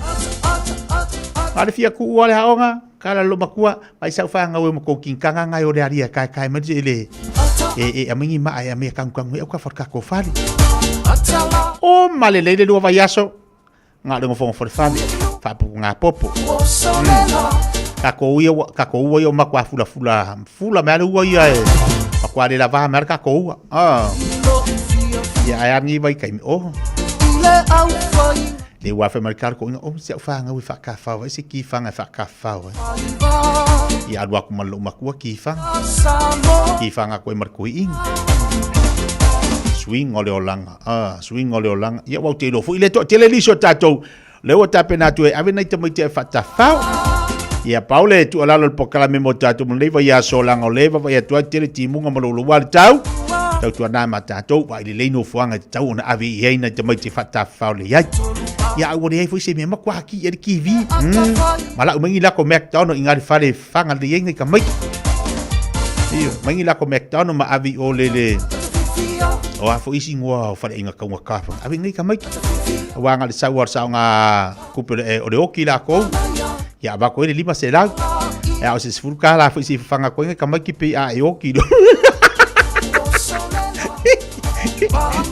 E ba sepu aku roti ka se furuka la se fa como se McDonald's kama gi olo fe ila maka le makua pe a saula ku sanga ka ku woki dali pe ka I fa se furu pe ka I lua se lau ka I kolu se lau oi e mango ko yai ka ko wa mango ko yai ka ko lua se lau dia au ke fa ya ku pe le fa ku ala ku se furuka la se fa ko se McDonald's fa nga mas ko ngal McDonald's le fa pe ai pe ka oi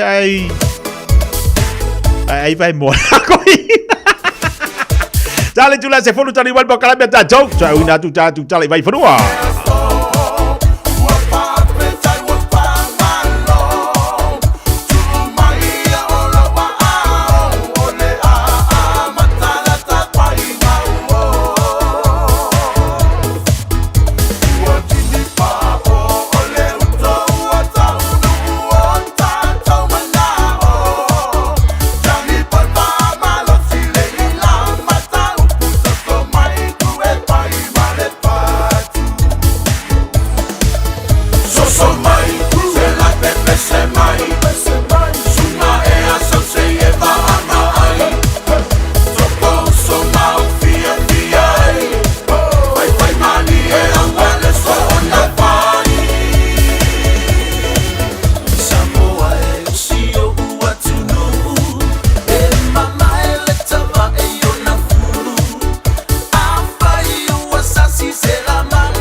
mai Sunga ea sau se e vaanga ai Toko so mau fia fia ai Vai vai mani e awale so ona pai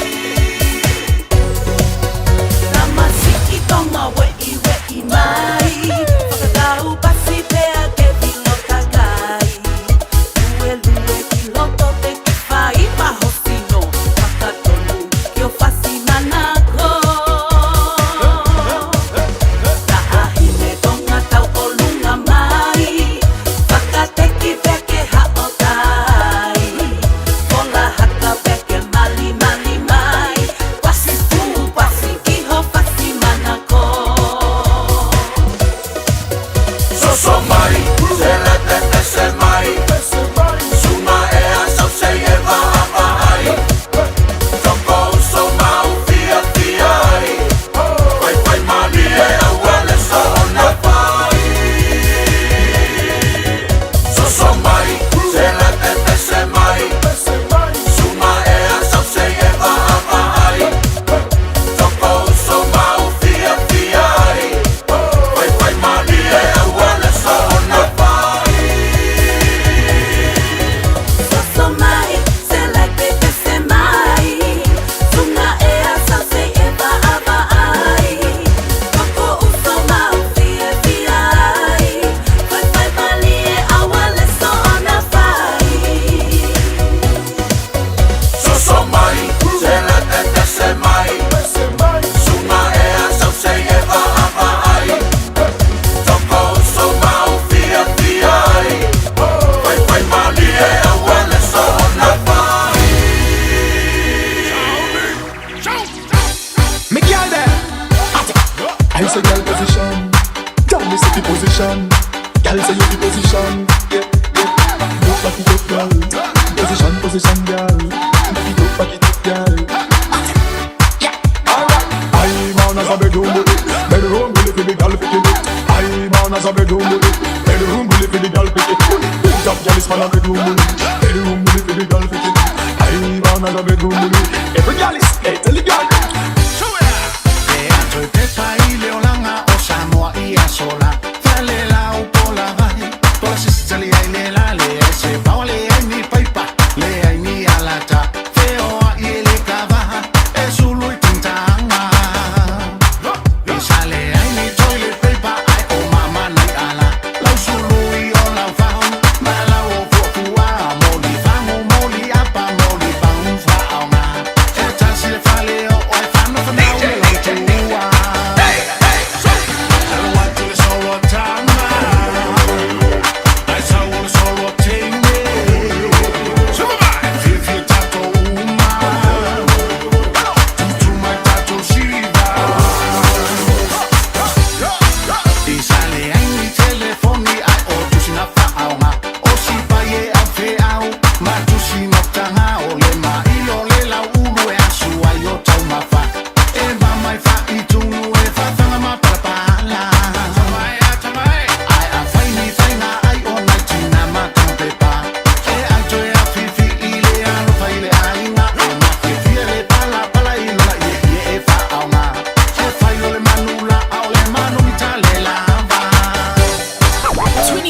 A day, 7 days a week. Radio Samoa streaming live on www.radiosamoa.co.nz.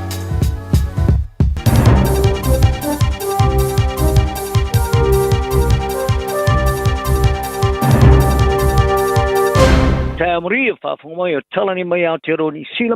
Os wingo le tau ole o toi ave ma fa tum tumungo ni fa mata o mo fo fonga fa ta o tumu ni nei le pui pinga fa fita ani Sila. I le fuafuanga mo le leo le puipuinga le waferu furulima le 2025 Defence Capability Plan o whaititia i lalo le tau o swing o le tau il na o le whaalua o na tau o le palakala whaitasi o tau ai whaamata o swing o le tau i moto le Pasifika. O tisi singa o le fuafuanga i whaapewhea le whainga malo o na investi le sunga le lua piliona tala i le whaatufanga mo anga whaafita ma mea tau whaona pōnei po le modern, compact, capable i le puipuinga whaafita ni Sila. Tau ai wa whailonga i le whaase ese mai le fuafuanga o le lei o puipuinga o lua whemale sumariva Le sa mai tau ina swing o le tau o se sini au tu e ulina pui o ni meri tupu mai e hawhia i New Zealand. O te singa o le fuafuanga e whaase fulma le tolu. O na ta wai swing o le tau, ma le i tu lau o te singa o le tau tino nga ofo. E fola si aere wha pefea i swing o le tau o na wha lau tele ele pui nga whaafita. O whaafitengana e lua le pui o le ruafe rufo tasi, ma e ingo pui nga ma te singa o fuafuanga whaata oto ruafe ma le rufo tolu. Tā mai tau ina i le tu whaatasti o a whianga mai swing o le tau. O se tasi o whaamatau e lua e pito e lunga. E whaamatau ina i pui nga whaafita ni sila mo vai te mi umi. O se isi o whaamatau au tu o le whaatau tawanga o ta iau au fuafuanga whaata oto whaavau malo atunu ese. O fuafuanga muli nei o taula ia i le matau tia o le whaatupula i o fuafuanga whaata oto o le si o mianga. A e toi titi avo talanonga umo swing o le tau o tolopo. Sa musu i le tamaitai minister pui o le whita New Zealand, Judas Collins, te tari fasili o winga i le pungai. Wa leo toi ta wai swing o le tau o se whaamatau ia New Zealand, i le fuafuanga whaata oto le loa whemarelo fulima, a e pesa ia whaatonu ina foi, le swinga. O le matanga ruenga o le puipuinga sa latu whaasino ia le leito New Zealand, e a ngai ia latu fasili le tamaitai minister. A sa tali le suiso upo le matanga ruenga, ma ia toi whamana tuai, ia le tā ua le fuafuanga whaata oto, ia whaamata o swing o le tau, iniso moto o le Pasifika. A ia tā ua fo o fuafuanga whaata oto, lo whaamatale nai le tū mau o swing o le tau, o se pupolenga au tū, mo tunu o le Pasifika. O se kale si e tasi au kilani sa lato papatisoina, i le asu e tasi, i le tusa ma le teusanga atoa o wha ingo tangata sa papatisoina. Pāria le whaapito i tā po inga Emeritus Professor Peter Lineham, o le manu le St. Patrick Cathedral o ngā tūnau kilani, e rusa mali tōk te lau limus putangata sa papatisoina i le asa sao le tō tū. O ia tā wai o le ekalisia engele kani atoa le tau sanga turuai, e lata le foi numero i la tau sa papatisoina le tau sanga atoa. O le mea e longo mai ai, e iai se tūlanga wanga iai, ma o se foi numero e maufai. Tā tala noa i se vāengo e kāle sia mata po inga mata wai le vaai i alatu tā po inga o whaatupla ia le numera a wai sauni ngole eseta. I se whaatita ingo tā po inga le sumaliwa le sfreile funinga mai sa tele se si itanga o le numera tangata sa a wai sauninga. Pālia Professor Lineham e funinga mai e tāri tusalinga solonga o ye nei e pe ona moni mawina e Peritania ma Engelani, Peritania ma Amerika. A patino lea i tangata telavou. Isa ili le wingo le taua o ye nei ma o tilo tilia e kale sia mata poinga o se tasi o wale ma lama mai ile winga taua e ulavo e kale sia de tele o to sina ele telo le numero tanga televo e a wai a o tupulanga televo o tele fo ile tilo e kale sia masani o fa matale no fo o le to tele atu tanga te malanga mai ni sila o le pongai le fa tupulo ia o le a wai o tanga te e kale sia. E ula fo yelo e kalesia ino fonga umo ari ni mai le fatu muria. A nisio e kalesia o li putia tangata mai le ese senga o matua o fale yo la tu file toa. Palia Professor Lineham i lona manatu o ni mafu anga ese o mafu ai tangata malanga mai ona nau. E fio o falongona e yeito tu e foina e kalesia mo tangata lau tele. O i oi na vanga whapito e mata i tuina ngā te whalero langi i se mālienga tū mātila mō company vāe re tō ngia i kasa ono ka poni po carbon dioxide emissions e whaamatuina le ea ai o New Zealand tāle i whaia sana pālota. Whaari ere matanga rungo whela o inga New Zealand. Sa whaaleo leolo na tūlang o tuai a o whaia nisi o ngā luanga a officer whaavastanga ina le whaavaa tustusia whaata oto le whaai unga po le draft resolution. Malatu ta wai o le atu ina tu le matanga luenga i seisi fautuanga de minister ai le vai te mai na lo ia se yo nga ile isi fo tanga fala tonga nga te fale fa malo the International Maritime Organization e por imo ia o ke topa o le yoenga sa ia is futo sanga lo fa ye tana no nga makava i vai nga telo company va ala o lo le langi e ulama va ala o lo na o tu sa mari 12% kasa ona i kilope ela tu fam tu ina le kilope o company va fa malo e pe o company va lele ele o kavaina yo singa fe ngainga li tawa tu no ilalo le mali nga Paris frani le o tu ina I fafo ese ma le whenga inga au tu mo le poino suinga le tau I le kelope. I le wafe ma le whatolu o tunu I lalo le imo a mariri au o tasi o le vaenga o vaala o loa wha malo le a tel toi iai se la tu kasa ona. A le toi iai le se kasa ona e whaamatu ina le panete ali tu sanga i wafe ma le limas full. Ni puti ai le vaenga o tala ale The Guardian o le se fulu piliona tala Amerika le tu sanga e whaamoe moe au ina mai tu pero tongi po levis e puringa mai e whao ngā e kampani vaala o loa e whao ngā e masini whaateo kono losi mama. O fiti te rupas, Vanuatu, Marshall Islands, ma Tuvalu. Ta au fia e tunu e le palota, ai o le tukuki te ke lau ma Samoa ta palota mo le malienga. Saudi Arabia, Russia, e po Rusia, ma United Arab Emirates, ma isi tunu e wha moe iswa u makwale. Sa te e tu la fono sa wha malo fia i le malienga, isi palota te whaia, ma toe palota te e ai i le malienga. Ia taro talonga o tuperu tongi whaare tau sanga e whaalu I tonga whitingo a whianga ulu e teia so tanga ma talonga po le sport-related concussions. I New Zealand o si itia le late le 2.5% I le valu se 4 miliona tala. E tusa ma foi New Zealand sa whaamatuina le whaatonga o tau e whaarau whaafosei le accident compensation po le ACC. Whaalia le ACC.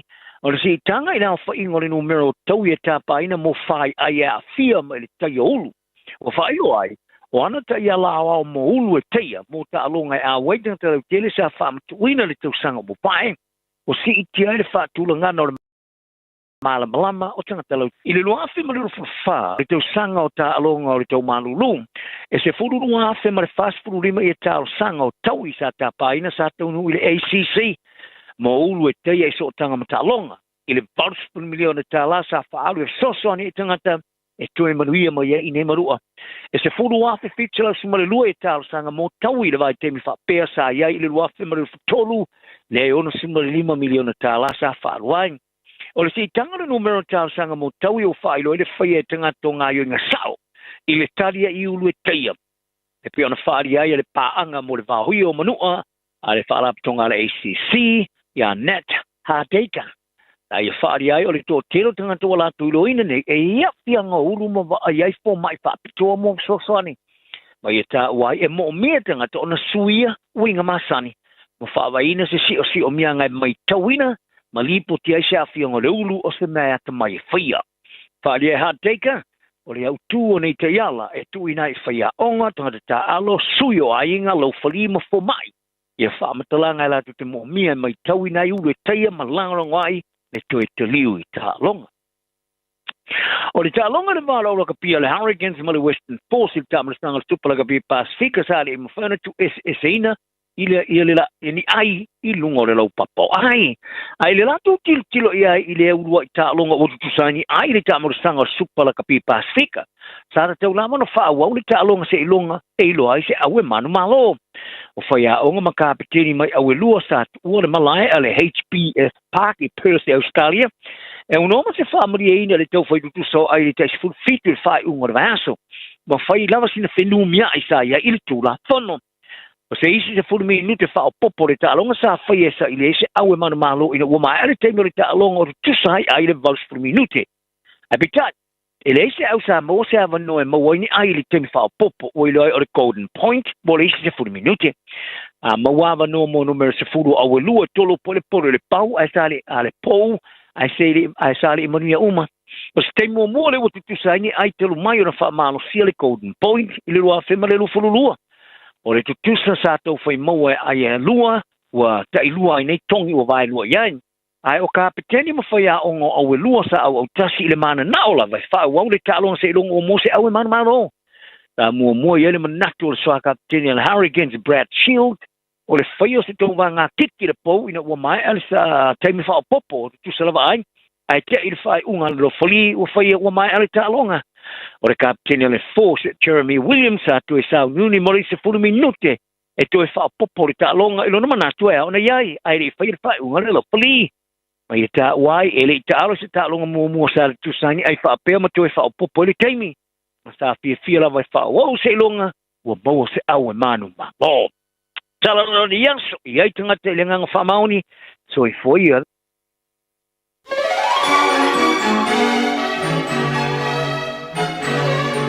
Talo falava o eti fui Mona McCarthy, o asolua vai asta itasi mai sfulu li tai au, o lo awina atuai le por kalame to te pai le ainga. O se por kalame tātou te fitu wha iai li telo mta upu au ngā, a wale ati na e o tātou ainga. O lo fina ngalo e tā ua whatasi miso mātou manatu. E fisosoani lea a wase lumana i manuia o tātou ainga maloto i fale. Manatua le por kalame to te pai le ainga whatasi mau, eti fui Mona McCarthy, ia solua vai asta i tasi nei le sifulu le tai au, i lunga le Radio Samoa, sifuli mai vitolu a mo. Ia, ele mwhain wha amtalsalaina le alofa maleanga le leo lo tātou tama o le langi. O mai le nei fo i tai au le amtang fo i le por kalame le to te pai le ainga le nei fo i vai asta, wa ulia mai le alofa maleanga le leo lo tātou tama i le langi. E la ngona lava le fia ma le whaafitai, wa o te luaina, o lo whapena aina umai o tātou ainga. Le alofa o le atua pe o nau tau sila fia le o pose lilo ia tātou umalama, whapena o na tātou savalia mai ai le nāwa i sa atoa o tuana i atu o ni tāpenanga, mai lava le sa o lau pama savalinga le e seta atoa, te o mai le tue tū manu malo le tātou le i whaola. Ia le ua amataina fo i nei vai as. Ia e tātou te awhea le mamalu te li tonu lava, mo i tātou umalama. Ai longa iei se tasi o tele fo i taimi e te whaafongai o mai ai le to tele o e na whaasalawatu le taimi o tuana e mai tona wala nei a la leo, tu mai fo le stunga ia tia, a pena fo na whaafiteia, ai le mawhai lakon tu wina. Lenga le mea te tau ona mea ia i tātou, ona wha pele whaafitai ma le vi inga i le tātou tamai le langi, ona o lona anga le lei. Tangana mātango fio le alofa o le atua, pātipatia i tātou o na mātango fie whafowina foi. Mone lava tātou te whaalunga ina i atulanga uma i tausanga uma. Ai ese le mātango fie whawhanua i o tau whinangalo ma loo foi loto. Le tāua o le maliu ma le tuatu manu malo o lo tātou o le i whaola mo i tātou. Le ala lea, lo so i fua ma lo ola, ai tātou te fia. O mai on tapena lo tātou wali i whaola. Ia leola i whaavau mo i tātou. Pola wale i tātou talia o ia i o tau whinangalo malolo. Pa tātou sāba bali ai, e le ena o le talia, ai i tātou sāba bali ma le whaalolo tele, ai vi ia le li. Le whaafelo e tue ma le whaalolo tele lava. Le pa ia mawalunga o le tātou o tinu i o tūlanga whaalupe Samoa. Ia ai meisa fo le au whai ngā lue ngā le atua i whatawhai taulanga i fia. Noe o malolo manu malo alo o tautua pe tono whatawhai taulanga au nai, pa pena fo i tua asina sina i mātua, i ese lelelei o le ali, da te fia lava o te moli mawina, le alofa o le atua i te o tau mātua, nisi o lo i tono no fuanga o tangata mātitua, i ese lava whale mai a iei no fuanga o tāpena ina, e no fuai la to o lo soi fu manuia lava, ai wa vea ma ainga la tau ten no fuai. Ona o nisi o tūlanga i whaingata o na tausia i tono ainga. Ai whaafeilo i atu. Nisi fo lo i tono nei no fuanga o le ata o toa le malosi. Ia a nai ki mai lau le tio. Ia ma e sirsila mai tūlanga whaaneo na pō. Whaafeilo i atu ma le fia. O nisi fo i whaimalanga mai lo tātou o tino pele o Samoa le tei mōmole nei wa e mafuta mai foi. Whaafo mai le nei tai au le nei por kalame. Ia maloso i fo manuia. Whaftai leanga leo le atu o tau whailoa i ma ainga. Nisi foi. O lo a fio mai o na o le bala upa ia le atua. Tono o tātou ainga. Ia o le te talo lava mai nei por kalame atu te pai le ainga. Ianga le le atua. Ia wha mai se foi le atua i o tau whinangalo. O tu fia lo i matamalingi. Wha moe le alofa o le atua o le awha atau nuina. Ia o fuanga umai tō sauninga i tono e kālesia ma ainga. Nisi fo whapena na whai malangatu i Samoa no fuanga. Le ute i lo iei nisi o e kālesia o iei nisi o tuua. Whai malangatu i Samoa ainga o no le bala upa ia le atua. Ia e batu lo fo i maleanganga. Tu ina atu ina i whapena na iei le file mu o le atua i ainga umalava. I wha pia lo na whinangalo i ate o tō mai tātou umalava. Le tai au fia foi, ma o le tai au fōu mai le ali i le amatanga foi o le ngā luenga pe o le tau whaahilo. E la vai na ngā lurue foi ai tai mi o sa malolo.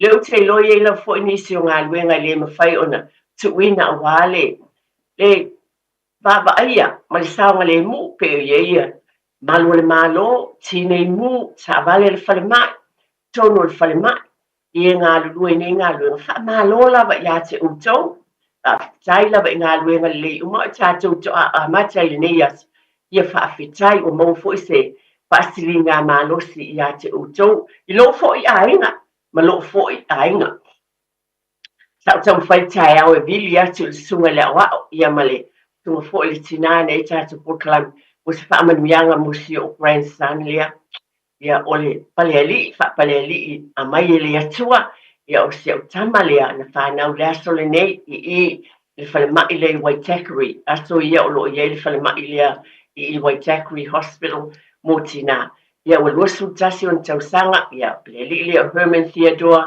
le malu retsa ia malo congratulations sons vi ia le ali tau lava le tatalo pio na vatu pia e tele nei tausanga wa mai e le ali i lo wola tau lava le mea ia e matau i le atua o le amatanga le nā le potu ia maua loto fia ia e mai se mole atu i fo i lo whaanga ia o stama ia o tama ia te oe papa ia pena mana ia wo ma le ekalesia i West Harbour ma le au talabou ma le au ngasa man vielo was whanau a nei taimi o na ua le mawhai na mawasa o wawanoa le sunga ia teito ma le tina le taimi ua tuanai. E vi ia le li atono whanau nau ta inga i o mātua. Manuia whanau, e mai se nei taimi le vā o mātua ma whanau. E iai ia tamaiti o lo peo nau tau sila fia. E lea iai lava e tonu o tātou ainga. Ia le vi inga e fo i le tua. E iai le rei tanunga e whaamanuia le atua i o tātou ainga. O le upo le atua o manatu e amatai nai tātou Portland e le fau lau whaafonga. Tau lotoina i tātou ai o ui loa tala whea ngai mo le nei fo i aso. E ui lava i tātou te whaalongo so i ai. Ai te mawhau fau le alofo le atua i nawa i a sama mea umana i a whaia mo i tātou. O na tawai leo na e whapeane. Lo ua ngā ngai e whaamanu atu i a Iova. O mea uma foi o te tonu i a te au i a whaamanu i lona swafpa ia. Lo ua ngā ngai e whaamanu atu i a Iova. Awa fo ine ingalo se mea tasi o ana mea alofa. O le na whaamanga loina wa mi o leanga umalawa. O le na whaafo ia mailo wola ai le tu unga mau. O le whaapaleina oe i le alofa ma le alofa muti vale. O le e malia ai yo mana o i mea le lei. O langona le nei tai o tātou te whaafitai iai i le atua. E tātou te langona o nei upu e ui lawa na tātou tala noa so iai ma tau lotoina, i ona watu le nei tai au, ai tele le alofa o le atu o lo awala mai ai. O le nganga le nei tai au, a vea ia le upu, a vea ma tātou whaafitai, mai le tue tepa i le ainga. Ia e vi ia le li o na fufuanga mamana ma lo na alofa, i o lawa fo i pei o le na tā ua, o le na whaolaina i tātou, ai lo wola ai le tu unga mau. E whaafowina o tātou tau le e whaape o le aetu. Ia whai mai a le upu fo ina i tonu le tusi e isaia a whaalangolango le tangata i a te ia. Whaafowina le tau le lea. Ia e tau whituli yo i to i ina whai mai e pei o tamatalabo. A tonu le alofa leo le atu o havanoa tā ua ia na mai e le li. I lona maliu malona tui tū manu malo mo i tātou. E tau e le tātou whaafitai. Ia o le upu lea mo tātou ainga pe ona o abatu. E ui o se upu e whaitau ina so o tau lotoina ma tau tala pe iai. Ai te le tāua pea e mawhau fau lava i le alofa i le atua wai whai mai o le atua mo o e ma o le whau talaina o le neila o tusi salamu salau ma le tolu wai mai vi ia le li ona o lona alofa. Le alofa le na tui tuai tātou Pailonga ina le eseta utona i atu. Tātou fia pea, ma vi ia le atua o na olo nanga le lei. Tō te pai le ainga o le foi o la mona le nei tau ese foi. Ta ilo iai ia te utou a nei foi taia o na pō. Sa o matamata atono le nā pō, i le pō te lilo atono foi o utou sila fia, o whaasalawina foi o tele iloa o lo sila fia le teo tele o tangata. ia la leo o television tula e ana po le news fo le tula fitu le fiafi ia na uma tamata ma o fia foi a tuna le po se lilo ile ekalesia katoliko pete ekalesia katoliko po le alava o tato uma lava o fana wale atua na uma tamata ana po ile news foi ese le manaya le memoni aya na ulangona ya wia fia lo loto o vai atu wale o po se lilo ma le sila fia te le o taimi o tuana i atu whaasalawina mai ai ngase fo'i o le sunga le pope ai ua ola ngona ana pola o fia lo o vai atu fo'i i whaalinga mai fo'i i le atunu o fo'i pe ona iai whaataunuina o sauninga ai mai se lo na fio mai fo'i ni whapena na alu atu pe loa i atu i tangata ese le matango fia moa uia e la ngona e lo loto o se tama e lofa i le atua ma le tau titono le ekaresia katoliko mai nei tau sanga i tele le mantua fo ia o le taimi ina ua abeai o ia mata ai fo i por kalame lungo le televise tulanga uma lava i lea fo i ekaresia usoa au auna o le tala le lei ese le manai o ana po mata ai wata fia fa pe manaya o te manatua o sase va inga matango fia o le lato o le taabale ai mo e mai ai sau le tangata pe o se bodyguard tu o mai le pepe ai tu watu e le a au o le tama i le uru o le tamaititi a tono langona o le amatua ese le fia o na uwhapena o tango atu mo whae e atu le a au o le tama o le ekalesia i lunga o le ulu o sia la tama. O le mainga lena o vai ena po, e fwelele, o tātou uma, tofu tātou uma e kālesia o tātou uma o le tino keriso. Lale e kālesia tāpua iai, a lea fo i tātou te talo, lau e kālesia o tātou e ka ialu pēr le tala le lei. O lea la o vai ngana po, o fia i lava. Awa o te ine le taia o tala mai, ia wa ese le tala. Moa ula ia o se tina fo i tate, ia fia tele, le soifua fo i o nei au ona. E te telangona fo i le whaanoa e tātou talo mo usa au ona uma mai tātou o le tala le lei, tātou te talo wa o le nei fo i au ona ia na iai le sao tele i loutou soifua ma lo tātou wola. I ana fo i ngā luenga tāua e tono le e kāresia ma le lalolangi atoa. Mea lea e tātou tau whelangona ai, tātou te talo, ma tu ina atu lumo le atua. Ai mwhai tātou whaafetaia i le atua. O abatu, a wale to o tele fo i o ainga e whaafonga mai fo i le porkalame le nei al to tepa i le ainga. O nisi o tou tāpua i te tono le e kālesia katoliko. O le talo lama ma le to tepa i le ainga. I ele file mua le atua tali tono e manatua o māta ngō fio le neita maa. E ona o abatu au, tilo atu ia iana pō. E le televise, e te le lava, umia le taimi fo ina tu o le televise, i le news, mo le tulanga lea, mai lava i por kalame, pe ona masani ai news, mai le televise. Ai te le lava le taimi iana pō, na whaailoa mai ai ia le fio mai fo, e le ngata le tula, mai lunga i tulanga, e lava no tau sila fia i le e kālesia, ma le atu nuu. Ia whapena fo ilo nā fio mai ma sau le taavale. Pe ona o watu le tūlanga le le tamaititi lea na pai iai le a ao o le sunga le pope ana po le porkalame. Ia, nei lava taimi o ai umalama o e tāpua e tono nei e kālesia a inga umalama i o le titalo lava ia. Ia le file mu o le atua. O tai tono le whapena o e tāpua e tono le nei e kālesia. So tele o tātou ainga, e ofo ia te au e te langona fia ma le whaapitai, ngā luenga le lei uma, e tāpena ina foi, mai le nei foi tamā, ia e meise foi, i te tono le e kālesia o. Pe ona au nai i le atua, ia e whaapitai, e whai ele whina ngalo le atua, mai tātou te talo i ele file mua le li, sauninga uma, matulanga uma pe ona iai, tau ainga uma lava. Nei la taimi, tātou por kalame fo il nei whaau pēr lava. Pe ona o bati tāua, tui tepa i lau ainga. Lale e kālesia e te tāpua iai. vi ia le li whaafetai o alawa a o onga pe ona e silafia o nei fo'i wiki e na mai atu.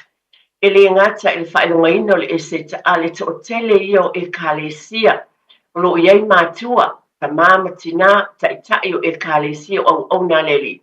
Na watu ai whaitu whaatisinga ta ave o se teimi sa watu ai fo'i le whanau o le atua e whapena o na pe tu whaai vava ai mamao le manuia o le ngā luenga le li ta penanga masani i tonu e kale e ese por kalame a e kalesia te tasi whata atitia mo le e kalesia la vaia mana fufuanga a oai e tonu le e kalesia o ainga o i tātou umalava o ta mā o tina o whanau o le ala le poto ai tai e kalesia mai o lo iai mai lātou uma e o atu e taranoa a wale manuia o e kalesia o ai la pe o tātou o lo ainga ma lo ainga o alo ma whanau ma o tau umalawa whawhetai wha manuia le atua o mai a ia fufuanga o ta ape fo ele manuia le to tele le alofa o le atua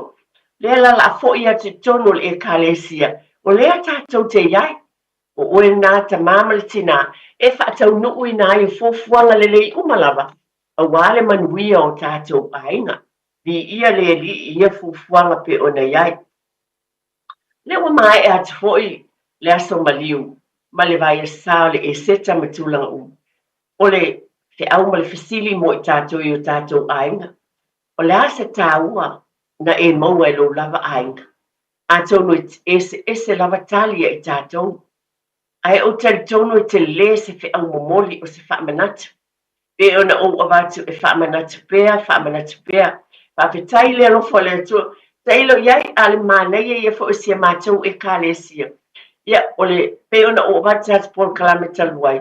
O taimia e o mai ai nisi tulou lava i le māsane na whelua i tonu whatawhai tauranga.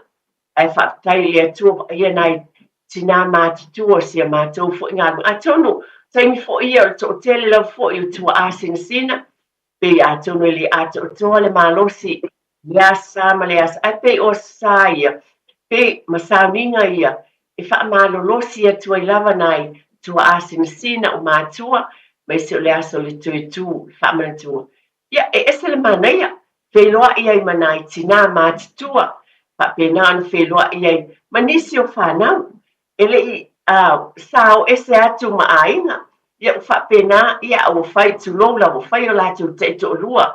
Iai o loa tāua. Ese le mānei moa ulawa ia. O se whiawhianga lea tasi lea mea alofa. Na mai e lea tua moa i le whai unga o le nei e seta. O le alofa leo lea tua te tai mai e le whanau. I tāpua inga i tonu e kalesia. Nā mai lau tau tāpua inga. Lea se whaamanuianga fo i molo a inga ta māma tina. La fo ese fafangu mo oe i le bao oe ma le tina ma le whanau. Na toi fafangu mai e te tono le taimi o le eset. Ia o te tono i te leni tāua. Na mai e le li i mo tātou ainga. O le te talo lava. Pe ona o avatu. E au ngā mo i tātou uma lava. E nei taimi tāu o ni fafangu tāua. Lātu i nātou sunga ia te tia. O tātou whasalau wha businessi. A mai a fo i mai. La batuni nai fasili selua em fai fo te talaina tātou leina. Ai whaali ma esa o fina ngalo ile nei fo i tai au. I tūlanga lava i te tonu o tātou ainga. Ma lo whaalo alo tele lava, whaatai tia. Au kilani, whaamurumole wha o ngā tatau le suawai, ua whai tia munga nei lola masani ai I masina o tea, ua malosi tele le alo le vai I le tātou a ai. Whaamurumole whe sosoni mai e ala I le whai tia o lo wha ngā ina o le vai I fafo ma le whale ta ele. Whaamurumole whe sosoni mai e ala I le whai tia o lo wha ngā ina o le vai I fafo ma le whale ta ele. O nei ngai o inga e lua o le a maua ai se ese ngatele, whaafitai mo lo lango mai. Morisi whaamtalanga, tanga Iane I le watercare.co.nz. Talofa Samoa, o Atish Narayan, o le Licensed Immigration Advisor mo le Auckland South Immigration Consultants. E visosoani mo so se tu ai ngā visa e malanga mai New Zealand po Australia. Telefoni mai nei loa I le o valu o tasio no valu whawhitulua. po le olua tasi o novalu fitulua tolu o.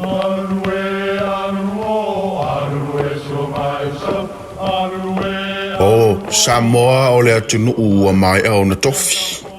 O le la au ua mai au ngā tātulanga e le to e tau au whangaina. O le vai fo i ua malili ua mai au na saiki.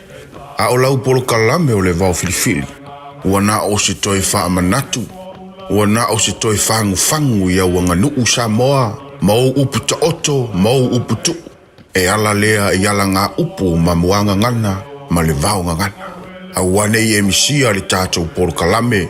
Iafi o aso lua ta itasi le itu la e valu i lunga o le Radio Samoa. Ia manu ia tele, lau mai moanga ma lau whaasaunga Samoa. Aua ni avealo popole vale ma mawhau ngai le mawhai ai o na whaatau no ul whai poiponga alo walo po o sau tawhaonga. E mawhai e api o le Finance Direct Limited o na fisosoani e whaatino o fuafuanga. Aua loa e tito e whaatali. Ai wala au loa api o le Finance Direct Limited i le olua lua. O valu whawha lima tolu tolu. Olua lua o valu whawha lima tolu tolu. Mo se fisosoani mo sau tawhaonga po o se whaipoiponga a se tasi o le whanau. Ia, whaapoponga lava nui tātou por kalame o le tuetepa i le ainga. Nā watu fo se tala i tūlanga le tāua. O no tanga me tūlanga uma pe ona awai ai e kālesia i le baiasa o tuana i atu nei. O le nāu tāpena i fo i tele o nisi mea le lei lava. A wale manuia ma le alu i luma o te tono o tātou e kālesia. Ai abatu wale fisiri ma le whaamanatu. O ai lale e kālesia. O oe maa o le tamā ma le tina ma le whanau. Tā ua lea ina i whapena. Te le tā ua o lo tau mwhai i ai foi. Tā pena ai le ngā luenga le atua. I tono whatawhai tau langa i fia ma tātou e kālesia. Pe o no tau sila fia ma tātou i loa. Pa tā waina ai tūlanga umalava. Wali soi fua manuia o tātou ainga i le tū. Pa le tino loto mawhau whau ma le anganga. Wa mea ia e tā pena ina umalava i te tonu tātou e kālesia o lo o iai o tātou ainga. Ale e batua me e lua pe ona o wan. Whaamole mole lava na asa whaamanata tāua ona o tātou ainga. Ole bai asa fo ilen tuana i nei le weekend mo te i fo whaalongo atu le tala whaamole mole. E maasani on o watu lava le nepor kalame ina ia mata i tuina. Le taimi le whaatali pasi ai whanau ma o tō ma tātou uma lava. O se whangu tāua fo. E meise lava o te mawhau whau lava. Tele o taimi i alo ma whanau fo i o tamaiti o neu tu ua lea onga. E o whaatali pasi pe o i tā whawhau le pōpo o wheo i ai. Whaamole mole mātua piki tamaiti ma le tīwhanga po whese meo i ei tā whau ai. Ona o lea na i ele tala lea na i tonu au kilani nei. A tono leo sila fia to tele. Ai monisi na whamanatu lava ma whaala monisi la to tele i loa. O se tangata sai tonu tolu su tolu sanga sai tonu le pastor fatali pas yo fa o lima ia nisi o le su enei al manatu to o tanga yo fasia le nei tanga matu wai ala tu se tanga le pole le sto na amalamba le sa ave il fale mai e o mariu tanga le nei o le proclame te pa le ainga oni nai fa manatu ma tai tuina ma tala ma ai lo watali o lo wa fino ni se tamaiti fia lava la tau le langona yo i me ta whawai no fo i mai le whape. Oh, we'll be fine. Au te watu i le pasi. E mwhaina mai wai fia fo i lea e o whaatasi. E wa aia mata i tuina. E le sao ma le mui si taimi. O le o tau sila fia i tele o nei taimi. Gai whaafi tauri wa ai tamaiti. O feo i ai. E wa ai awane i o le mea whaatali ai le pasi. E le ngata o le o tau sila fia fo i ai me tupu le au. Ai o le pō lea na tupu wai le whaalawelame lea. Ai whaamanatu o tuai ina ia mata i tuina nei mea. Ni se wahenga lua o fia watu nei tai au. A tonu whai fo inti tala tātou leina te tia. Pen whauna wala au mai se tasi o ie ia maisona whina o le wahenga lea o te manatu iai. O tātou mātua po o ai o wa ia whanau. A tonu o le iai le whaatanganga mai le malo. Pe ai te tau o na tuu whanau e wa ai isi whanau ia. Pe a whai o tamaiti ia pe o mātua i se mea o iai. ai whapea e o ta whao po whela, ai tu e wa ai e tamaiti a mai le, e leo te mai tau ina po se furu wha e tau zanga, e whai ina wa ai.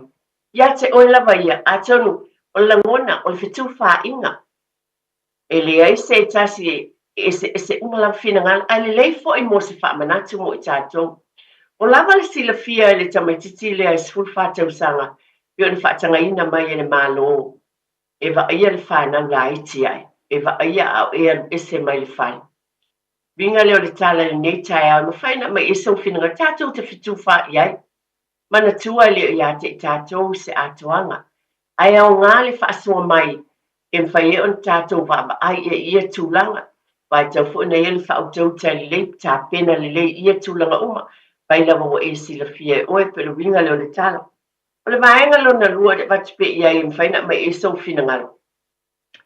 O le te leo taimi tātou te whapea o tau wala, tātou whanau, mua, no foi lungo o telefoni, va e tamaiti nai lungo o telefoni le tele lawa o taimi. O le memoni lea, ua ele se lea tala. O tele o tamaiti wa e lungo o telefoni tele o taimi. Ai, o le langona ia te au por kalame tue te pale ainga. Ai le po o le mea fo ele o lo o whaia e nisi o mātua.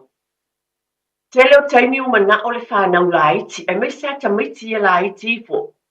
A mata mai le vaenga la iti ia pe o tu se fulu lua tausanga, e se fulu tausanga.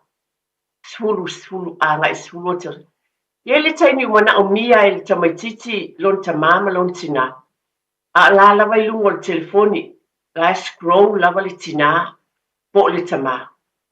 A la umana o mia le tamaititi le tala noa ma ie lon tamama lon tina. E leo se tasi leo o lu i tau o lo iei tonu o tātou aina. O se taimi tāua iei lava sa mele o nau atu ai lava le tamaititi. Mami, daddy. Tu ma po le vai. Ai la lava e fai lava le telefoni ale tamā po tina. Turo lava. Pela o le mea fo ele o lea tupu le nei vai tau o soifuang. A o lea whapea tātou nisi o taimi io e moni. O tele o tamaiti o lunga telefoni. A whapea whea mai tātou mātua. Pele tasi fo ele alu i tau. O lo o iai a te tātou. O le iai leo i tātou mana nofo le telefoni. Ai le o amana ia ina. Le o amana ia ina le pōpō le atali i lo vai. Ma le whai atu o le tamititi le mea le mana o ai. There's a certain time e iai lava le taimi. E mana o mia le tamititi lo whaasanga mai tu lo lava. When your child needs your attention. O le mea moni lea. Ese uma tamaiti. Ese fo i langona o tamaiti. E meise lava le vaenga la iti lea. A tōna whapena fo i vaenga mātitua. Be se taimi o fia tala no atua i ala lava i lau telefoni. A le tele lava, o le vaenga lea laiti. Tamaiti laiti. E iei taimi e mana umia e tamaiti lo taimi. Lo taimi e te taalo ai maia. Lo taimi e te nofua i lalo malau tamaititi la ititi le siau tama. Te lua tala no ai. O le alava se taalonga nai fia iai. Nisi o tamaiti o le alava se mea e te sila fia iai. Fai mana o tamaiti te kiki le polo le lei. A fai mana o tamaiti te fai le crossword puzzle le lei. O mea i o nisi o taimi e mana o mia le tamaiti lo iai. E mana o tamaiti te whaamatala atu se tala ia te oe. Nisi o taimi ta moe atu se tamaiti a la lava fai lau telefoni e tan tūlei ese. Am ese. Lai whaalawe lawe. Ai po le asa tūlanga o lo tātou iene. O le whawhangu o le porkalame le netaya. O nisi nei o mea o te manatu la vāo. La sau fina ngalo ia i lea tūlanga. A tau no te manatu ia e te musu foe. Ne ia whaina sa langua no ses e le ai. O le whetu whainga. O le whetu whainga e ese langona. Ai moa ulawa ia o te avatu. Ona o te talitonu e tāua lo tātou iai mo whanau i taimi. E mana o mia i lātou i tātou. E tasi lea lu i tau o lo o iloa mawa aia. Tele o taimi e mana o mia i le whanau. A la wai pisi a le tamā po le tina e scroll e lena o tina o le tamā foi. A wā nisi o whanau e ese mawhana whana o le mawhatanga a le tamā o si o nā tali o si o nā whine. E lena o tina a special relationship a mafatanga mafanafana fia le tamaititi mo e mai I lima lon tama daddy tama tango mai lima lon tama papa vai ese uma ngoi fa ngoi nai tamaiti la vai tu le yat o la vai scroll la vai ti le telefonia papa le winga le tala nei taimi o a mai o tatou ainga mua o te ale whaatali pe ese ta se wala au mai, ai o te alu le vaenga lea o le vaenga o tamaiti. Pe lava tausanga ia po o lava fo le sila fia le nei tamaititi. O whaatonuina le le tamaiti a whai e te lua ta whawhao, a pe vai ei ainga oe ti whanga mātua pe o dina. A tu u tamaiti la ai te va ai po le sfulu whape sfulu ono tausang, i le ala la titi le o te loa. O whaatonuina tamaiti, ma lo whaalolo tele lava pe lava na o avatu. E le o avatu ona o se lamona fo ile o te whaatonuina, ma le whaalolo tele. Ana na le fau tu atu. Po o tātou tala noa I tamaiti e whaailoa I ele mea te tau na whai I se teimi e tupu mai e se whaalawe lavi. O le a le tūlanga o iai, wa e whaasino I se au tama, ma la se o wafine, I tūlanga umalawa, a tonu e le fōlau whaafonga, a o le talaina le whai ki tō e seisi e tu I mai, a o tō e se ai o rua le whale. A wa le mea moni lava lea, te ilonga o mautinoa lava o seisi o lau tō a inga e telefoni mai. A tātou te mātaala fō I tūlanga umalawa whaapena, vinga le pe a wai tamaititi o tu iai, e te whaatuaina, e loa le tamaititi le se me tau na whai le teimi pa uwai le tamaititi. Tono lo whale mo tātou ainga o to sea oe. O e, a oina, telefoni le numera lea. Tasi. Tūlanga uma whapena. Le winga se whaamatalanga tātou por kalame I le neitaya. To tepa I le ainga. O la so finangalo iai. O lava le sila fia ma le loa le tamaititi le va ai. O lava le ono sa'i o le tamaititi lea. Pe a whai e tangi so o le sefulu tausanga lea. E va ai le sefulu ma le ono tausanga. O lava le ono sa'i o se au tama lea na tau. E le lei, tu lou lava ma le whaaloalo. Pe a whai o lea.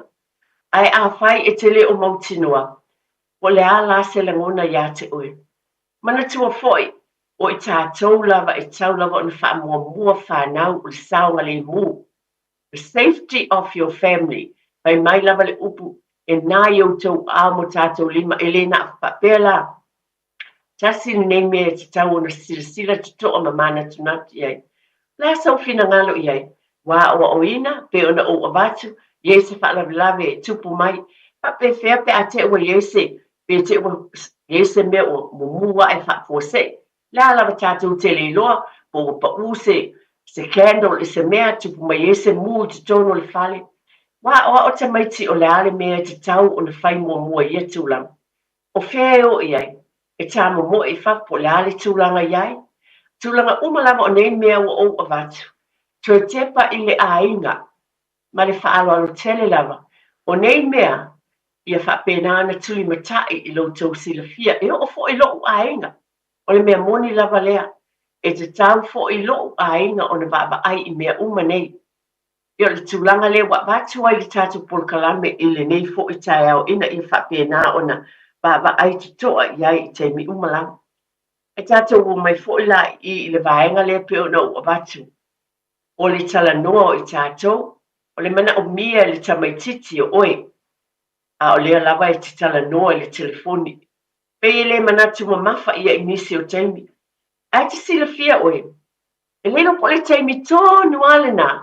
E iei se mea e sili o na tā ua le loto le tamaititi lea. Lena mana o ta watu ia te oe. A lewa e misia ona o leo wha mua lau telefoni. E iei se mea tau tātou te leiloa.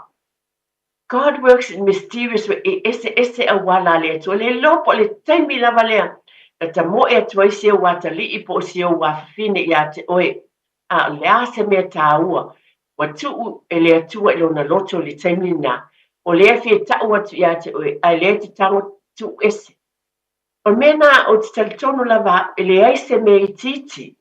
e tāua taimi uma.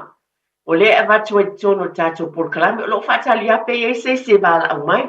Ma o tali tono e tāua nei mea uma, i le wā o mātua ma whanau, a tono whaafonga mai seisi. Ia, tulou lava, pe te le fia, i se tala o nele tina ina ua o whapeatu o lo e nofo i lau telefoni, ma scroll, a te le o tala noa i si au tama.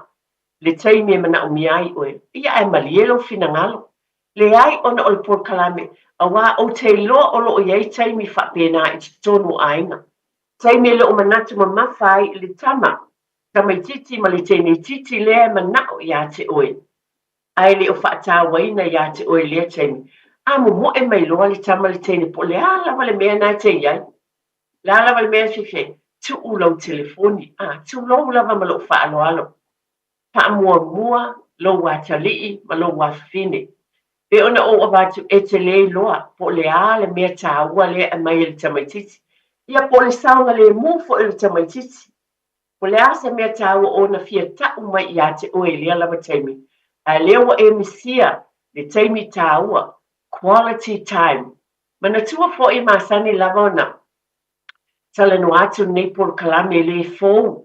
Slow lava, e le fōu lau whaafonga.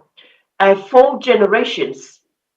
A tonu o mena tala no atu le polokalame nei tausanga o tuanai.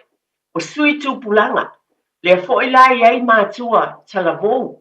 Slow, tonu ni tau tala atuai e ti tausanga. Lua sfulu pe sfulu mon tupu tausanga taluai le nei lava tala.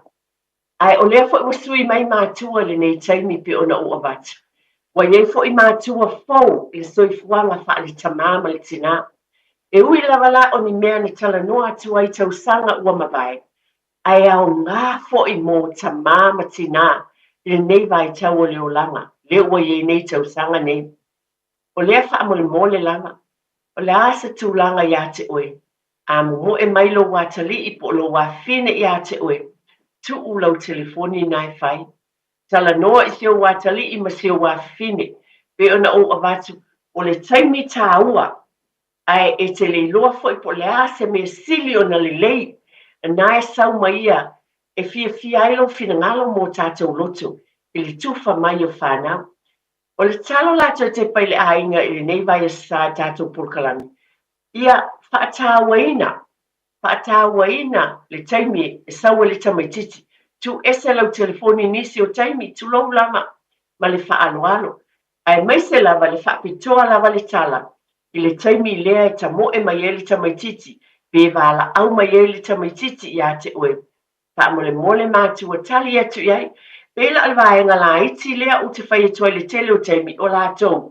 E o mai a tamo mo e mai mātua. Alvaenga mātua fo i lea. O te langona fo i. E te tau fo i a te o iei fo le taimi la tau te mana o miai. I tu wai lau telefoni i lalo. A o oe. O oe le tamama le tina. O oe la e aluatu le tamama le teine. Vice versa. O si o watali im si o wafine la ititi. Le ana o whai atua a o oe la le taimi le nei.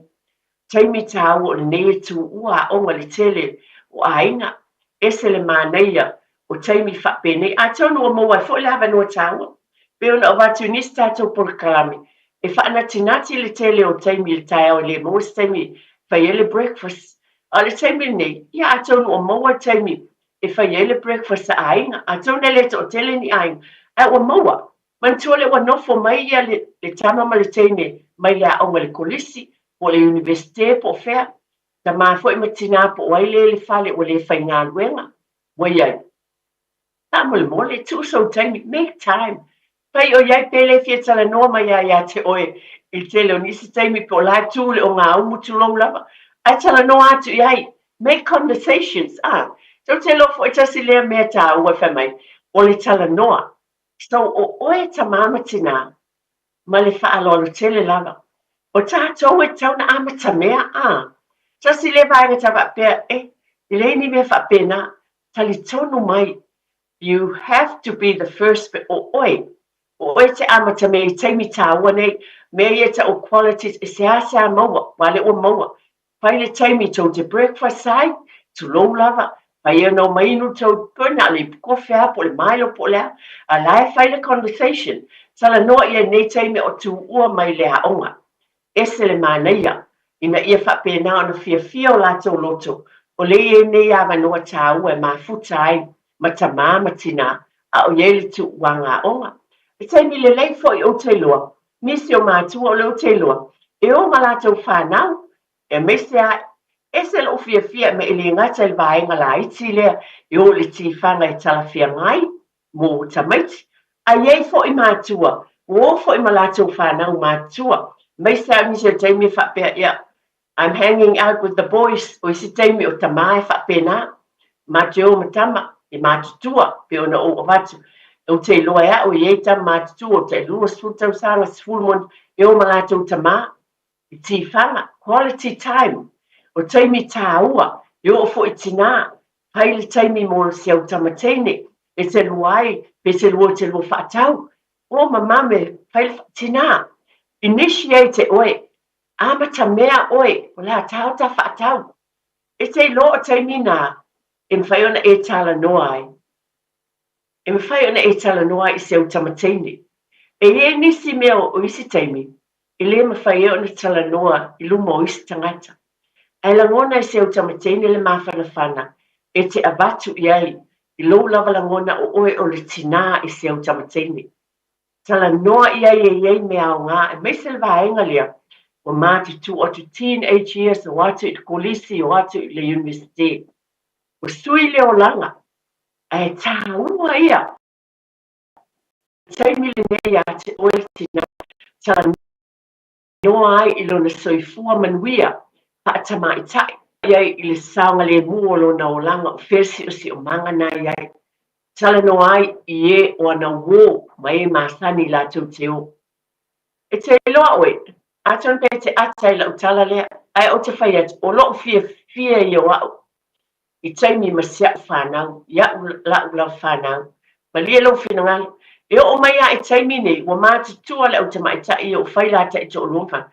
Ai wala au mai a, tina, tau, ta te iti, ma whaista kofi. Ma te o pito nui i le mele iai, e tele ia a wala fōua iai. Wa te ia wata o atua nei a wala i eto ngā vau ma lau papatuai le aluanga i kūmeu. Ai ese le māneia, wa o wa watu, o nei ese le māneia pe ai lo taimi nā, tu'ulo taimi mo si au tama. Tu'ulo taimi tina, e meise lava i tama i ta, whapena fo i la i tama. Wa o wa watu lava nei tala umalava, ona o te loa i tāua. Be ona o watu e le ni tala fōu. Tala na whaitau sanga o tuanai. O lea toi whai, ona o lea sui le sawaringa. Sui tama o tu lai me tonu ainga, sui tama o ngā tupulanga, sui tama o a whio mai tonu New Zealand nei. Ai o te tonu fo i whapena aina fo i, inisi o e o mafuta mai e tunu o mamau, po Australia, po Amerika, po whea lava tafo le laulangi, e o fo i Samoa, ese lava ainga, e o tala noa lava, ona o le soifuanga, i te tonu o New Zealand nei, ma le taimi le nei o le tu ua onga. E maua ai le awa noa, e te maua ai le taimi, mo oe masi au tamatene, mo oe masi o watali, mo whea lava. Tau te sila pia o taimi tāua. A wane i whapese mai mauna taimi ana whaiwhi au. E o fo i pe whaalu sau tupe e te luai, tulou lava. Tupe au ngā, e whaiesa lua i puti, o se o watali, o se o wafafine, pe te luo fo i se au tamatene, go shopping. Ai, ia a whai lava, pe esti na lima sfuta la o ma se au tamatene le warehouse ne whaias. Pe o tala tātou tali e ai. Ma wāsona, ia, tulou lava le sa whaina pe a tele tupe. Le winga leo la utala, le sa whaina e tele, ai mo tātou a whai te packet. E tonu mai, lau lima sfuta la nā la alue, pe whee se au tamatene, o le warehouse o whelwhale o funai whialu iai. Pa tau eso na ofu. O mea ele lei molo ainga. Ele ma whai o na ngalo si au tama. Pa tau si antama e tēne fo i nei as tēne ti nei. Fia fo i nei ala tō handbags fo i e. Tō inga fia i ei tēne tala wou. Ese tō inga ato i fia i ei tamai. O tama fo i fia i pūlo. Peo le winga la utala. O tele mea ma whai o na e whao ngā ina. resources o mea wa tapena e le atua I tono nei e tunu o tātou nofoi e te whaongaina a wale fia le vāo oe malu watali I malu wafin whape mai ses oi o hana mea ta tonu mai wa sui le savalinga o tātou molanga wa e tātou iale se o manga e se te tono nei e tunu e lau whamanatu lava I nā mea uma aua awana I ngalo ia te tātou pio na whamanatu lo watali I malu wafine pai tauina o le fiongpa ia le atua. Le hai a se si mea, a whai whai ngā lotu, pa whitai, a whai whai le lotu, a whapa ia le mea tā mafa, ma neia, whai o ainga, whai no mai, pe o na o watu lava, ese uma ainga. Ta mole, pa o ngā uma nei taimi, e o uma lava le manuia le tino, ai a watu wai ma le upu le atua, you can always apply God's word and whaiana e tu watu le upo le atua. Pa atasi ma mea uma lava o lo sava vali e le lalulangi nei. Pa lava lo tau si le fia ma le tomai ma le whautauta e le leitu lo lava. Mai le atua. E whaatonu tonu fo la wele fo launga le vā o mātua ma whanau. E lava na o avatu. E tāket lava. Pe tuli loa lava le nei por kalame. Ha umi e lava sa utala I vai sata I tasi. Ina ia manuia ainga. Va ai po saonga le muta maiti.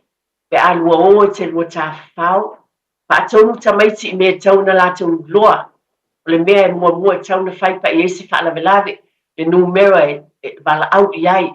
O ai fo I a whaimana umia. A whai tau te loa se next door neighbor e maasani ai lelei. E te talitonu I ai. Pa tonu le whanau, e a whai un tangata le te tonu e Soswani. O mea uma ia wa avatu tātou por kalame I le nei taiao. E wha manatu mo I tātou, o le vai aso muli o tu uanga. Pa aftai tele lava mātua. Pa aftai fo I mātua o mātua. Mo le Soswani mo nā ialo ma whanau. E meise o nā ainga talamo mo le tausiina o le whanau. O tau taimi o tu uina. Hei ale upu masani. Le se mea alofa e sili fo'i ona e avea I lo watali I malo wafine. I lo taimi. O lo taimi. Tu lo taimi te tala noa ai. Tu lo taimi te whaasoa ai. Tu lo taimi te whasoa soani ai I lo watali I malo wafine. Tama, le atali o nisi o taimi. Iai fo'i ona lu I tau. A oere tama, be open-minded malo whaalo alo tele lava. I le whaatonua. E nei por kalame e na se whamanatu. A mai pia sona langona ia te oe. Ia ona ta whaasoa ai lea oe le tamama tina. Ma whaatonu tonu folau. Le whapeo la whaatonu wina e ta maisi I tātou le ai. A mua ulawa I tu awa no whaali mai sa lātou langona vai. Ia ona tātou whaatonu tonu lea mangali rue whaatasi mai lātou. Man tu o nisi o mea tāu o manatu le nei taiao. Wa mai lo ainga. O e si la fia, a nai e le taimi, o lo tamo e mai e si o watali I masi o wafine, a le nā lawa I te ieilu o lau telefon. Ia, o le whaamanatu o te pele ainga whaamole. A whai o lea, tu I la lau telefoni, lava nā scroll, pe a tamo e mai si o tama, o lo whaaloalo lava, tu I lalo, whaamomua si o wafine, whaamomua steine, tali atu iai, ona e tui fo'i le I lau scroll, ai le o le tuli ese, o le alava, ai whaavanoa, even, pina ase awhai tū la lava, pe awhai lava o tele au whiau whai, ai a vea le na ase teimi tāua, e tala noa I se o watali I ma se o wafine. Ia, whawhitai tele lava, a tono lele I ese wala au mai, wa o te manatu lava o nei mea umo o te tūwhātuai, e e fo so to fina ngalo e fi fa ali ai a se fa manatu le a u le tina ma le loto maulano lava pe lava na o avatu oni langona vai ya tia u fa ta tia te lo ainga pule lava oe al por kalame te tepa le ai te fa tepa I le ainga wa mai o tato ainga e te mi taua mo whanau ai mai se o le va fo I le tamama le tina mana tua I tātou first role models. Pa te inga mo mueva ai I le tama ma le teine I tono tātou ainga. E le mawhau tātou wa o atu e whai tamaiti. Ai tātou te leo whaatinoina fo I tātou ma le nganga whaaloa lava. Ia whaafitai tele lava Ile taliena o tonu I tō mō tamalao po lau ta vale, po whea lava e mafuta mai ai po New Zealand nei, o atunu e mamau po Samoa, whaafitai tele lava, o te talo lava nei po kalame mai ati au tina. Ai lava se tangata e tō tasi, se ainga e tasi, wao ngā ele nei po kalame ile nei asu, ia fo ele vi inga ile atua.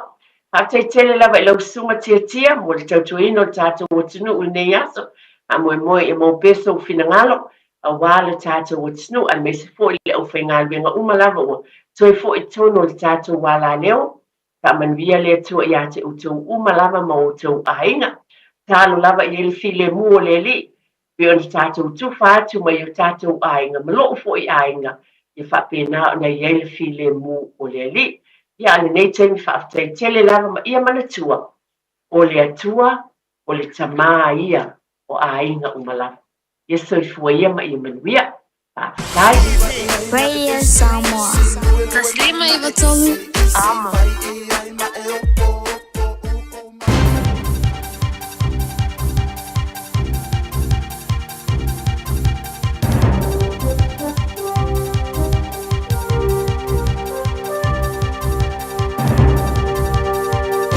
In this update, preparations are getting underway on the selection of a new head of the Catholic Church. Pope Francis has died overnight at the age of 88 following a stroke, coma and subsequent heart failure after a battle with double pneumonia. A period of mourning is now underway before his funeral and burial. CNN's Nick Watt says 120 cardinals will then be locked inside the Sistine Chapel to elect a new pope. How long they'll take? Well, that is an open question. You know, back in the 1200s, they once took nearly 3 years to elect Gregory X. In the past few years, it's really been 2 or 3 days. And Francis appointed many of the cardinals who will help choose his successor, including New Zealand's John Dew. Dew, New Zealand's only cardinal, says Francis has been trying to transition power away from popes and bishops to the baptised lay people of the church. Whoever is the Pope certainly needs to look for ways to involve all of the people of God in the church so that it's not just seen as a hierarchical structure. In other news, Christopher Luxon is standing firm on New Zealand's commitment to Ukraine. The Prime Minister's announced the extension of military support, with Kiwi personnel training Ukrainian soldiers until at least December next year. New Zealand's now committed $152 million in financial assistance and in-kind support. Luxon says we're doing what we can. We clearly, as a small country with limited resources a long way away, aren't going to be the ones to end that war, obviously. Regardless, we stand very strongly with our set of values, which we think Ukraine embodies and Zelensky embodies very, very strongly. A coronial hearing resumes in Christchurch today into the disappearance of John and Mike Beckenridge in the Catlins in 2015. And a coronial inquest into the Olympic cyclist Olivia Podmore is also resuming, also in Christchurch. That's news. In sport, Nottingham Forest have held their nerve to beat Tottenham 2-1 away and secure what could be a crucial 3 Premier League points in pursuit of Champions League qualification. All-white striker Chris Wood put Forest 2-0 clear after 17 minutes. The result sees Forest jump to third on 60 points. Black Ferns legend Portia Woodman-Whitcliffe is fully committed to a third Rugby World Cup campaign after a retirement U-turn.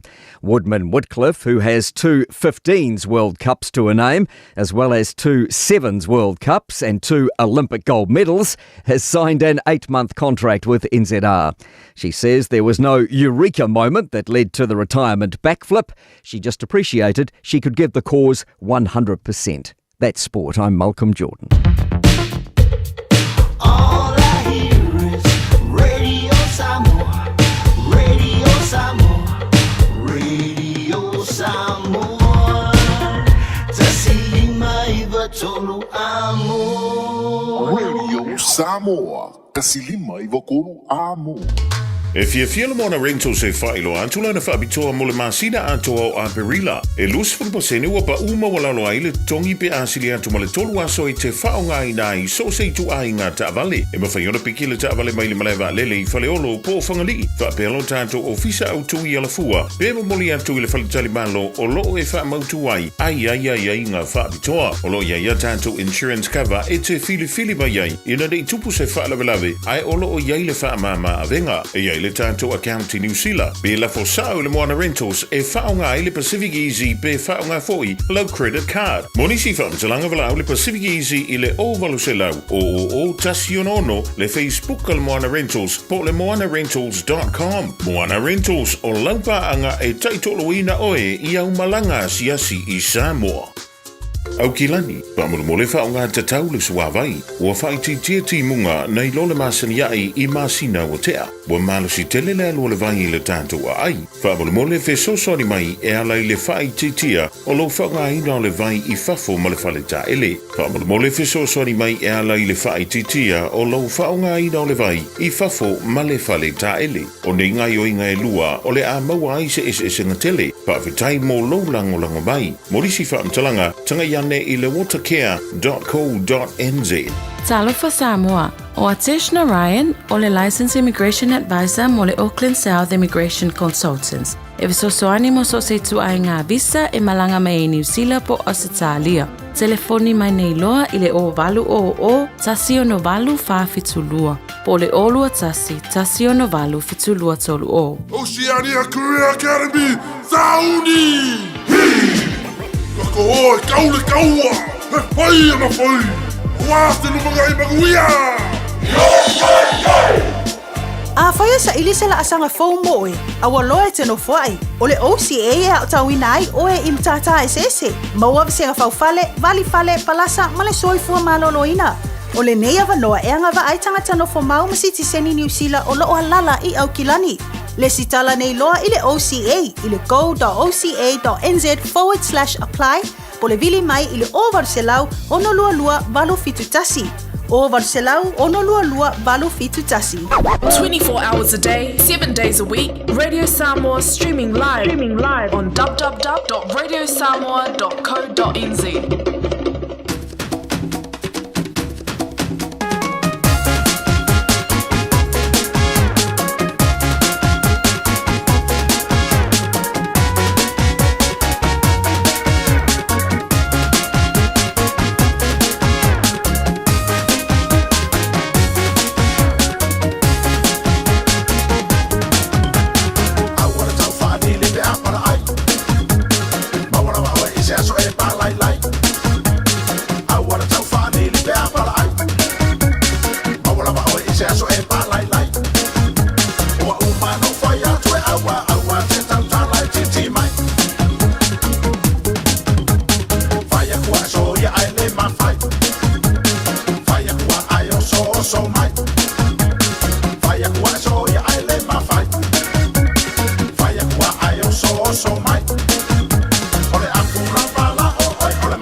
e pa lai lai.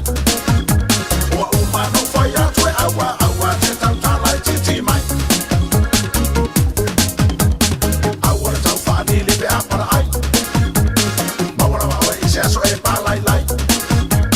Awa le tau whaani le pe apara ai. Mawara mawa i se aso e pa lai lai. Ua uma no fai atu e awa awa te tau talai titi mai.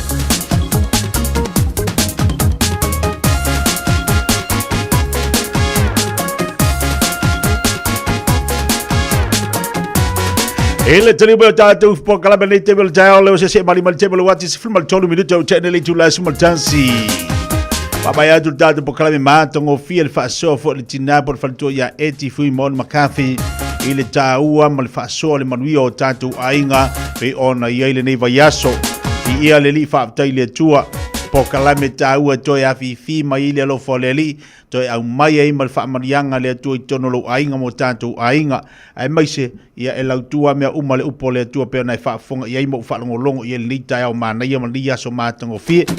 O le nganga whaatai ia tua i whalatua i tāpe nanga o neipo kalame.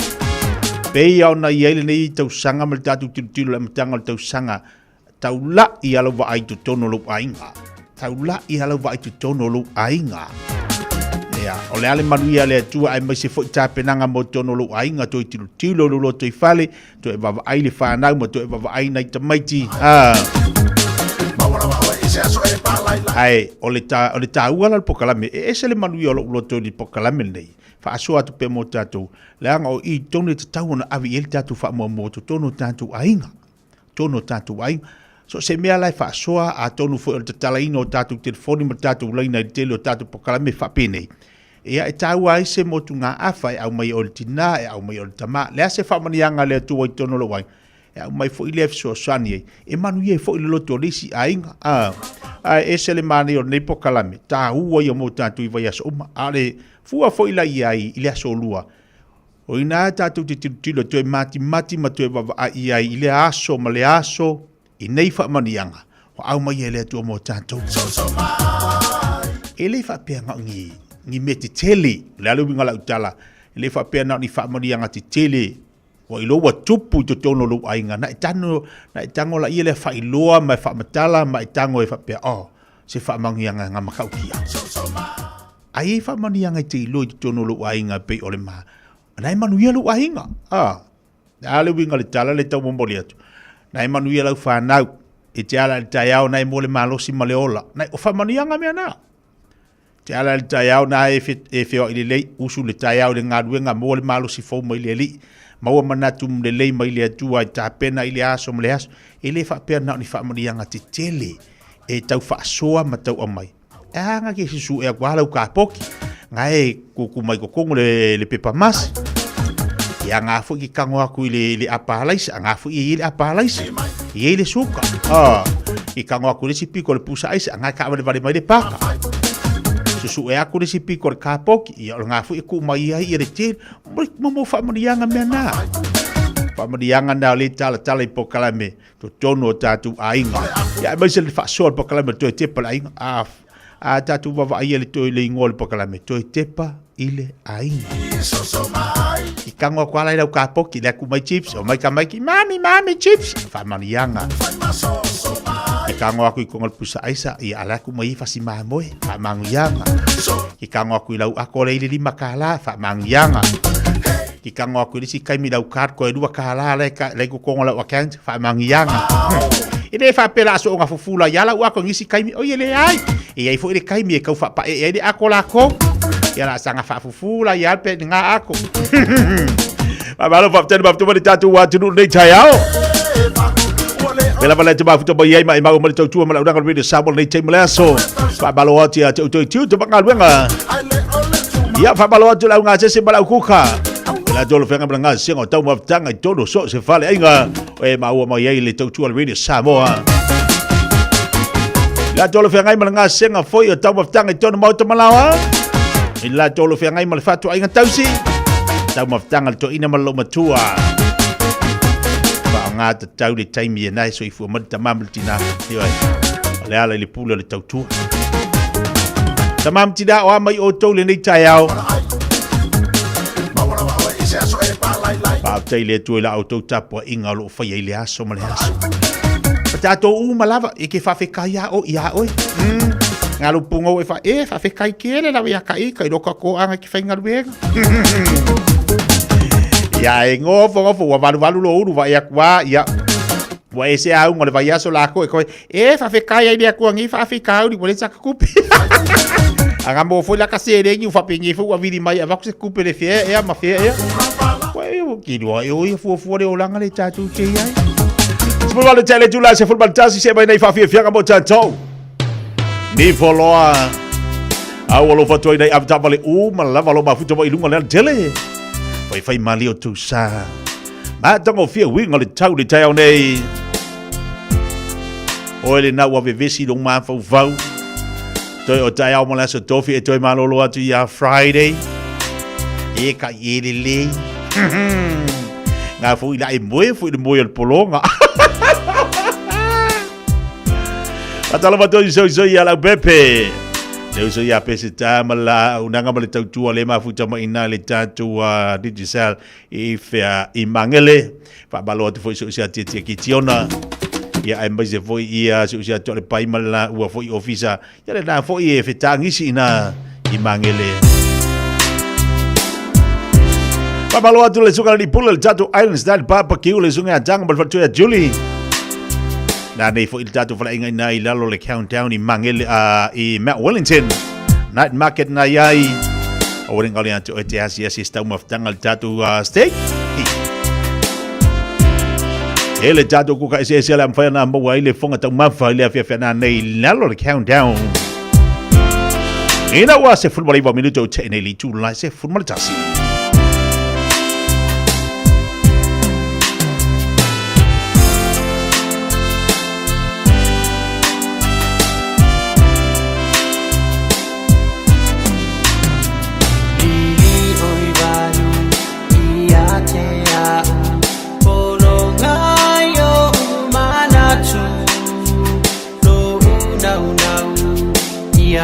Ngona tuana oi ilo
Down le wa lu mal var milito che nei le tu la se formal das e ai nei tatu tale tu na tu mal fa fonga le tatu wa tunu awala fai tau ni so tatu talo oto melo tu pitolo tatu wa tunu mo le nei va yaso ai fai na fai tau yai ang ilungo pengat fai langi ia fai le na fai tau yai tatu tale mo fa fonga le tatu wa tunu o disi da tatu tala le fai tu mai mo tatu o le wa fa tang sia fo le ofisa le ofisa silia wa onga e fa mai no lo toa ma fale aonga ina ia pui a whanau mai le fiva po naivi.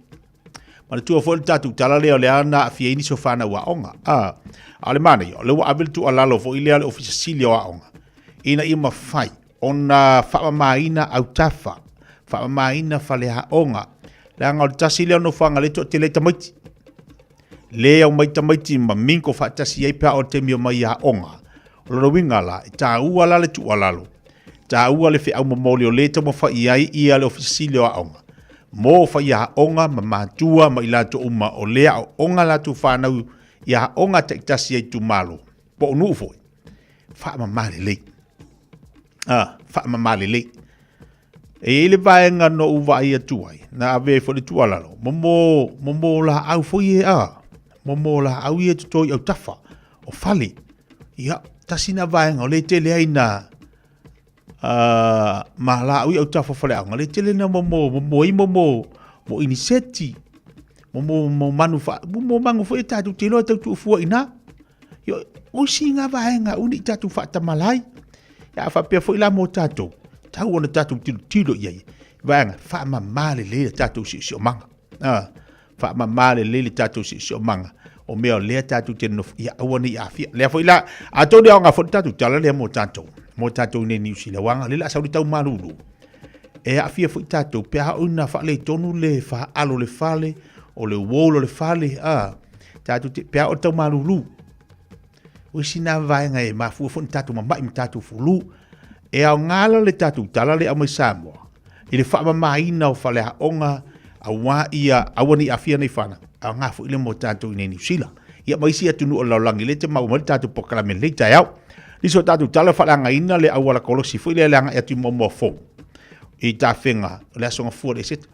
O mai tau ina le, vaenga le tono tatu wa tunu whaingola vai aso. Te tele ia, ta whenga ia po vai tafe fo i Samoa. Le fo ina mau atu so ta ea tu inisio ainga Samoa. Ma tau mai, ia tulanga wha le tonu na sa hila tu le whaingola vai aso. Lono winga, sa te tusa le matatu inei. Ia le fo ina wha le tono le tatu tala tau. Amata ngā lue fo mai mata si soi fua, o le pokalame so sani ale fita Amerika. Ni sina o tatu tala le mfantu ina mai nunga tatu pokalame le tai au. Ya fai fo ina fai tau yai ila o te lenga o nei tala o lo fai anu tu ina tu lu tala. Te fai tau manino la vai lunga o tatu wa upenga te fai langi reda Samoa. Ia na isi le fia fo ilo mera tu putu no tatu wa tanu.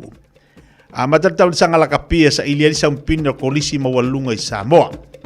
Le fo fa nga solo pe na wa ia tu ilungo pe ngata failangi wa malangane le telo tatu polisi ma onga malmotele sala fai ia wa fatanuina ia niso talonga le fanau pe ona fatanuina ile motu polu fatasi ila maniso onga fo ia fanawiti la fo fa nga solo pe ona ma wota yao ia inisio tatu wa onga fanawiti la fo fa nga solo talonga tawo yo vaenga ia mo lo fil tatu wa tunu mai se lava tu langa lava le ta mol atu mo tato danga ona fina fa tu tala se vai le fa fonga tatu watu ile toya afia o nai fana aua matutua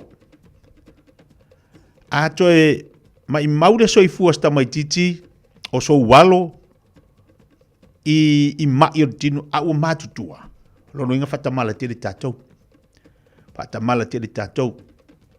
a fua ia il tomatiti le na mariu mai Samoa ia ile fiva po naivi sulu tau sanga matua fatamala tele tatou e fo tatou nei e te me tatou te pava ai wa fia tamaiti mali liu tamaiti ia o le fulu ia tu o ia le tatou matua pe le e fulu ma sania tau na avelo wala vai fo ma tau na tilo tatou e risi kaimi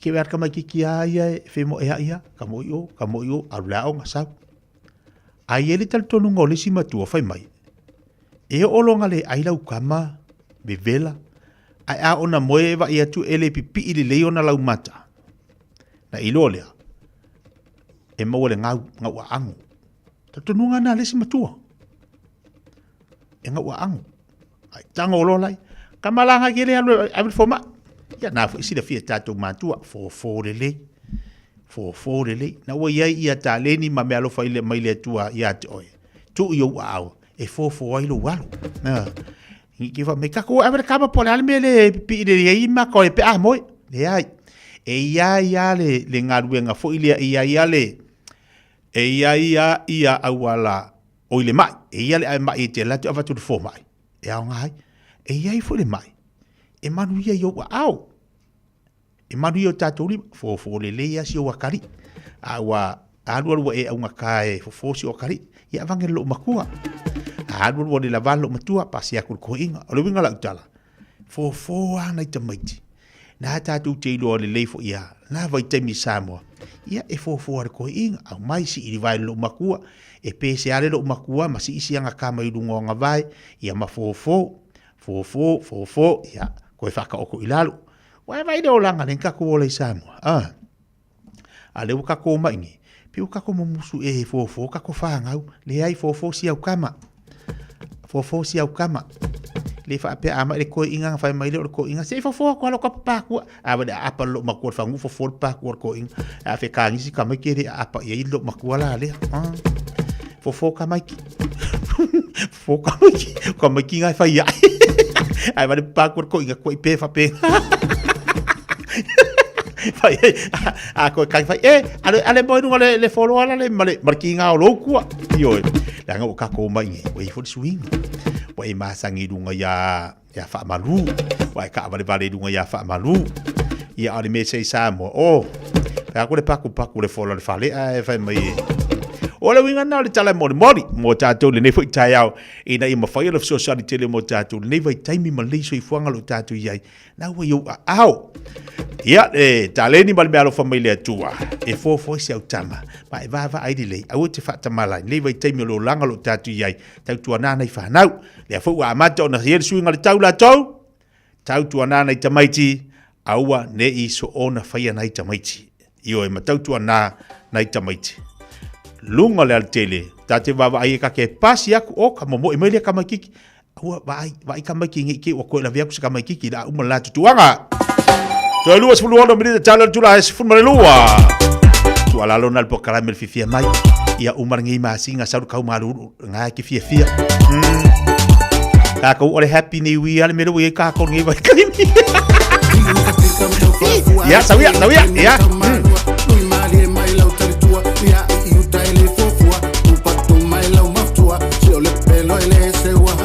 seu mai i lau manu se foi o le papatua tinga tinga matau fa fuai ke te ne matau malua lui mari mai lau taritua ia i uta ele fofua tu mai lau matua se o le pelo ele sewa seu mai i lau manu se foi o le papatua se toma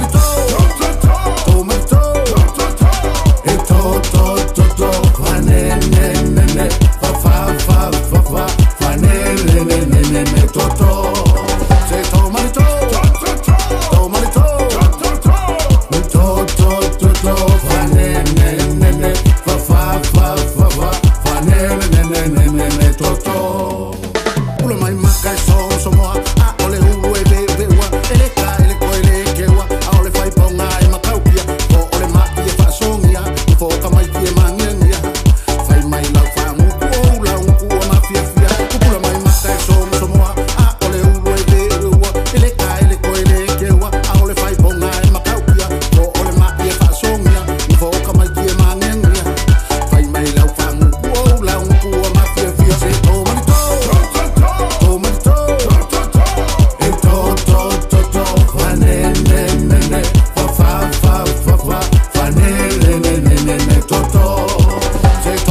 Radio Samoa se furulima iwa toru a mo e tautuaina o e ilaungangana fitu aso le vai aso. Ua mawhai o na aura tula polo kalame le leimo o i aso taitasi ona o le langolango malo si le fale maliu a se alo le atunuu o ese tātupu Funeral Directors i Manukau City. O kalame e le leimo o e tālo falapa. Tusi alua pe te rolo na mta umomoa na na whai upo e lua. Ia whaatele ina ia te outou le alofa tūma. Ma le manuia ona o lo outou i loa le lei o le atua ma Yesu Keriso. O le loa le lei o se tangata. Ona ua umi se mawtanga o i loa le tangata le. Rona wanga i lua. Ona ua o uina masu esu e lo loto i le o langa ma le tala anga o se tangata. Whata ta inga o te i loa le lei. Lo ta maa o tau tai lo longa Yosu. Lesi mai. Mo uroa le lei ave tabani. Ona na oa onga ia o i loa ave tabani. O lo i loa le lei la o lo ta maa. Na whaingo fiei ona oa lofa, ma o whaalo alo, ma o stai i lo ta maa na uola mai ai. Ile nei la lo langa. Lewa mai e le apostolo Petero. Lona i loa le lei o le atu. Wasa ye taimi. Na a fia ai le apostolo le whaaloto le tolua, ma na iei le masa o salo. Ma le taritonu wha maoni, i le moni o le tua, a Yesu Keriso. O le wata o tino mai i Petero.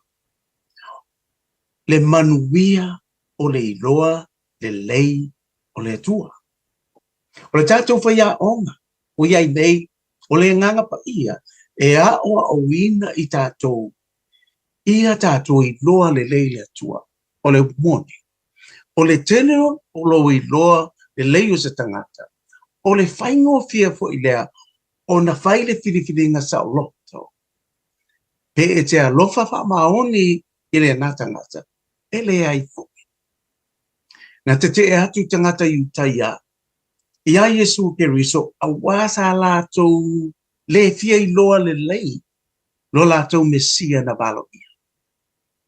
O le tātou i loa le lei o le tua, tātou te fia ai ma le manuia, ma iai le saolotonga ia tātou, e le toi pū lea le fefe, o tātou loto mana. O le loa le lei, o le tua ma Yesu Keriso, o le tātou saolotonga le nā e whaambau. O le eta lia Yesu, i lau loto i le na yaso, o lau wha o la tanga e whaambau e whaamaoni lapa. Mamanisua, e le lei mo oi. O le ese tātupu Funeral Directors o se fale maliu Samoa o le tali foilea o taimi whengata ona o le malanga al maliu maleoti e mawhaifoi o na lātou awina atu ma awina mai tino maliu o e pele mai so o se atu nuo lalolangi mala auno le ese tātupu Funeral Directors i le lua ono lua toru fitu o pea fiuane e le se fulu malebalu Norman Spencer Drive in Manukau City.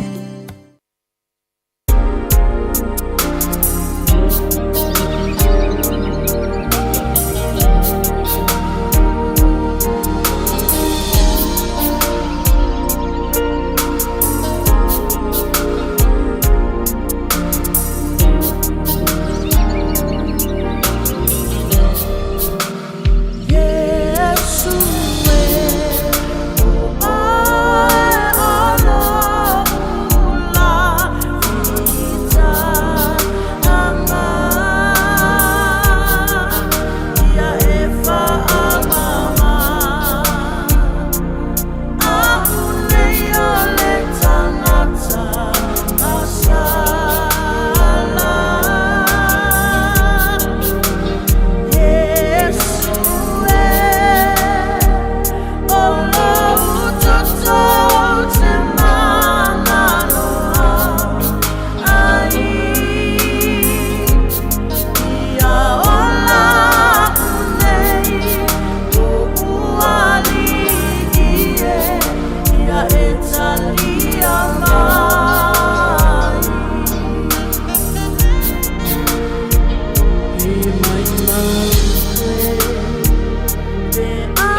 sua oe o lo la fitanga le pese na langina le me faila le melisa. Tau lunga tuale po kalai me mo tanto le mo oe o se famars au fu le mo le fiong pa ia le tua. O le suru le yo tatu vai mo le mamlama yo tatu wala tapa sai le tatu folonga. Upu fola le li pe na fa fonga ye le ne fo yaso. Se bali ba tebele wati lo to es fu minuto talo le tula se football lua. Tali tula se lua na tatu tali wat fo ilea o tavatu le o tatu tala mai Samoa. Ai mai fo le fa pe fo le tatu lo danga ale to fa. Ia se manu po le to fa fo ia fonga mua mo le fa wino tatu tatu mo tatu le video Samoa le fo taimi o le taiao. Hey, au ona ia vea oe pe o isi tangata e manatu ma ili wha iti ngā. Ele nao le inu vaiti polo na seki ai lea. A le vave tonga fitia le wha iti ngā. E ono o le tūlanga e maua i le fever rheumatica, ma e le ai lava se tasi. E mana o e o se e pele le nā tūlanga. Aia. Ave loa na yo walo, e whaile siaki le fo mai whale ainga, o le tausi mai le aonga, po le whale talavai, e vave, whaingo o fie, ma le mea sili o na tāua, e le totongia, e ma whai foia na whaile tui le baisilin, e ki lia atoa ai, saula ia Samoa, i le nei vai tau o le tau mawhanawhana, ia tausia le leina yo tātou alo ma whanau, whaile siaki, ma whai loa le tonga fitinga, mo nisi whamatalanga, sa iliana i lunga le social media, Stop Sore Throats, pe asiasi i lunga le upenga ta whailangi, stopsorethroats.nz. Talofa, wa o salmasinga, fale lua, Tim Toilolo, o le loia Samoa. Whapitoa la o nanga, i mta uputau immigration, pepa malanga, tangata overstayers, so stoinga visa. Hapena foi le taxation, por tu la fono tau la fonga. M5 foi on o tau avena mta upu fal tu la fono i Samoa. Whaman mole, vidi mail numera, o iwa lua ono, o tasi lua lua. O iwa lua ono, o tasi lua whaftai. O mamawhatūni ai tā lafu i lo mawhauwhau. A whaia i aiso whale motu, wala au mai loa api o le Finance Direct Limited e maua ai le fisosoani e kili ai au ai tā lafu. Ma toi whaafo i mai lo fia. E mawhain fisosoani atu e toi whaatū langa le whaonga ino au tupe. Wala au mai loa api o le Finance Direct Limited i le o lua o walu whawha 5 O lua o walu whawha 5 E file muailo mawhauwhau. Talofa Samoa, o Atesh Narayan, o le Licensed Immigration Advisor mo le Auckland South Immigration Consultants. E visosoani mo so se tu ai ngā visa e malanga mai e New Zealand po Australia. Telefoni mai nei loa i le o valu o tasi o no valu wha fitulua. Po le olua tasi o no valu fitulua tolu o. Bing, bing a bang, bing, bing a bang, bing. Oh, bing a bang, bing, bing a bang, bing. Oh, tato frato, bing a bang, bing, bing a bing a bing a bing a. Oh, eu fitalo, bing a bang, bing.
Pa we fianga avele pe le whaafonga mai tama tuai avele ma lato pese u whaingoina o le ping the bang.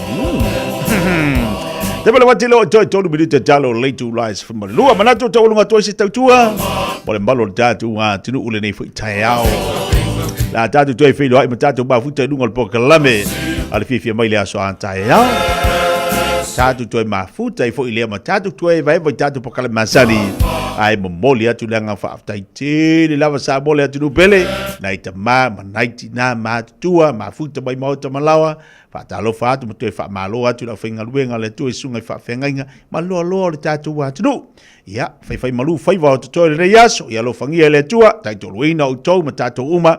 Ia, ile mana o lon toto. Sau wina i tatu ile mana o lon toto. Ai maisa le suani o lo na nganga pa ia.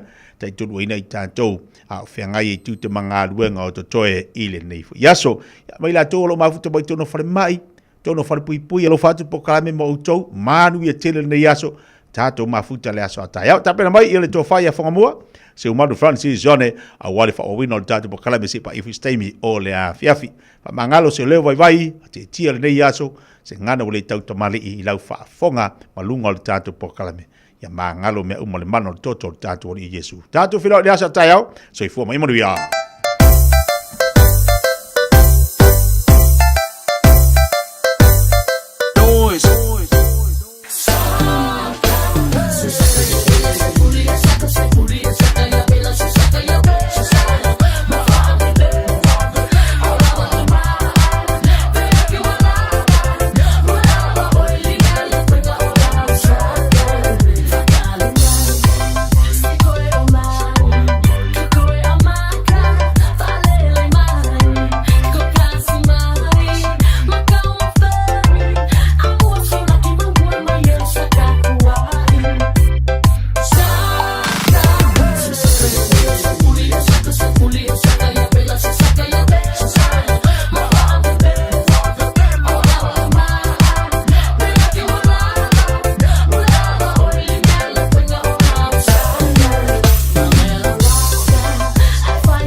Radio Samoa, Vivela A.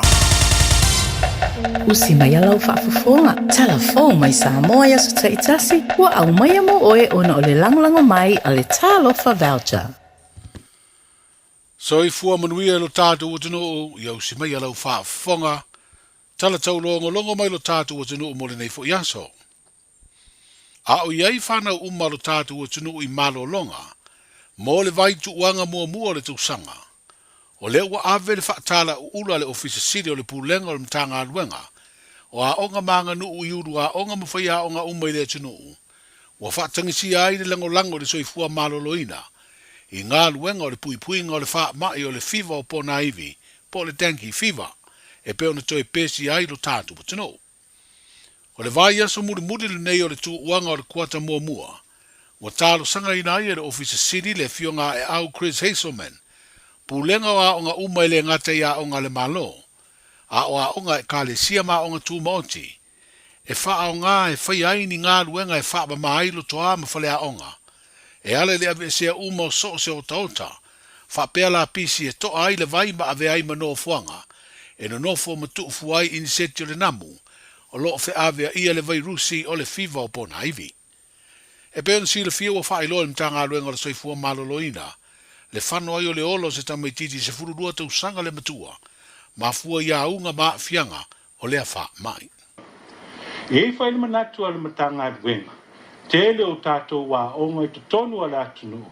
O le o teu ina le loto a i le la au le o le whala. E la le manatu ale tātou matanga e wenga.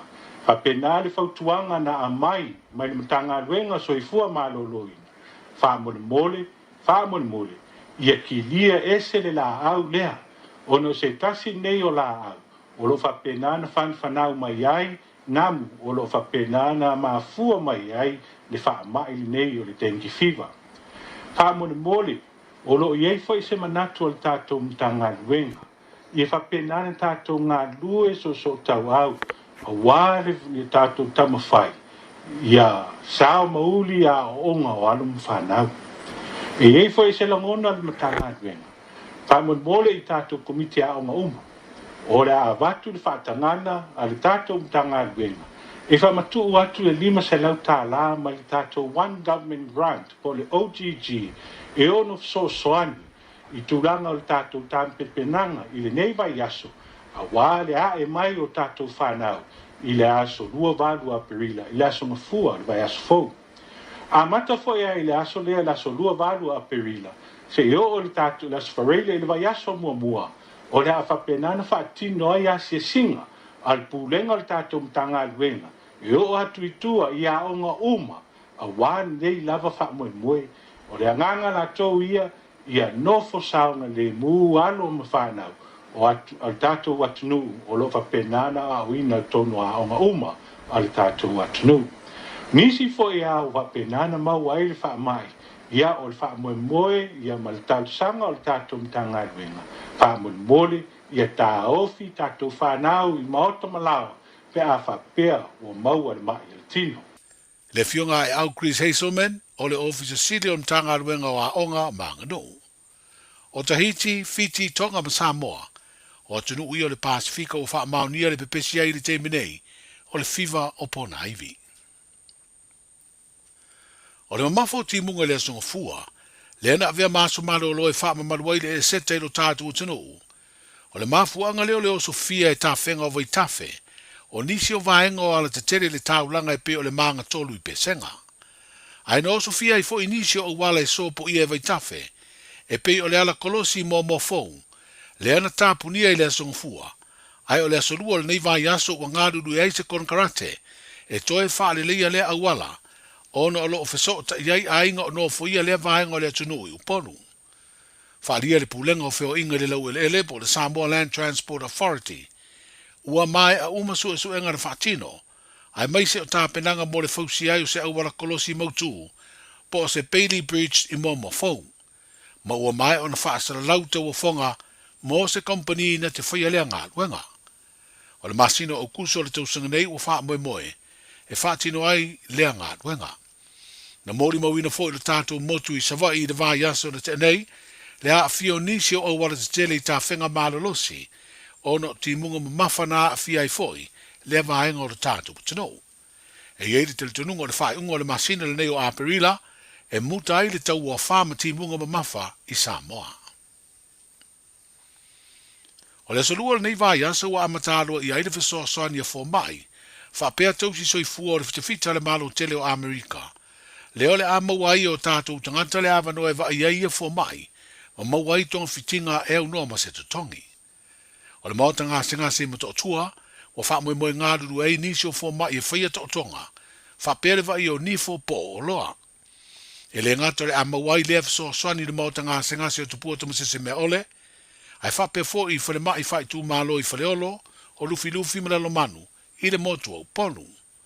O sa vai o le a maua ia fo mai ma tau si soifua, i le whale mai tu sivi, o sa fotu ma sa taua. O le aso le vai aso a sau, o le aso muri le mawai o le tātu utunu o le fiso soani fo mai, ma tau si soifua o le fitafita le malo a Amerika, o whae ngoaina le rātou por kalame o le soifua manuia. O le toia e o ngā ruenga uma i Samoa i le aso le nei vai aso, i le ua mai aso malo o le e seta, wa amatai mata longa le vaenga quarter finals, sa ili eli sampini o le ta longa le kapi mo kolisi mau le lunga uma i le tunu. O awali i matamai tai, mai le vaenga i lalo le sfuru faa, sfuru ono, ma le sfuru valu tau sanga le mātutua, o le atau sini o ai, ma ua whātu langa fo i o ia au e mai kolisi o avele, o le kolisi o faleata, le unu moenga fau manu ua usala, kolisi le fifi ma le kolisi mau walunga, o le CCWS i pe senga, whape fo i kolisi o a ana, o Sanganga, Papauta, Palalaua, Malua Fou, le Colisio Fale Alili, Wesley College, Don Bosco, ma le Colisio Sanele. O Colisio ma le tātou motu i Savai, o le Colisio i Tuotane, Colisio Savai i Sisifo, va per Colisio i Tuasau, ma le Colisio Palauli. Talai o le nei aso, Sa lofa lava, o le si'u fofonga le nei o Samoa, le Radio Samoa. Got relatives visiting New Zealand? Don't let their travel emergencies become your problem. With Southern Cross Travel Insurance for